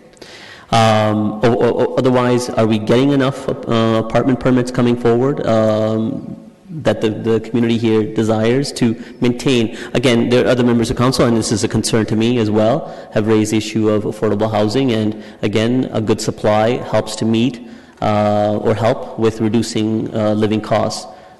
From the building department's perspective, is that demand there? Are there enough apartment units coming online, or is still not as sufficient to the amount that we would like to see? So through the chair, the City of Kitchener is well positioned in terms of our available land for low-rise residential, as well as land for high-rise condominiums. Just on Friday, Councillor Marsh received a notice along with the mayor that the 39-story DTK condo building across from the courthouse was just issued. That's 60 Frederick Street or 32 Duke Street was just issued, and we've got we've got about 6 or 8 more condominium properties that are going to be receiving their building permits in less than 8 weeks. Okay, that's good to hear. Mr. Chair, just a quick comment. And I've been guilty of this when I first came on council, seeing frustrated the building department could be doing far more to help the bottom line. And I know there's legislative requirements, but I think credit needs to be given where it's due. I think that the building department does do significant amount towards the bottom line, because when you do have good service offered to the builders out there, that creates a good environment where they are looking for opportunities to build upon and invest in, which in effect helps to have increased assessment growth, which we have been seeing over a number of years, and that's in effect due to contribution from the building department as well. So thank you for that. Thank you. We will share that with staff. Thank you. Councillor Galway-Seelock. Yeah, I have one quick question, and I'm not sure that it's going to be for Mr. Sealing, but when we looked at the debt to reserve ratio of 1-to-1 that we were talking about earlier, is the building reserve also, is it included in that calculation? Mr. Haggie? It is. All debt and all reserves are included in that calculation. I was just curious because it's not something that we have the ability to use. It's got to be used by the building enterprise. So I was just wondering. Thank you. Thank you. I just have one question as well. I realize that legislation doesn't permit us to transfer funds from building, but I'm curious on income earned from investments from the stabilization. Does that have to stay within building as well, or can that go to general revenue? Mr. Haggie. It does. So the stabilization reserve earns interest and it stays with building, just like any of the other enterprises. And that's very clear in legislation that we have to do that? I'm not certain it is, but it's in our reserve policy. Just checking. Okay, no further questions on that. So we're going to take a 2-minute stretch break, and then we'll get back to the rest of the enterprises. Okay, thank you, Mr. Sealing. Welcome.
Look, we're in Canada.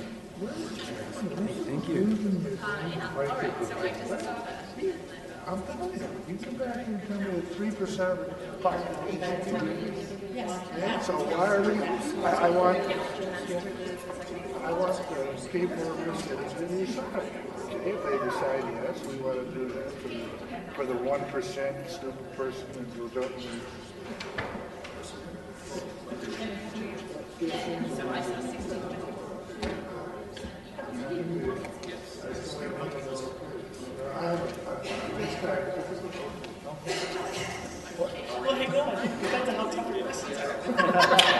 No, the golf cart, do you hear the golf cart?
I'd like to ask everyone to please take their seats.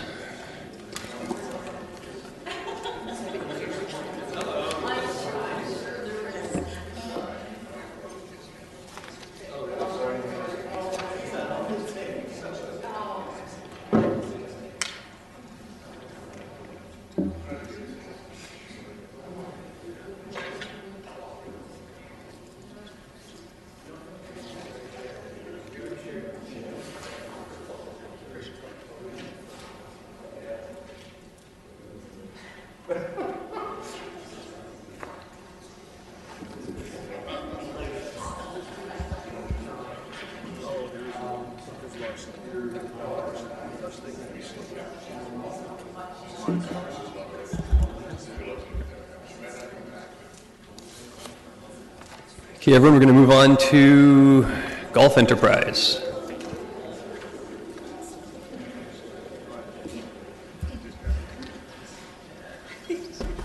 Mr. Hague, when you're ready.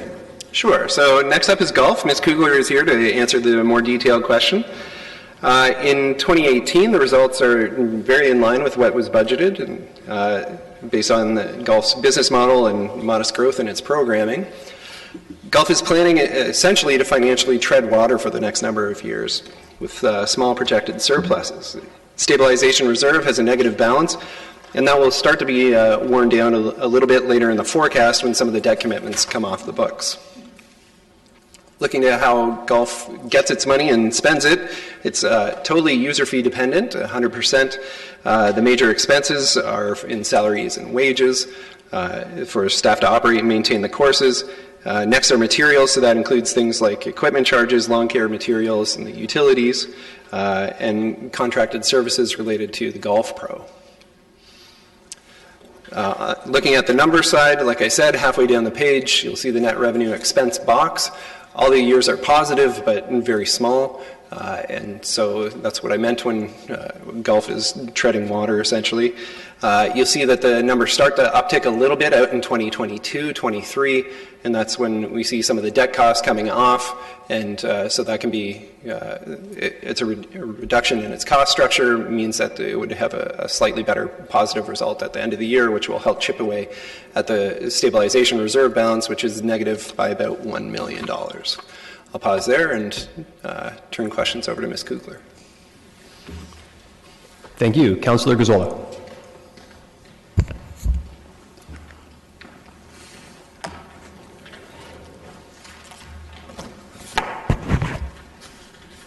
What's the market value of the golf courses? Sorry? Please. What's the market value of the golf courses?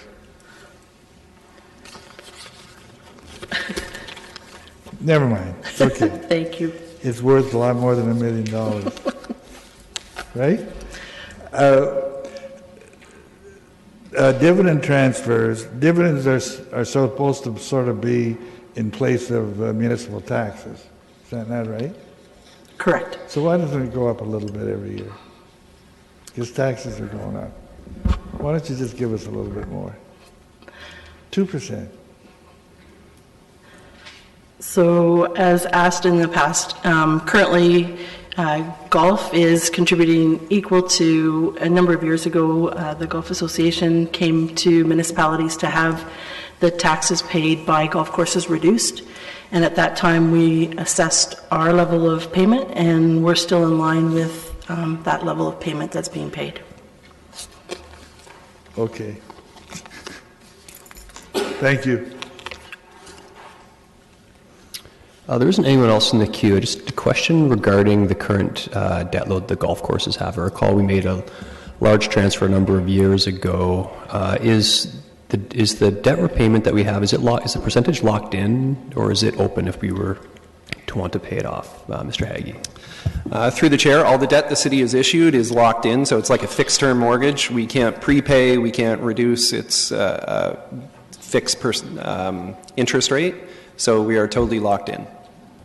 Okay, so I guess maybe you might not recall offhand, so how was it we were able to make that payment then? Or that's just we just made the transfer the payment to the reserve. Okay, correct. So yeah, it was a number of years ago. I think $1 million from the tax stabilization reserve to the golf stabilization reserve. Okay, Ms. Kugler, no further questions. Thank you. Thank you.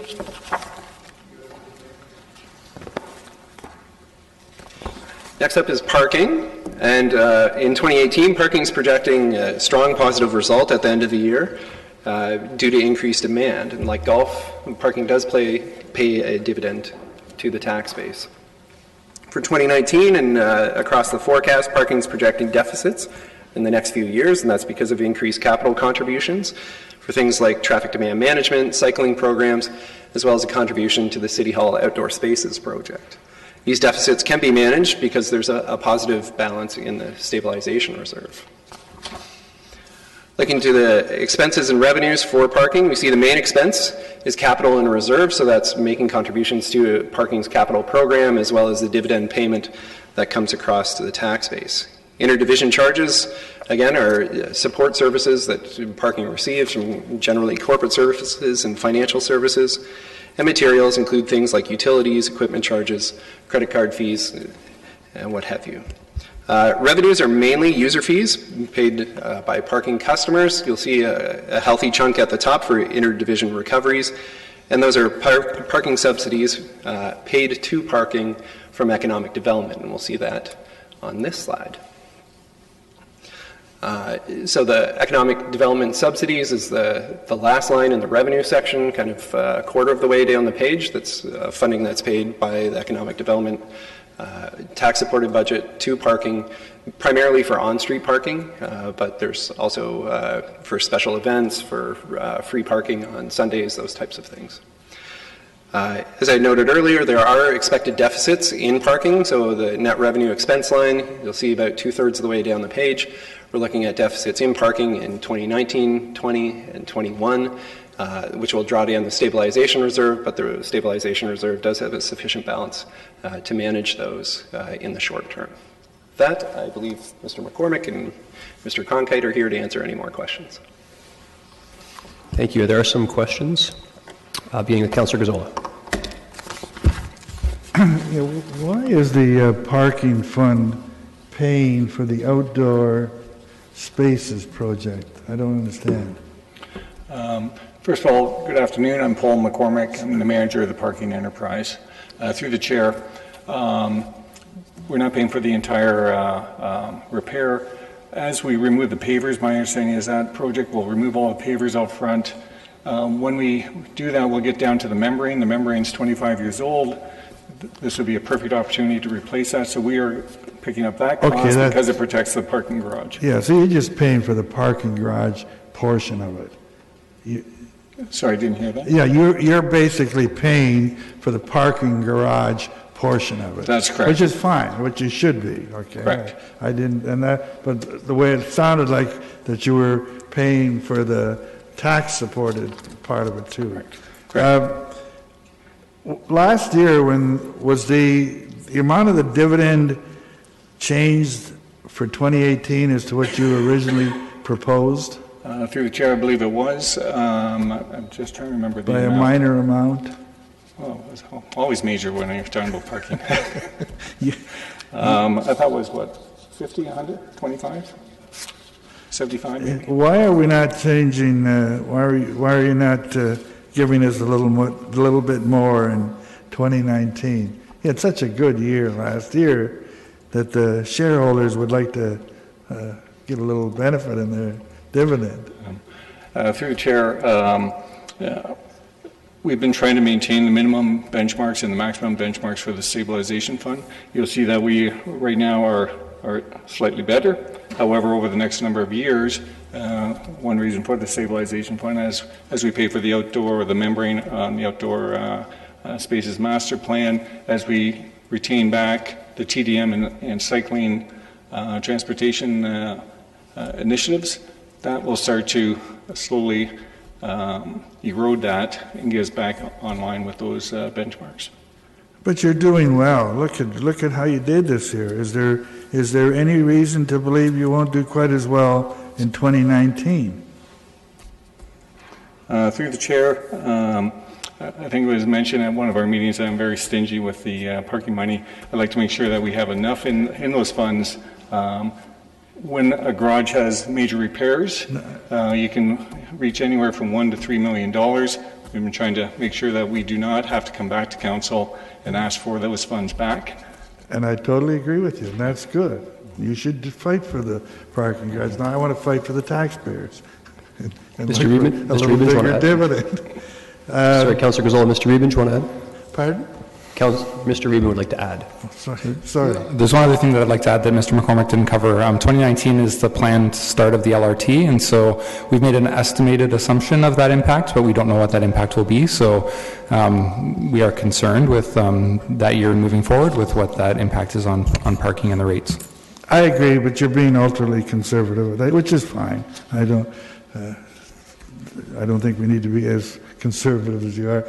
The other thing I get concerned about is we want to sort of stay in line with the other lots in the city so we don't increase our prices. Why don't we increase our prices? What do we care about our competitiveness? If there's enough competitiveness, we'll get out of the business. We shouldn't be in the parking business anyhow. Let the private sector do it. Well, through the chair, in fact, Mr. Reedman and myself looked at that a number of years ago where by raising parking rates also has a direct effect on the economic development of downtown Kitchener. So the more we increase the parking rates would lower the amount of tenants coming in, the amount of developers coming in. So we don't want to just fix any price and charge $300 a spot, because that'll have a direct effect on other tax base initiatives such as new development, new tenants, that kind of thing. Now, how does that help my constituents in Fairview Mall? Overall, the community of Kitchener, well-rounded. You have different areas throughout the city. Yeah, those are theoretical questions and hard to. I would like to see, before the end of the process, if we could get a slight increase in the dividend to the city. Thank you. Thank you. Councillor Singh. Thank you, Mr. Chair. And I had some similar questions, maybe directed in a different way. I am glad to see the financial performance from the parking enterprise has stabilized considerably from previous years, having seen that parking was more of a dire circumstance in the past, and it seems to be doing far better. You've partly, Mr. McCormick, answered, and Mr. Weidman has as well, of why future projections on the revenue is not as robust as was experienced in 2019. Realizing, yes, LRT will be in line, but this was a significant increase from the budget, almost $550,000. Could we not increase that projection a little bit higher than just carrying forward with the 2018 projection kind of threshold? I'm guessing every year it's a certain percentage increase based on a certain line, and all 2019 is based on the 2018 initial budget. Through the chair, a couple of comments there. One is we always take the budget back to zero-based budgeting. I always start every year what the revenue is currently and what we anticipate will be in the next number of years. Taking that all into consideration, that's how our numbers come out, adding a certain amount for growth, that kind of stuff. Now, in our budget projections, we lost a number of lots. 345 King Street, which was lot 6, that is now out of the income stream. The Legion building, that is now out of the income stream. We anticipated that we will lose the Forsyth lot, which will likely go this quarter. Again, that was $250,000 to our bottom line. So when you look at the revenue and the net income, you will automatically see a drop in net income just from losing some of those lots to future development. And I appreciate that, but at the same time, and again, I'm not trying to challenge you on it. I really respect that your role is to ensure that the financial position is solid and your projections are conservative. It's better to based on over-deliver, based on expectation, rather than under-deliver. So I appreciate that. But looking at the activity that's happening downtown with a number of construction that's going on right now and what's anticipated later this year, does that not help to increase parking revenue as well? There's quite a number of employees that are based on just one construction building alone, and we will have hopefully a number of cranes operating in the coming year. Through the chair, obviously if we get office development coming downtown, such as 345 King and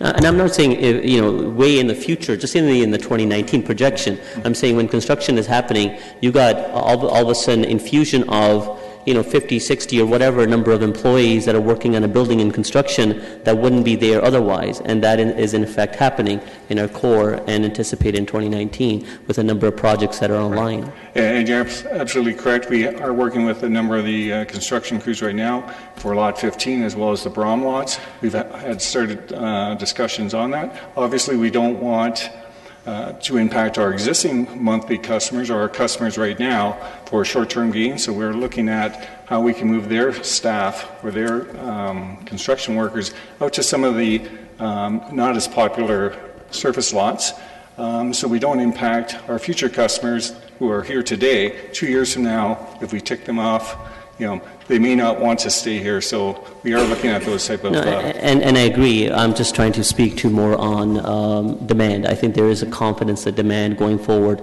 in a downtown core, and that's my position at least. So, Councillor Singh, if I could, I think it's a good point raised by Councillor Gazzola as well. Perhaps this would be an opportunity then to ask staff for a little more, because there are some, I heard some good rationale in terms of lots closing, et cetera. So that's where I was going. Okay, very good. Exactly. So I would appreciate issue paper if we could see an increase of 50,000 revenue coming back to the city through the dividend, and seeing what that projection, so this chart, seeing what it would be going forward and what that would mean to the stabilization reserve as well.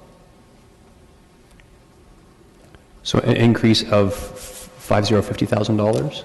I beg your pardon? What was the increase, sorry? 50,000. So instead of 1850 dividend transfer city, it would be 1.9 million. Okay, and then and as part of that as well, if I guess a little bit more clarity in terms of you spoke to some of it, but if you could just, so we don't forget, include some of the rationale as to why the total revenue figure is down by that $500,000 roughly. Okay. Okay, thank you. Very good. Councillor Galway-Seelock? I must be thinking like Councillor Gazzola and Councillor Singh, because I had written down exactly the same thing, that looking for the continuity schedule for a $50,000 increase to the dividend transfer to the city. So I think that's already been asked for, so I have nothing more to say. Very good. Councillor Marsh. Yeah, I had brought it up during a previous discussion, wondering whether or not there's room in the budget to add 2 secure bike cages in the two remaining garages that don't have them yet. So in the Kitchener Market and at the Duke and Ontario garage. Yeah, through the chair, I believe the transportation staff are looking at that for 2019. And so all I can say is wait and see. You know, but I know there's been discussions on that to put them into those different garages. Okay, and so from your perspective, is it feasible? Through the chair, they have their own budgets. So again, my understanding is we've had those conversations. They're looking at that within their budget constraints at this point. Okay, thanks. Mr. Conker, do you want to add? Yes, through you, Mr. Chair. We are working with parking now to find adequate space within those 2 facilities to make it fit. You will see those installed in 2019. We heard it here. Okay. Thank you. Okay, no further questions, Mr. McCormick. Thank you.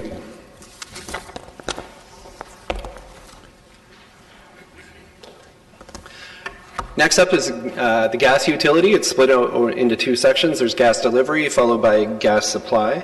Gas delivery is the part of the gas utility that can pay a dividend and does pay a dividend to the city. We'll see that when we get to the number slide. For 2018, actuals are better than budget because of the weather that we had early in the year, and so we're seeing positive results of that. For 2019 and the forecast years going across, each year we'll see small positive figures which keep the stabilization reserve within its target balance. And there is an issue paper for gas that we should discuss in this section before moving on. That's on page 139, so you may want to earmark that now. We don't have to go to it right this minute, but should be discussed while gas is in attendance. The graph on screen is somewhat different than the one that you have in your package.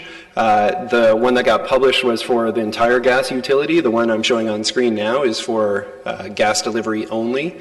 The proportions change a little bit, but it's not substantially different, but the total value is a bit different. Capital and reserve funding or costs are the major thing on the left-hand side of expenses, and that's to fund the capital program as well as the dividend that is paid to the tax base.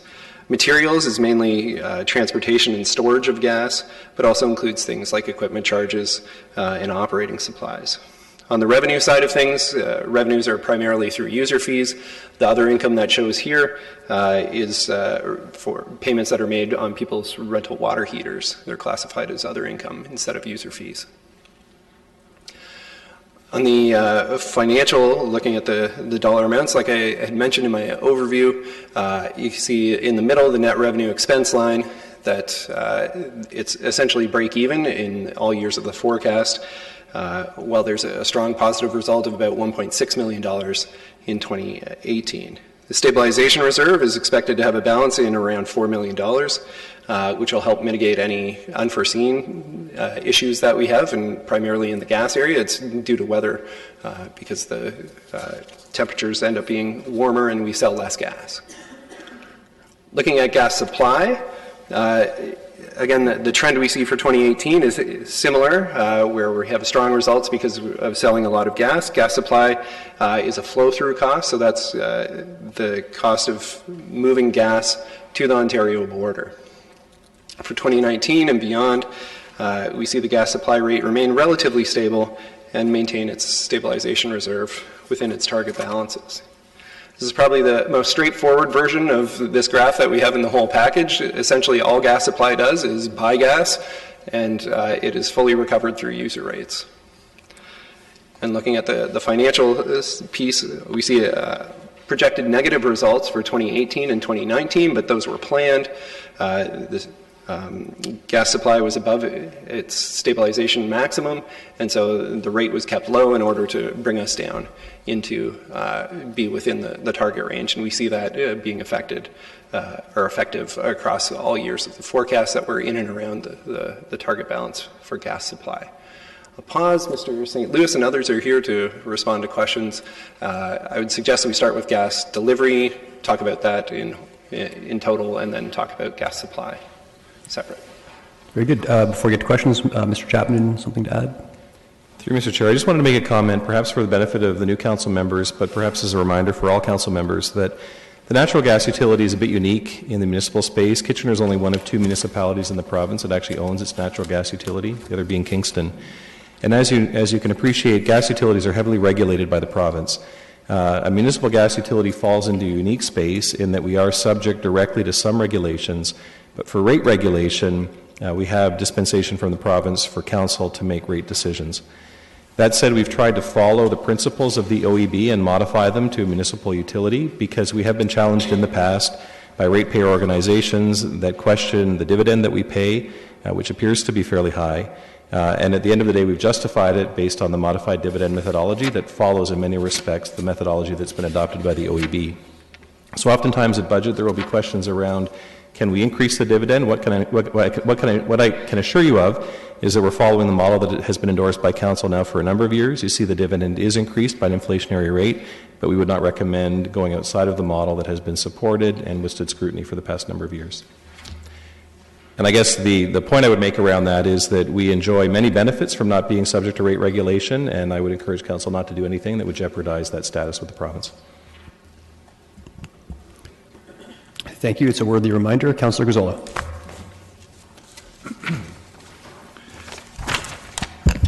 We normally face a rate change, but we haven't. When can we expect a rate change for our customers? Good afternoon, Council. My name is Greg St. Louis. I'm the Director of Utilities. So we brought a paper in the fall for the 2019 rate change. So we're continuing to keep rates the same as they were in 2018 through to the fall of 2019. Okay, when we'd come back to Council. So you did change, there was a slight change for supply, right? No, I don't believe so. We kept the rates the same for supply. Okay. And you're not going to change them now till October of 2019? That is correct. So is that reflected in, that will give you October, November, and December in here? Will that change anything here? Ms. McGoldrick, do you want to add first? Actually, I'll let Mr. St. Louis answer that specific question. I do want to just raise a caveat in terms of the federal carbon tax and any flow-through impact related to that may have us coming back to council related to what that impact may be, but that remains to be seen. Thank you. Through you, Chairperson. No, the rates are reflected in the report, the budget before you now. The rate change in October of 2019? No, through you, Chairperson. No, the rate that is set currently is from now until the fall of 2019, when we would bring back the rates for the next 19-20 year. Okay, I guess the point I'm making is that these figures will change if we make a rate change in October. Okay, our revenues will be, things will be different unless we leave the rates the same. Oh, yes, that is correct. Yeah. Because I'm concerned here and I always argue about this gross profit. We've been earning 57%. That was what we budgeted for. That's what we actually earned. And now in our projections, we're cutting that down to 55%. Why? It's because if you leave it at the 57% level, there's quite a difference.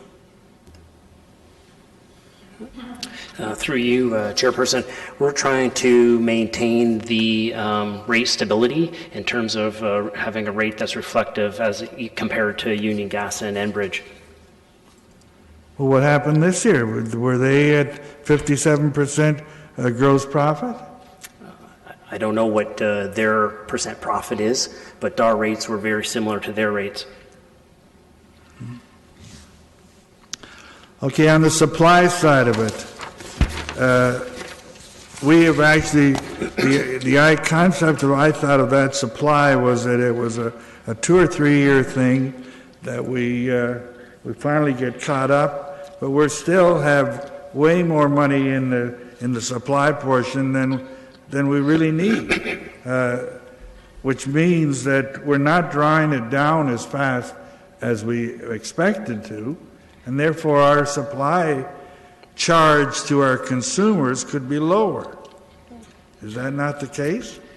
Through you, Chairperson, staff did a great job in purchasing gas cheaper this year.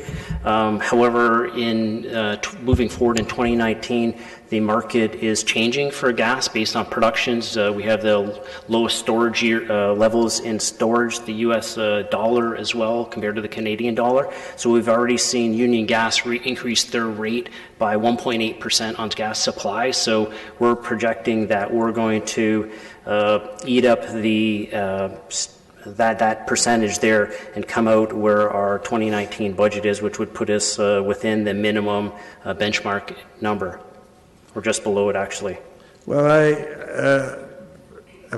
it used to be that we dealt with this gas supply over a 2 or 3 year period, and I mean, it's not money that we can use for anything. It's not a reserve that we can use, and over a 3 year period, if we overcharge 1 year, then we can lower it the next year, and it should clear out. But this seems to be now an ongoing extra reserve that we have that our customers are paying for.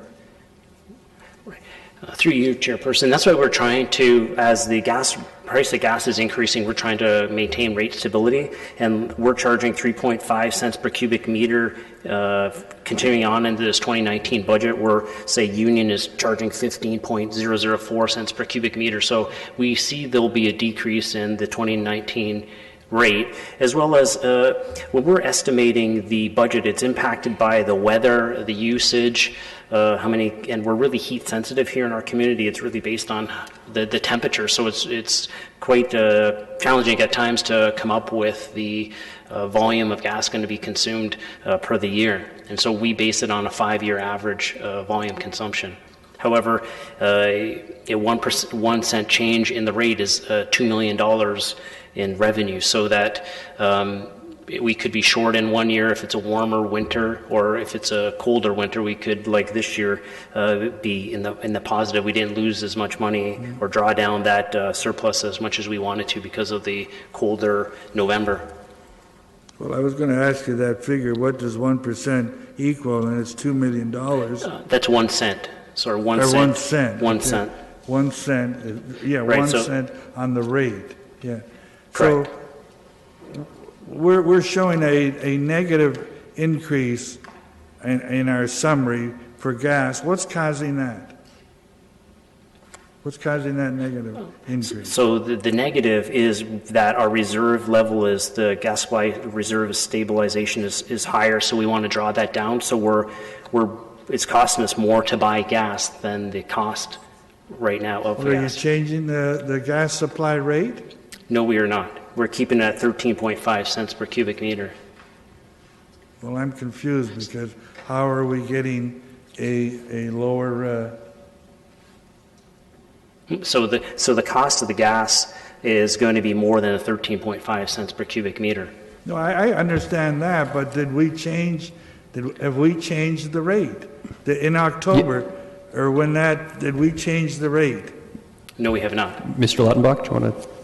Through the chair, the rates were remaining flat. The report that came back in October identified that. What did come off was the cap and trade, and so that showed a reduction. I think what you're referring to is a reduction on the impact. So that would be the cap and trade coming off. How much was the cap and trade? 7 cents, I believe. Was it? How much? 7 cents? I don't recall off the top of my head, but those costs would be to purchase credit. So 7%. 7%. Okay, but so that's what's caused the reduction on the impact for the customer, is taking that cap and trade portion off, right? That's what's causing it to be a reduced figure. Okay? Correct, yeah. Right? In our budget documents, yes. Yeah, My understanding, that's when I read it, that was my That's the only understanding. reason I'm asking. So do we not expect there to be something like that in the very near future or in the long term? Or I say in the very near future, this year or early next year. Because if we're not, we were under a cap and trade program that the province was dealing with, and if we don't buy in, the federal government's going to throw something on. Is that not going to impact our customers? Through you, Chairperson.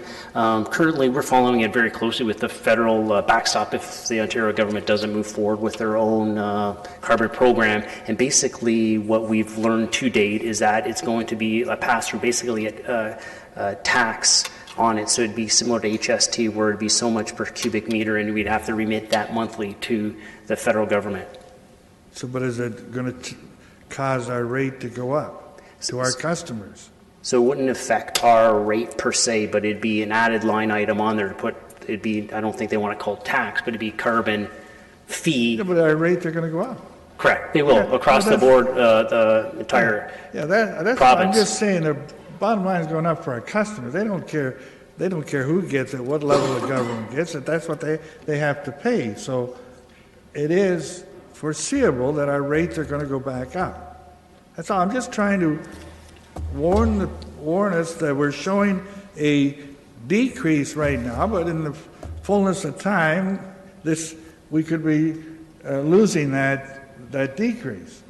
Yeah, Ms. McGoldrick, and I just on Councillor Gazola's behalf, do we know then yet what I do recall, and correct me if I'm wrong, the reduction from the provincial program was about 7%. Do we know if the federal uptake is expected to be in that same range? Do we know that yet? Because I understand you just mentioned you found out today, so.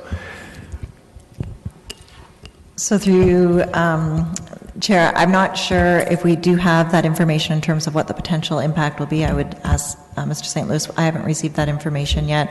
However, what I was going to say was we will be reporting back to Council in terms of the full impact and what that means in terms of the overall rate and the impact to our customers. So once that information is known, and we will provide a report back to Council in terms of... We have no idea when, as of yet either, when it might come into effect. Our understanding is that the federal program would, I believe it's an April date, so the report would be just prior to April. It's helpful, thank you. Councillor Zola? Yeah, I want to make it clear. I'm not being critical of staff here at all. I'm just saying that these are the facts, and we're going forward with impact on our taxpayers, showing a reduction. But there's a caveat there that part of that could well disappear very early into 2019. That's all. Thank you very much. Okay, and there are no further questions on this item. Thank you kindly. Mr. Haggie, when you're ready. Is that through the issue paper too? Oh, yeah, sorry. There's the issue paper. Oh, that is correct. 139. The issue paper on this as well. So you could queue in if you had any questions on that. Thanks for that catch. Oops. Councillor Gazzola. Yeah, I'm trying to you're looking for a new staff person here, right? Is that right? That is correct. Yeah, and I'm not clear as to what this person is for. Okay, so through you, Mr. Chairperson, there's two engineering utilities design technicians. So these would be the people who would be in the field inspecting the pipeline going in. They'd be doing design work as well. We have one engineer position as well that is doing design of pipeline. And we have one draftsperson / records keeper who would be updating drawings and things like this. These positions are all related to development. As you could, if you skim through the issue paper here, you'd see that even with all the new infrastructure going on city streets, regional roads as well, it's a lot of times it's cheaper to have us move if they need to upsize the storm or sanitary sewer. So they'd have us move our infrastructure, so there's a cost involved in that. And if you could look on the graph, we're under manned on the inspection and design, which potentially could delay development and things like that if we don't have staff to inspect and design and follow up on the records keeping. Does this have any impact on our operation, on our bottom line? So through you, Chairperson, the positions we have temporary people in these positions right currently, and so there's not a direct impact to the budget per se. However, the costs of these staff people is included in our operating budget and capital budgets for if they're working on capital programs. How long have these temporary people been on staff? So through you, Chairperson, there's a number of different positions like the two engineering technologists. They're back in 2014, and we thought it was just for the LRT 2014, but now the LRT is here. Now there's lots of development, so we need to have staffing available to do the inspection and design to meet the development needs. And the records person, they've been here for a year. However, they were previously on and off for multiple years, trying to shift that workload to other positions. However, we need to do our due diligence to make sure the records are up to speed in case there's a break or anything like that, or other utilities. Staff have to go out there and make sure like the utilities need to be where they are supposed to be on the record drawings. And so that's what the drafts person is doing. Okay, I don't have a problem, except that if these are just blips that we're having, why do we not just continue on it with temporary staff as we have now? The LRT is done. Is this expanded requirements going to carry on, or is this going to be a blip? Should we not just wait a little bit longer before we transfer to permanent staff? Because once staff are permanent, they're permanent. Through you, Chairperson, we did look at the city's growth management plan and 10-year capital forecast, and that's, I know it's small to read, it goes out to 2025, so we don't believe it's a blip. It's been continuing on for the past number of years, and in order to meet the requirements of, like I said, city project, regional projects, and development, we need these positions to meet their needs. Not sure I agree with, thank you. Okay, there are no further questions. Thank you. So you can flip back to page 098, but you can also consider the final issue paper on 141 at the same time as you go through the water. Mr. Hagee. So the last block we'll consider are the water utilities, water, sanitary, and storm. They're being presented together like we have the last few years. And as was discussed during the Water Infrastructure Program Review, or WIP, you'll hear that acronym a number of times through this section, in fall of 2017. The following slides just review some of the things that were highlighted through the WIP review. The first being the combined utility rate. And this shows that nearly half of the city's water or utility rates go to pay the region. So we pay them for water supply and processing of sewage. About a third of those budgets go to capital programs, so replacing pipes and other infrastructure, and then the remainder going to maintenance activities and other like administrative activities. Through the WIP review, Council considered different capital investment programs. There were 3 viable scenarios that were brought forward, and Council considered them. They have different costs, they have different accomplishment targets, and different levels of risk. Ultimately, Council went with scenario number 3. Along with capital, Council, during the WIP review, was provided information about a maintenance gap. And so the findings of the WIP review showed that the sanitary budget was relatively okay as far as its maintenance activities, that there was sufficient funding for all the things they needed to do, but that there was a gap between water and stormwater, what they should be doing versus what they were doing. The WIP review suggested and proposed that this should be phased in over a 5-year time frame, and Council endorsed that, and what you see in this year's budget supports that and is just year 2 of 5. As noted, there is an issue paper, Op 09, it's on page 141, and we should discuss that as part of this section. So to summarize the WIP review, Council was provided with different investment options related to the water utilities infrastructure with related 5-year projections. Council endorsed moving ahead with option 3, and that's what was approved through the 2018 budget. And what's being proposed this year is the increase of 6.5% is consistent with the findings of the WIP review. That's despite two rate pressures. Mr. Lautenbach alluded to these earlier in the day, that there were two impacts negatively affecting the city that come from the region. The first is the timing of the regional rate increase. And so traditionally, the region had increased the water and sanitary rates March 1st, which is the timing when the city does it. For 2019, they've moved that up to January 1st. So we're paying a higher rate to the region as of today, but we're not changing our rates until March 1st. Moving forward, we plan to correct that and move our rate increase to January 1st to align with what the region is, so we don't have a disconnect between when they increase their rates and when we increase our rates. The second impact, it relates to the regional rate increase for sanitary. The rates that we have in our projection now are 1% higher than the information that we had available for the WIP review.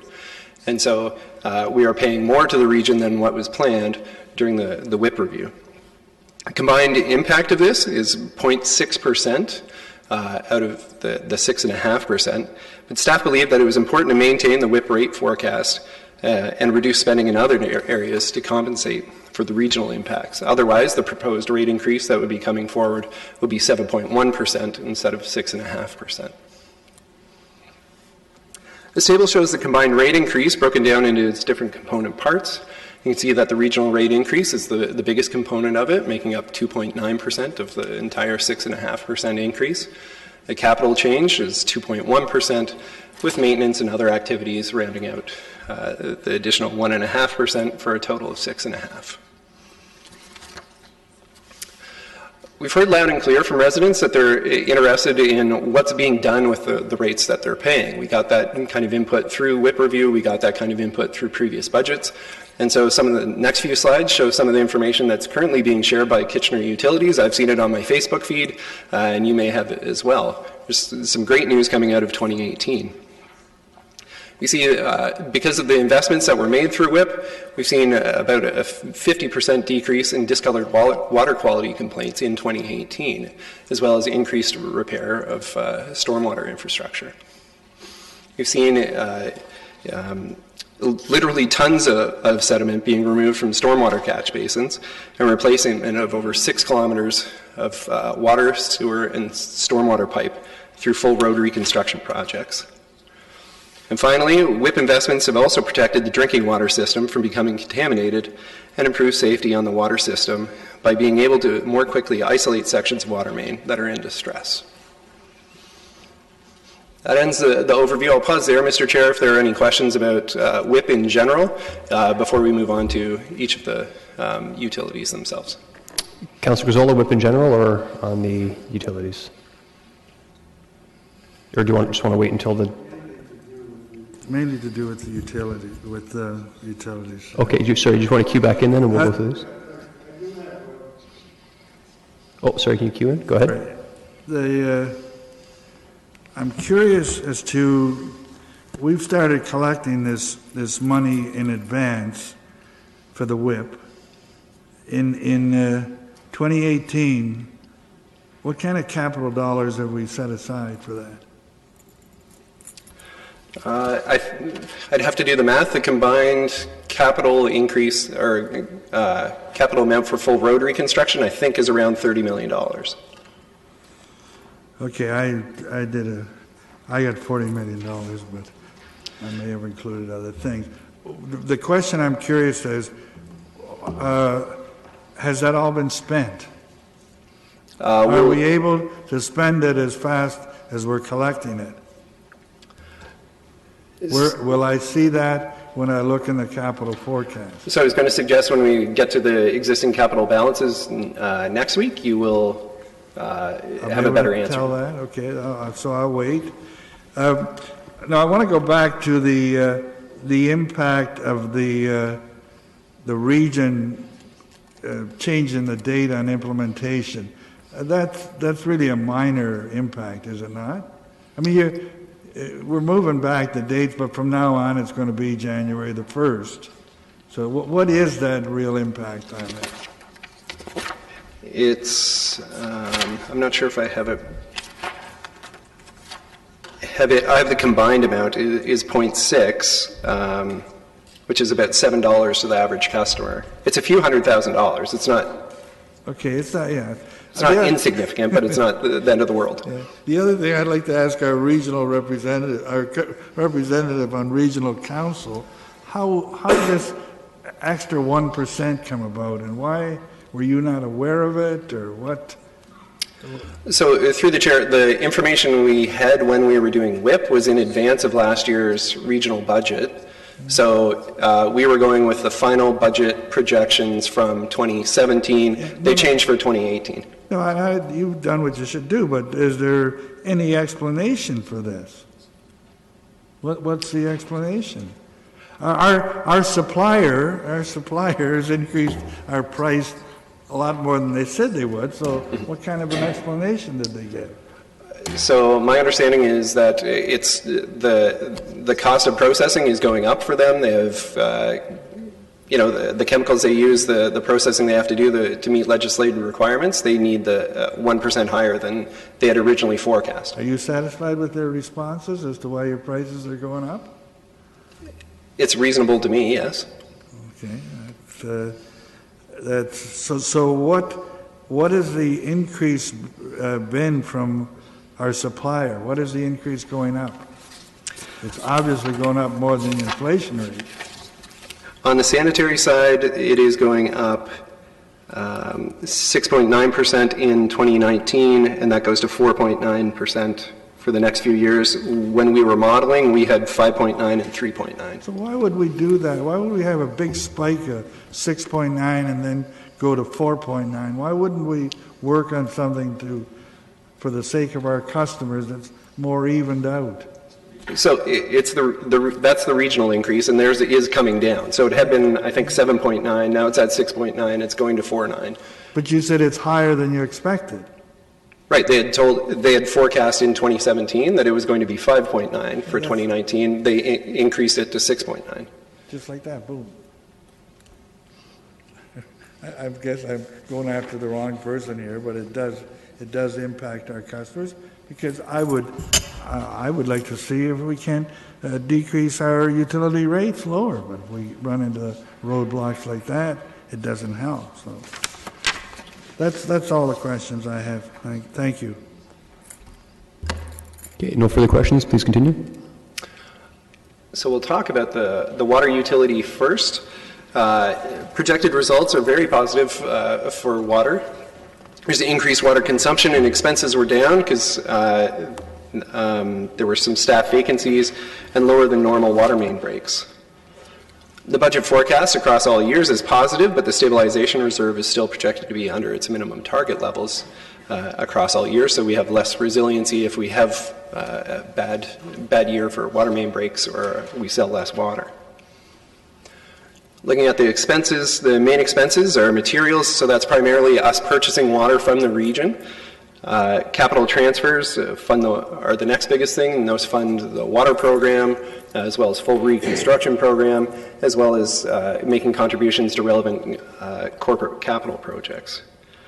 Revenues are primarily user fee related and based on water consumption. You'll see a small amount for interdivision recoveries, and that's one of the examples I had alluded to earlier this morning, where fire pays water for maintenance of the fire hydrant system, and that shows up as an interdivisional recovery instead of a user fee. Looking at the net revenue line in the middle of the slide, you can see that the budget forecast across all years is positive, but has quite small surpluses. The small surpluses help build up the stabilization reserve minimally, and it almost gets to its target balance at the end of 2023. I'll pause there, Mr. Chair, if there are questions about the water utility specifically, and it may make sense to deal with the issue paper here. It touches on water as well as sanitary and stormwater, but we may want to deal with it all now. Okay, so yeah, let's deal with all of it now. So again, we're looking at issue paper on O141. Councillor Gazzola, when you're ready. I just want to zero in, and you may have mentioned it in your report, but we had a tremendously good year with water, but we end up with net revenue of $1.7 million better than we expected. What was that due to? Through you, Chairperson, we sold more water than we did for one thing, our revenues were higher, and our expenses were less there, as mentioned previously. Okay, but why did we sell more water? Due to the weather. But is there any reason to expect that next year's going to be the same? Through you, Chairperson, we look at a 5-year window for our volumes to come up with the recommended amount for budget purposes. So that's what we end up using the budget very similar to this year's budget, or the actuals. Okay, I suspect that you're being conservative, which I guess is fine. One of the other things I saw going through here somewhere where we have 71,000 gas customers, but only 68,000 water customers. I would have thought we'd have had more water customers than gas. Like, everybody needs water, right? But not everybody gets gas. Not everybody has gas. Through you, Chairperson, we'll have more gas customers because a lot of people are putting in sub-meters or duplexing and things like that, and it could provide separate meters on that front. So, but still, would you not have more water customers than gas customers at the end of the day? Everybody has to have water. How many tax customers do we have?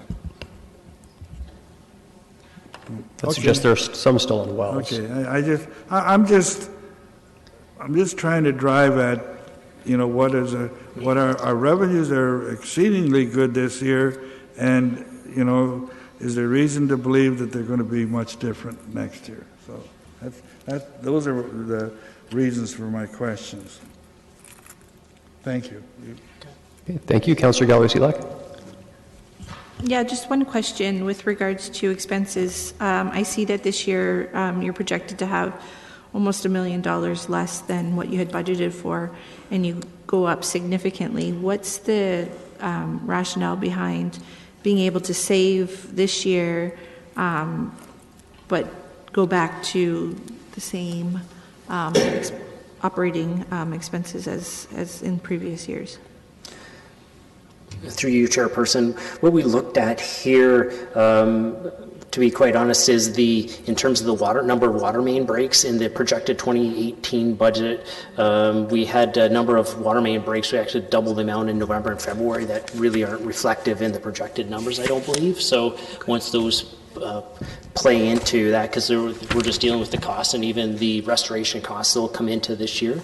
So I believe that will increase that number, and we'll be filling a lot of staffing. We had, as Mr. Hagee mentioned, we had a lot of staffing vacancies, and we had not bumping, but one person would get a promotion, then we have to backfill that person. So it seemed like we always had people missing in position. So that was another reason why we didn't have as many expenses there. So we hopefully will get those positions all filled, and it'll be an average year for the water main breaks. So you're saying your projected number doesn't have the last 2 months? Is that something that we'd have a better idea around final budget day, what that number actually is? We could look into that to provide those numbers, I suspect. Okay, thank you. Okay, no further questions on this portion.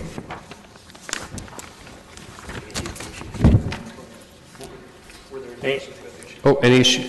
No questions on issue paper, anyone? Not seeing any. Okay, please continue. So we just have sanitary and storm left to go. Sanitary for 2018 is performing financially well. Revenues are higher because of water usage. So when we see higher usage on the water side, we see it on the sanitary side as well. And expenses are also down in this area for maintenance activities. The projection for sanitary is a bit of a mixed bag of surpluses and deficits, and we'll see that on the number side. That's in part because of the regional rate increase, so we have to absorb some of that. We tried to defer things as much as we can, but haven't been successful in getting there in all years to have a positive in every year. Despite having some deficits in some years, the stabilization reserve remains positive in all years of the forecast. So because we have that stabilization reserve, we can manage through some of the projected deficits. The main expenses for sanitary are materials. Again, this is primarily payments to the region for sewage processing that they do on our behalf. Capital transfers fund the sanitary capital program, as well as full road reconstruction projects and relevant capital project or corporate projects. And revenues are user fee based. So again, halfway down the slide, you can see that the year-to-year projection for sanitary. In 2019, we're looking at a small surplus of $240,000, but then we have a negative result projected for the next 3 years before returning to a surplus in 2023. The projected deficits will eat away at the stabilization reserve, but it's expected to have at least $2 million in it in each year, even in 2022, which is the lowest year of the forecast. I'll pause there if there are any questions about the sanitary utility. All right, so moving on to the final one, stormwater utility. It has negative financial results in 2018, primarily due to increased maintenance costs. 2019 and beyond are projecting very small surpluses, which is important because the stabilization reserve has a very minimal balance, is one that is of concern. The stormwater budget is very capital intense. About 2/3 of its funding goes to pay for capital projects. Materials include things like equipment charges, construction materials, and stormwater credits. Boards and grants are stormwater management grants for places of worship. Revenues that we see on the right-hand side are primarily user fee driven. The small piece you see at the top of transfers, that's the tax base paying the stormwater utility for those grants that go to places of worship. It's a cost that's borne by the tax base, not by the stormwater utility. You can see the projection here, the net revenue expense line. We have projected surpluses in 2018 and 19, and then very small figures for all other years of the forecast. And again, if you look at the stabilization forecast just near the middle, you can see that there's a minimal balance in the stabilization reserve. I'll pause there if there are any questions about that. Failing that, we will move to final resolution. Councillor Zola. At the committee meeting, the first committee meeting of this council, we passed a resolution applying for some grants, and they related to the weather and basically to the stormwater operation. Can someone just refresh my memory as to the amount of dollars we were talking? And they were capital dollars, I think. And I'm just trying to figure out if we're successful, does that impact 119? So through the chair, it was a disaster mitigation. Yes, that's the one. Something AF, whatever the A stands for, fund. And I think it was, the city share was about $125 million. That's funding that's included in our capital program right now, primarily for full road reconstructions, other like stormwater pond cleanouts and what have you. If we were successful in getting that funding, we would have to do a significant revamp of the stormwater capital budget, but the funding is all there. Is what? Mr. Eden, do you want to add? It's all there in the 10-year forecast. If we do get some of that money, that line under expenses transfer to capital road reconstruction, surely that would go down, would it not? That would decrease because of what we're getting? Through the chair, I don't think it will go down. We would have more funding that comes in from the federal level. Because we had to put in, I forget exactly what the proportions were, but we had to fund a portion of it, and then the federal government was going to give us, I think we had to put in about 40%, and they had to put in 60%. We're gaining something, so something has to improve on our side of the ledger. Okay, Mr. Eden, do you want to add? Through the chair, so this is a 10-year grant process, so we know that 2019 would not be impacted from this if we were successful, so we wouldn't know the results of this until about mid-year. But we would have to look at revamping the 10-year projection slightly. One component that is included that we don't have in our budget right now is land acquisition for flood mitigation. So this would be additional money that we would use to be able to acquire targeted properties in flood risk areas to do flood mitigation work. I think if we're successful, we can report back on the funding of the program, but it would not impact 2019 budget at this point in time. But we do have those projects in our capital forecast now, so those lines would reduce. Through the chair, there is some funding in our 10-year forecast that would be eligible for funding, but until we get the details of that and see what is approved, we wouldn't have confidence in exactly what areas we could look to reduce at this point in time. Thank you. One other question. We've got a lot of pluses here from the results of what we've done during the past year, like big changes in what we've had to do. Where do we see the results of that? Are there some operating costs that are going down from all of these things that we've done?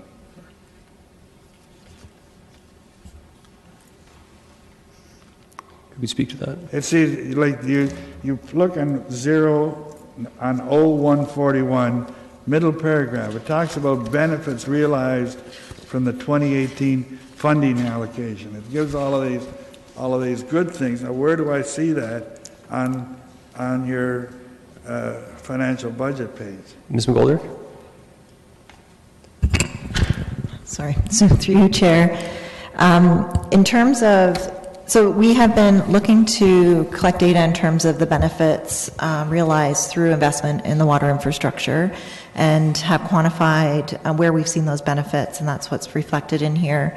You won't see that in the summary table. Is that what you're asking, Councillor Gazzola, on O-119? Why won't I see that? We're getting benefits. I want to see the benefits.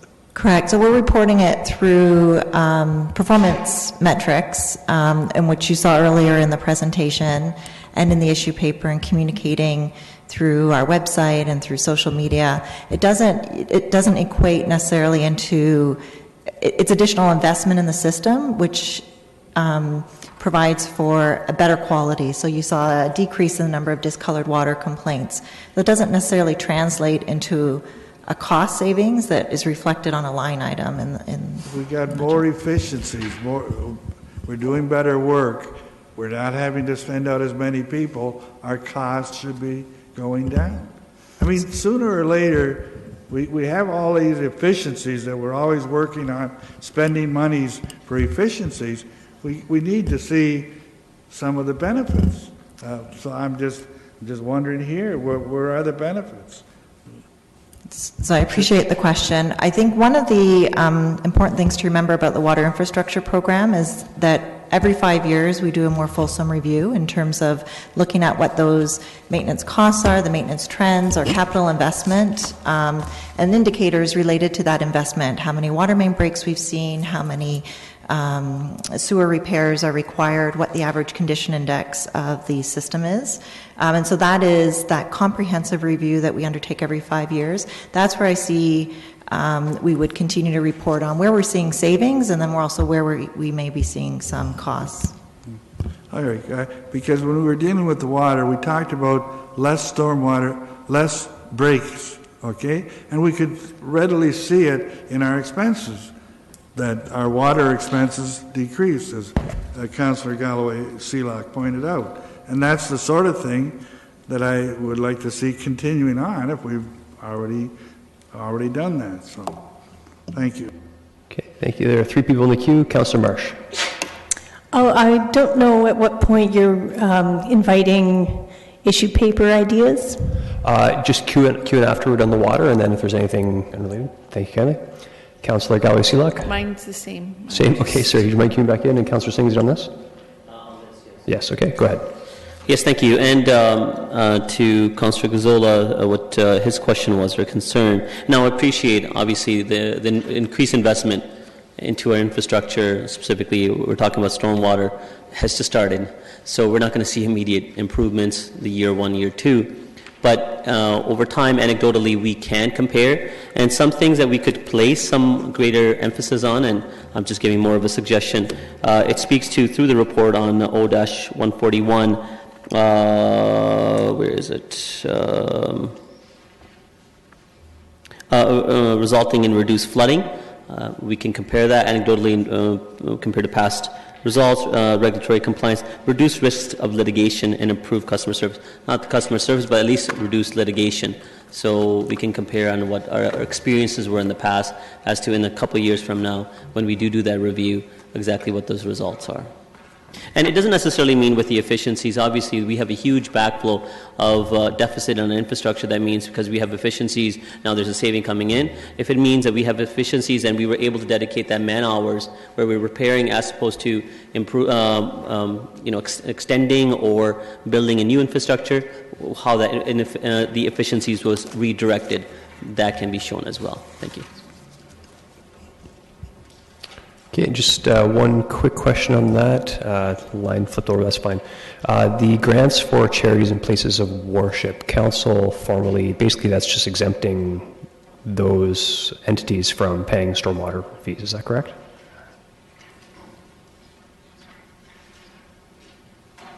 Mr. Reedman, sorry, yes, okay. And I also note there's no line item there. I remember the school boards were an issue as well. Should they not be included as well as being exempt or a grant from the city? Or has that train left the station?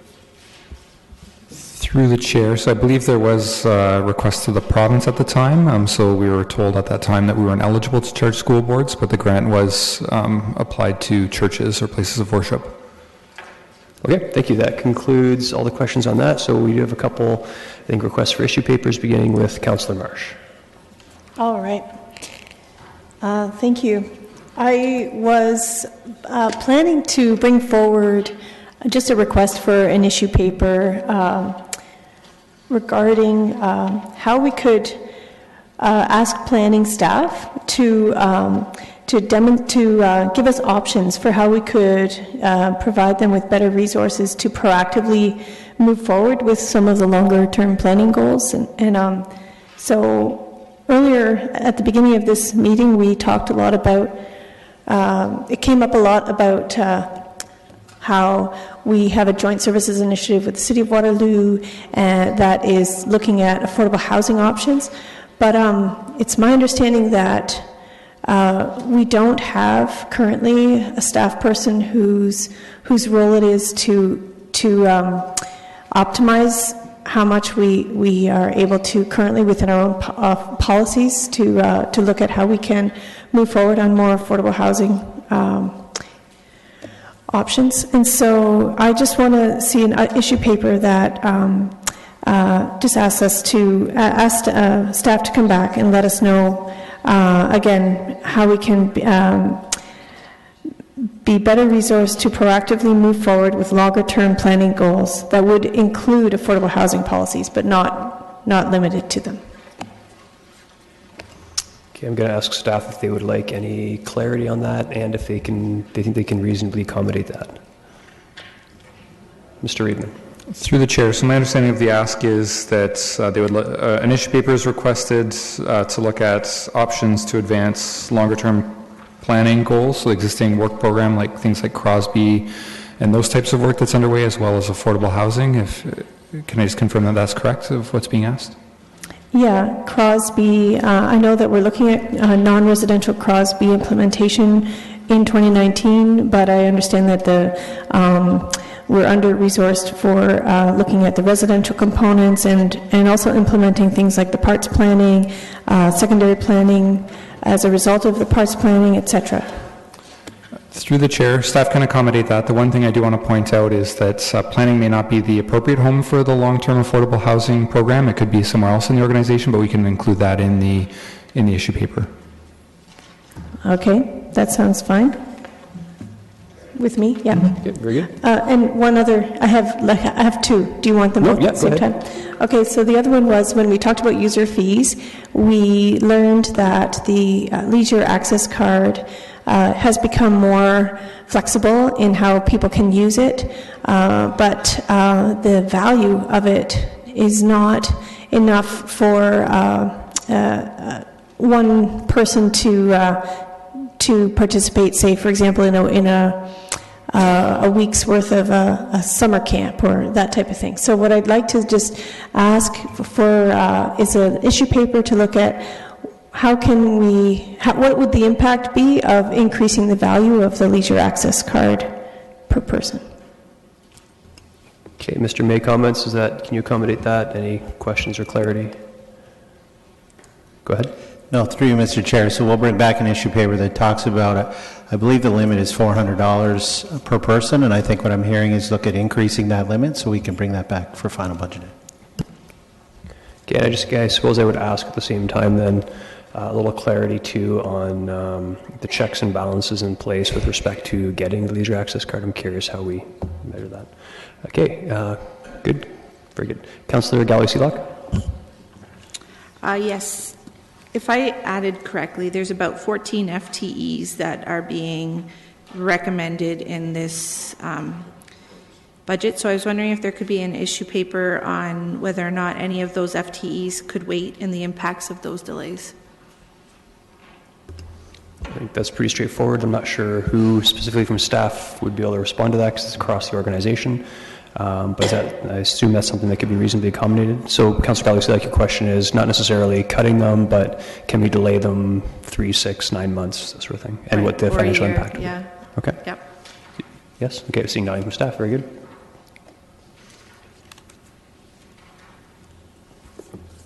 That's all for me. Okay. So that's it then. So what we'll do then is we'll take a look at your screens. Oh, sorry, Mayor Verbenovich, didn't see you there. Go ahead. Sorry, and this goes back to the issue of traffic calming and the flexible delineators. And I know that we're already putting some additional dollars into it to take it from 4 to 8. I'm wondering if we can just get an additional paper about what it would take to go from, if we in fact went another 4, so from 4 to 12, and what the staffing implications, if any, would be with respect to that. Because it is an issue that in my meetings with each of you probably came up as you were campaigning, was amongst the top issues in terms of the things you heard at the door. And it seems like a fairly low-cost way to try to be able to address this a little more significantly. Okay, Mr. Chapman. Through the chair, I haven't talked to Mr. Reedman about this, but I'd actually recommend that we deal with this issue next week at capital budget. The issue came up today, but it's actually in the capital package, and that funding allotment fits within a much larger envelope, and so council may want to look at the envelope and work within that before you look to acquire more funding. If after that we need an issue paper, we can certainly do that, but your question may be answered next week. Okay, very good. I am not seeing anyone else in the queue. Sorry, Councillor Ioannidis. I don't see the one that I requested earlier about the sidewalk repair. Okay. Yeah, there it is. it's on number 2, yeah. Oh, you lowered it. Okay, thanks. Okay, no other questions, so I will take a motion then, if you want, everyone takes a second to look at your screens and make sure that everything is as they understood it, and then, yeah, if you could scroll up, the request for scrolling up, we appreciate it. Then I'll take a motion from someone to approve these. Moved by Councillor Singh. Any comments or questions? Councillor Chapman? Yeah, would it be an issue paper to pull together all that information about the grants and funding available to residents? Oh, so it shouldn't be on this list. That's just something you're going to do. Sorry, Mr. May? Yeah, I already did. Through you, Mr. Chair. No, I don't think it needs to be a full issue paper, but it should certainly be on this list if it's not already. So through you, Mr. Chair, Ms. Chapman and I have already had that conversation, and it should be on this list for follow-up. Very good. So it will be added. Thank you. And that will essentially be, my understanding, clarity in terms of, applicable programs for grants. Councillor Johnson. Thank you. I just have a general process question. So in terms of these issue papers, how long does it take staff to do these, and what everybody might not like that I'm asking this question, but what is the process behind asking for an issue paper? And can we just ask for an issue paper like we've done today? Yeah, so I can answer that second part of it, and that is any member, because we're not making any major decisions today, the past process has been any member can ask a question. Obviously, staff's limited in their total resources, but any member can ask for an issue paper, and then we would ask staff if it's a significant body of work. Obviously, they would not be able to accommodate it. If it is along the lines of these that require some work, but they would be able to respond ideally in advance of the public input session, then they would endeavor to do that. Thank you. Yeah, we're not committing to any of these things. It's just more of a request for information. Thank you. And in terms of the timing, some of these might take some time, and others might be quite quick, I would imagine. Thanks. Okay. So any further questions or comments? Not seeing any. Moved by Councillor Singh that we adopt this resolution. Those in favor? And none are opposed. Very good. So that would conclude this meeting. Good work, everyone. We will be, sorry, Mr. Lautenbach. Through you, Mr. Chair, I just wanted to provide some clarification related to some of the discussion that took place regarding the gas utility and the impact to the homeowner. So if I could just pass these out, and I'll make some comments from the podium. Certainly.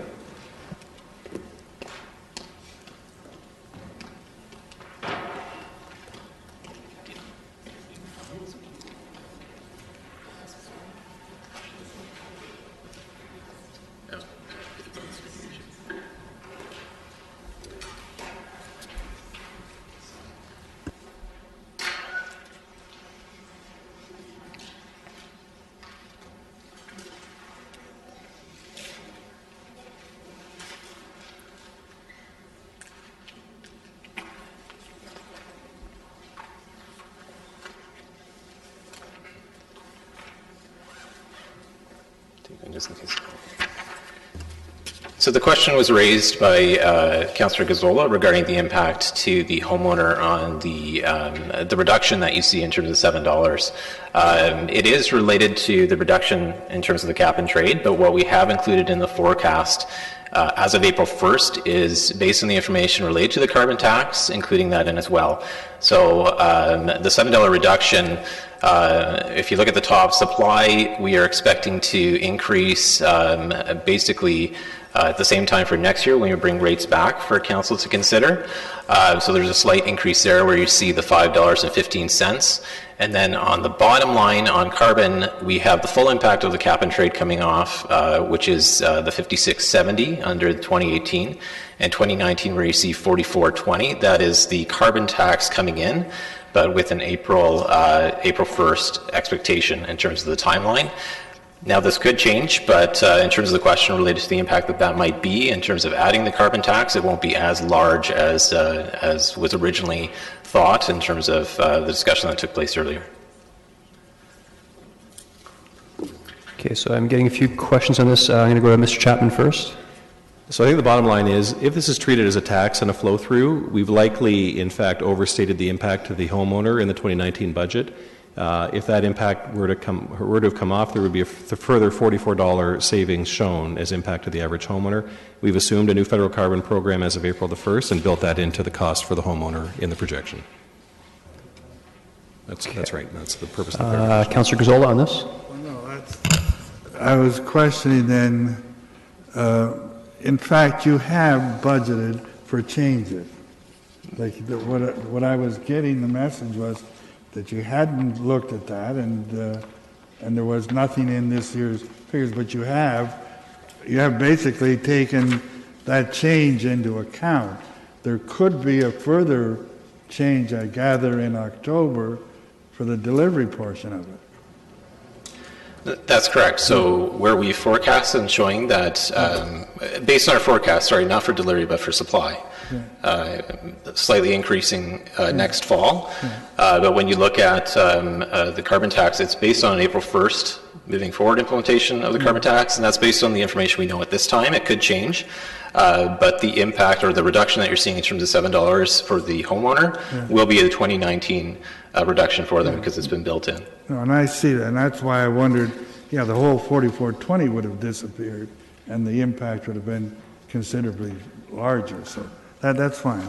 That at least, that explains it. Thank you. Okay, Mayor Rabinovich, I assume you're for special counsel? Yes, but in fact, we need to switch the system because... Oh, okay. Okay, no further questions for Lautenbach. Thank you. So again, that concludes Finance and Corporate Services. Good work, everyone.